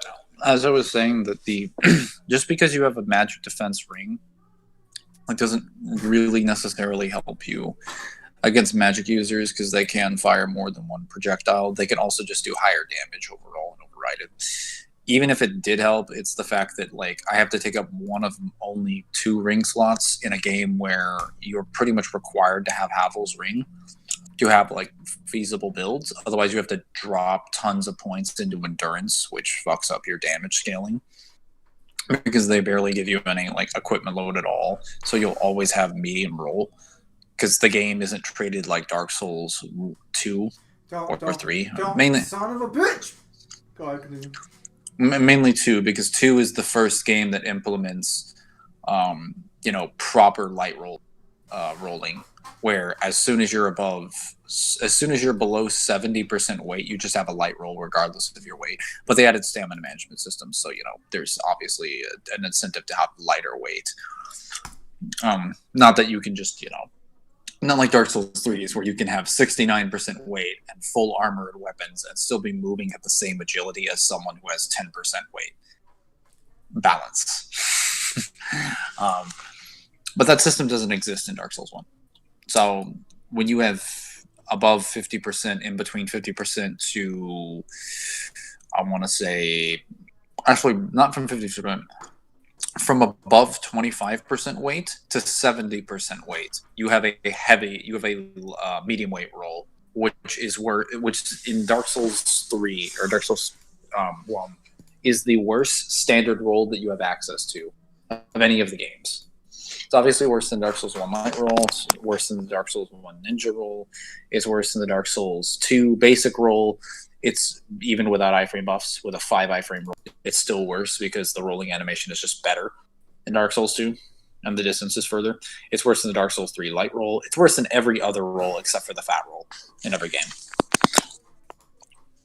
And it sucks. The only saving grace for it is that, like, you can have poison in that system. So, given that the Havel's ring increases your equipment load by 50%, and you pretty much always have to do, like, you need it to have, like, proper iframe rolls, because you need at least a light roll to have good dodge frames, or you're going to be, like, getting shit on the entire game. Because the stamina management system is also trash. I feel like giving up my ring slot just to get 50 points of magic defense, when, like, the other games have the magic points defense systems that give you, like, 80, 100, over 100, and then extra items that you can stack on top of that without sacrificing buffs. That's a pretty compelling reason for me to be like, yeah, the system's poorly designed and optimized. Oh. Wait, Jim, you're still there, right? Yeah, I'm still here. Since I just finished up coughing. Yeah, so I remember what I was mentioning. So the reason I mentioned this is because the Duke's Archives, after you run through them, once you get killed by Seif, and you leave your souls in his room because you have to be killed by him to move on.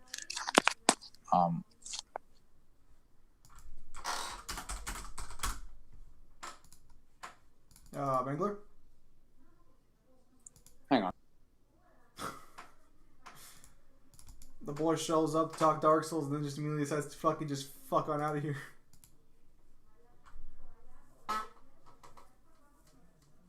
I'll have to do these. Oh, well, thankfully we're gonna get that done. That's gonna be another ingot. Alright, perfect. So we're actually gonna have enough. Oh, okay, you know what? We might actually do this.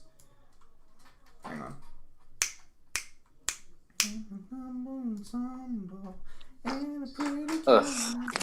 Right. Why are you singing? About it. You don't speak to me about what I can or can't do. All you have to do is worry about yourself. Might as well join in. The fuck are you on about? We're not even in general chat. We're in the lock server. We're in the big boy server. Oh, you mean your name? Your name's Donald? Oh, I never thought to myself why someone would name their kid Donald. It means ruler of the world. That is ironic. That is a very well. You know, I take that back. That name might actually. Fuck me. That's a great fucking. It means ruler of the world. If that's actually fucking true, that is one of the most well applicable names I've ever seen in my life. I take it back.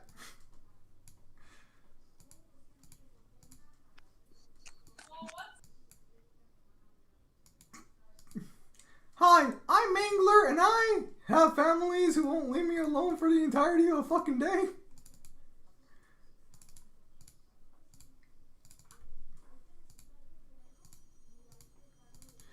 Well, I am sorry, Pimp Demon, but it looks like Mangler's still having issues with his... Or, not issues, but, like, you get what I'm saying. Hang on.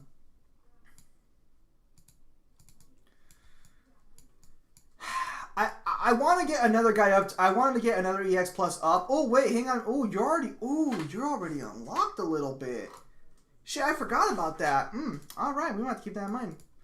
We got 3 Type 0 EXs, but I kind of want to get his up because he's still a top tier support.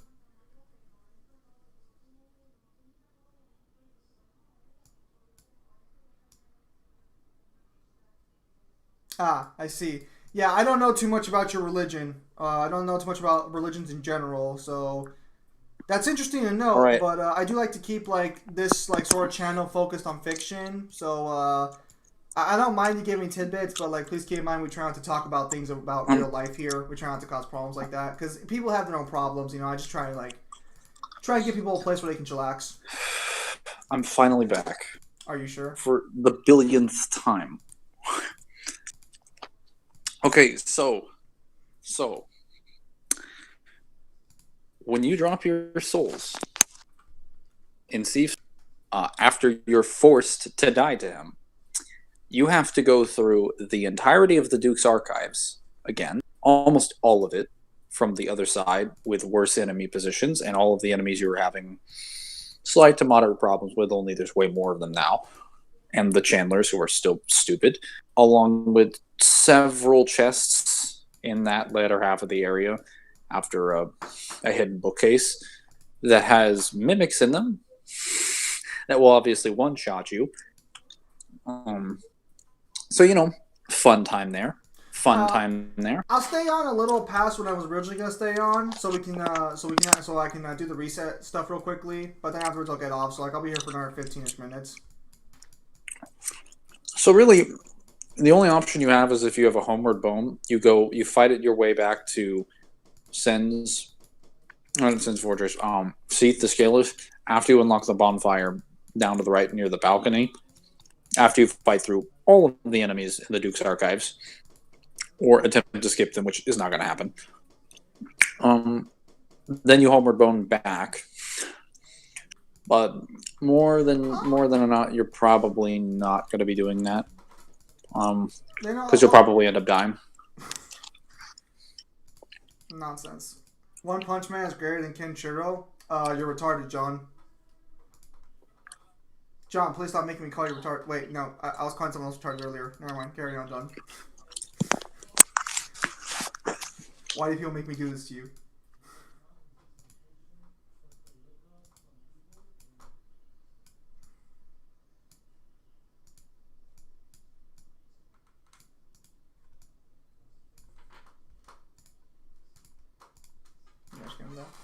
Also depends. Depends on what. Mangler, are you fucking kidding me? I'm sorry. Somebody was playing on the Switch, and then I got like an email that something was bought, and I'm like, hold up. It's like, hang on a minute. What? Oh, okay. So it looks like the update was up right now. So I'll go over there right now. Obviously, it looks like you're gonna start a bit earlier than I am. I just want to finish something up over here. I need these gloves. So, after you deal with all of that and secure that bonfire, you're like, oh, I'm happy, and you avoid the mimics somehow on your first playthrough. On repeated playthroughs, a lot of these issues go away, but we're talking for the practical purposes of level design and I guess the enemy placement. You would still have to go all the way to the end, which means once you get through the Duke's Archives and the one grassland area outside below the balcony, you have to go into the Crystal Caves, which is by far the worst defense of any of the levels in which you can see. So even worse than Lost Izalith, and worse than... Because at least in Lost Izalith, you can get the Charred Lava Ring, which pretty much eliminates like 95% of all lava damage. You just run through the area and take no damage whatsoever. You can kind of... what's it called? You just kind of also attempt to run through the areas in Crystal Cave, only they're much, much smaller, and you can die much, much, much quicker. Also, Moonlight Butterfly, one of the bosses in the early parts of the game, is retrained as an enemy that just kind of sits on random spots in these areas that can respawn. And if you walk near them, then you have to fight these enemies while you walk across invisible catwalks. You heard me correctly. Invisible catwalks. I see no problems here. Let me repeat that. You can't see where you're walking because the things are invisible. And if you fall off, you die. We've already established you've died once because Thief had to kill you, which means you're guaranteed to lose those souls if you die a second time. And then you'll have to go back and get the souls you just got from killing all those enemies, which means you'll probably lose those too. Hang on, Mingler. Okay, so if Saitama's only supersonic, then Kenshiro beats him easily. Kenshiro's faster than light. So that's going to be an easy stomp for Kenshiro.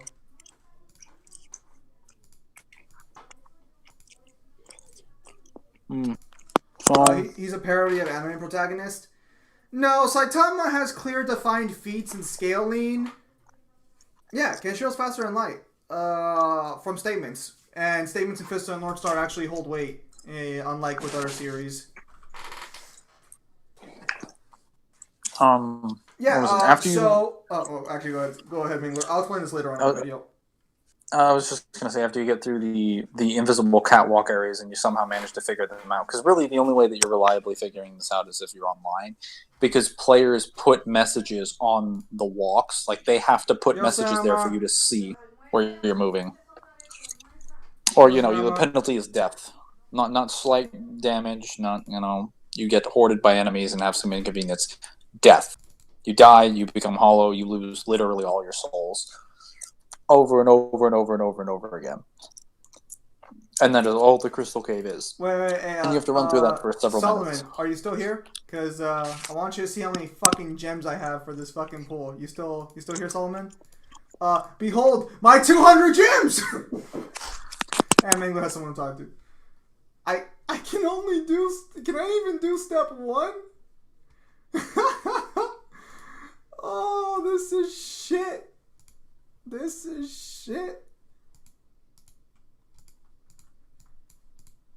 I have to leave again. That's alright, Mangler. Well, unfortunately, I'm not going to be able to stick around too much longer, so if you gotta go, we'll just hit this up later. What the heck? Oh, a double fucking drop event going on. Of course double drop event's going on. Layers, Mangler.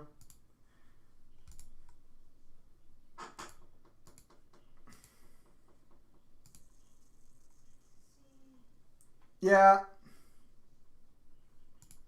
He does. The boss would... Dude, the boss would fucking stomp GTA. What are you on about? Please, please, God, please. I need another ultra rare. No, we're just not gonna get it. No, we're not gonna get it. Please, please, please. Damn it. I'm ranked 2 right now. This is the only time I'm gonna be fucking ranked 2 in this fucking entire game. Except he can. What feat would fucking give fucking the GTA protagonist a chance?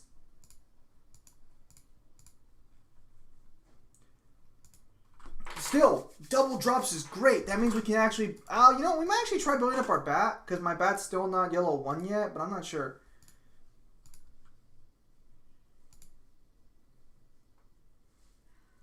Okay, John, I'm gonna need you to stop trolling here. So, are you just trolling, or do you actually believe that? Because, like, if you're trolling, I'm gonna need you to stop trolling here. Like, you can troll later, but, like, I do have to go in a bit, so, like, I'd rather not try and get into a discussion right now. So, like...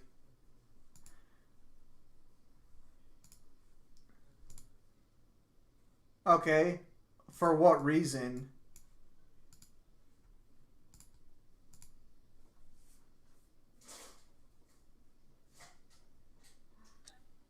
I am back again. Whoa. Well, I'm still here for now. Okay. I'm on gases. I told my family not to bother me anymore. Mangler, I'm only gonna... No promises.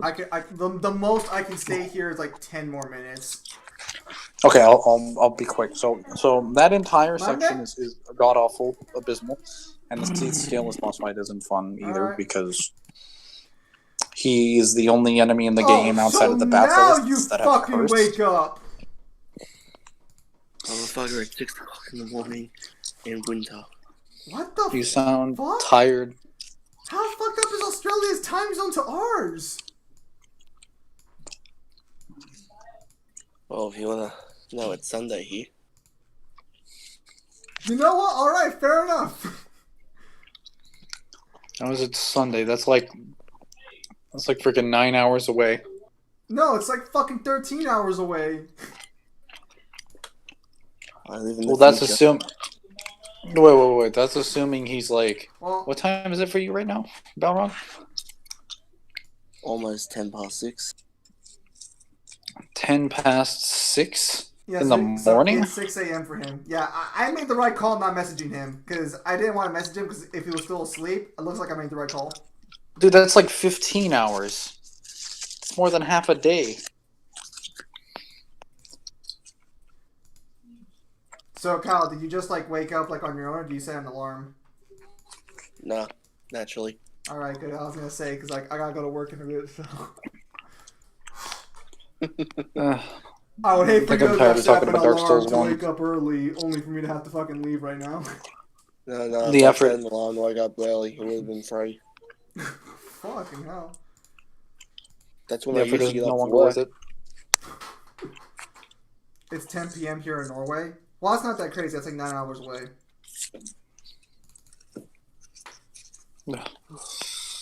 God, I hate the cold. I'm disregarding any Saints Row 4 feats, since that's just a virtual reality, isn't even real in the game. You can't disregard Saints Row 4 because there are places where that occur outside of the game. Haven't finished that game yet. Mangler, Dark Souls now or else. I mean, don't get Mangler started. I mean, I'm only gonna be here for like 5 No, minutes. I don't want to get started because I attempted to get started 6 frickin' times and I get interrupted by my family every single time. So no, that's enough for today. All I'm right. out of enthusiasm. His family unenthusiased him. Alright, I just gotta do something real quickly on I just gotta do something real quickly in my King of Fighters game real quickly, and then I'll be getting off the stream. So Balrog, Yes, how is Feng Shinji? I'm enjoying it. Why are you laughing? So, are you enjoying what I've provided for you? I am enjoying it in just pure monotone. What do you want from me? I just woke up and everyone else is still asleep. Imagine using that as an excuse. Even now, we're asleep. This is all a dream. Balrog is the only one awake.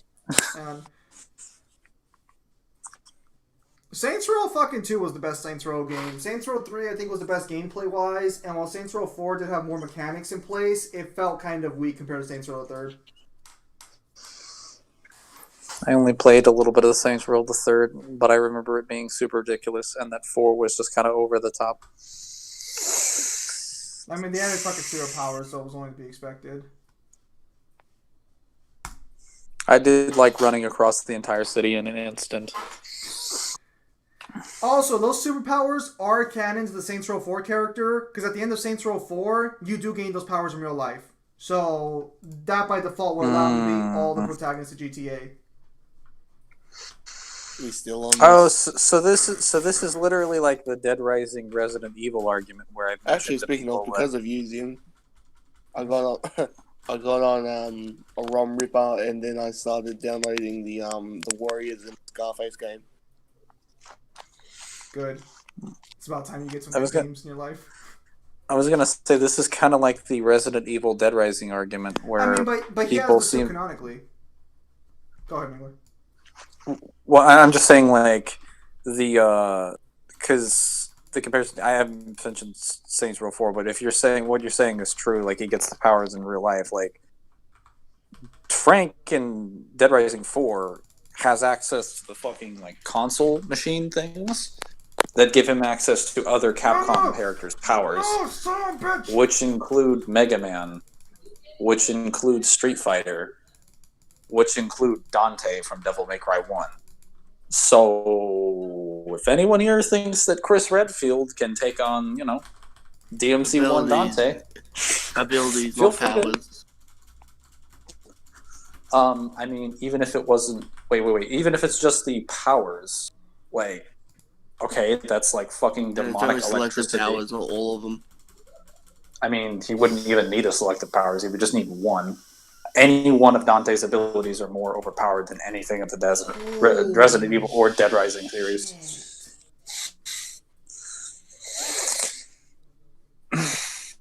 No, I mean, like, yeah, the boss does have... No. The Apoca Fist or the Apocalypse Fist is technically something you can only get if you choose not to take off the guy's mask. I don't know what's canon in that event. I wish I had finished Saints Row 4. Well, actually, I bought the Saints Row like full package, which is Saints Row Reelected and Saints Row Get Out of Hell, and it was I got it all for like $6. Get Out of Hell is kind of weak. Well, I like ridiculous games, so Trevor takes shots. He's also the craziest. That's not going to really help him against the boss if you're arguing for the boss, or if you're arguing against the boss. But I don't think you're arguing against the boss. Oh wait, Trevor from GTA? That guy's crazy. Yeah, absolutely, really. It's not gonna fucking matter if he can take bullets. So can the boss, and the boss has way better fucking feats in fighting. Doesn't the boss also strap him? Doesn't the boss also strap himself to like a nuclear missile as it's pulling into the atmosphere? He's literally like pulling onto an ICBM and has to fight like multiple Gs just to like crawl up it and rip panels off the side of it while it's moving. That's how he became president, Angler. Of course. Well, yeah, I know that. Like that's the main portion. Well, I played that, and then I played a little bit of the simulation. But that's literally the first mission you play. So, oh, that was a shotgun. What? What are you talking about? When the boss crawls up the missile, he's using his bare hands to rip the panels off of it as it's flying into orbit.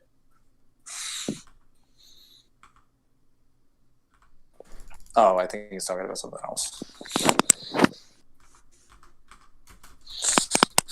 No, like, if we were to bring in gear and shit, the boss also beats GTA protagonist because he has the entire fucking Zinniac Empire at his disposal.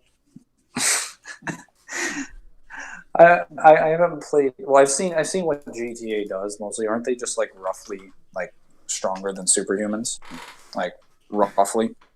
Not stronger. They're like roughly fucking superhuman. Yeah. Well, that's what I meant. Yeah. No. And the. Okay, yeah. So unfortunately, I want to do all three of these right now. Oh, actually, no. We might be able to do it because we're actually turning a lot faster than I expected. But yeah, no.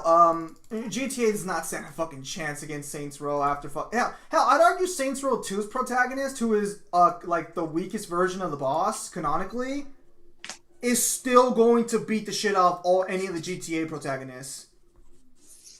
I mean, it doesn't matter if Saints Row is dead and sucks, and even if that's true, that doesn't change the fact that he would still beat the shit out of the GTA protagonists. Just because the game failed doesn't mean their character is not stronger than your character. Remember, but what about Nico Bellic, who has the power of a migrant? Remember, guys. No. Remember, DMC2 was a commercial failure and a flop. That means no one in that game is stronger than the characters in God of War. No one. No one. My question to you, Zoom, is can the boss resist the urge to ignore Roman and his constant attempts to go bowling? There are some pretty annoying characters in GTA, so I think he might have a chance. It's a small chance, but it's there. All I remember from what I've seen my brother playing it is that what's it called? He was playing Trevor and he went up to Michael's house and he started firing RPGs at it. And Michael called him on the phone and was just like, "Stop shooting my fucking house." Wait, you can do that? Yeah, you can shoot missiles at his house and he'll just call you on the phone and tell you to stop shooting at his house. Okay, look. Yeah, he doesn't John, say it like nicely. He screams at the top of his lungs. I mean, he's shooting at his house. How's he supposed to say, "Don't shoot my house nicely"? Yeah, no. It's just like, yeah, please stop shooting RPGs at my house. Please blow up the side of my house a lot. Oh, dang it. We lost already. Look, John, name the protagonist of GTA you want to go up against the boss. I gotta go to the restaurant. I'll research the character, I'll make the versus matchup with all the evidence, and you'll fucking see that you're wrong. Tommy. I think I heard a name. I mean, if you're gonna research a good protagonist, you might as well research a good story. So choose Vice City. Okay, hang on. Johnny Kobletsi. Okay, so do you want me to research Johnny Kobletsi then, or who do you want me to research? Because, like, tell me now, because I'm going to leave right now, more or less. It's not going to matter. Military techniques are not going to matter in this fight, because the boss fucking beats the boss can with hydrogen. Who's the strongest GTA protagonist? I keep hearing about a guy named Cloudy. I mean, if we're including all of his superpower in game abilities, like the boss can run from one side of the data city to the other in 2 seconds. No. I mean, like, okay, tell you what. I'll put in because I gotta go. So what I'll do is this. Later on when I'm at work, I'll do a poll, or not a poll. I'll do a comment to you guys, a message. And then you guys can just tell me who you think is the strongest and who I should do for the versus matchup. And I'll probably do Saints Row 2 and 3 boss first. And if I really need to, I'll mention Saints Row 4. Anyways, thank you guys for your time as always. Have a nice day. It'll be a bit sad if you have to do the person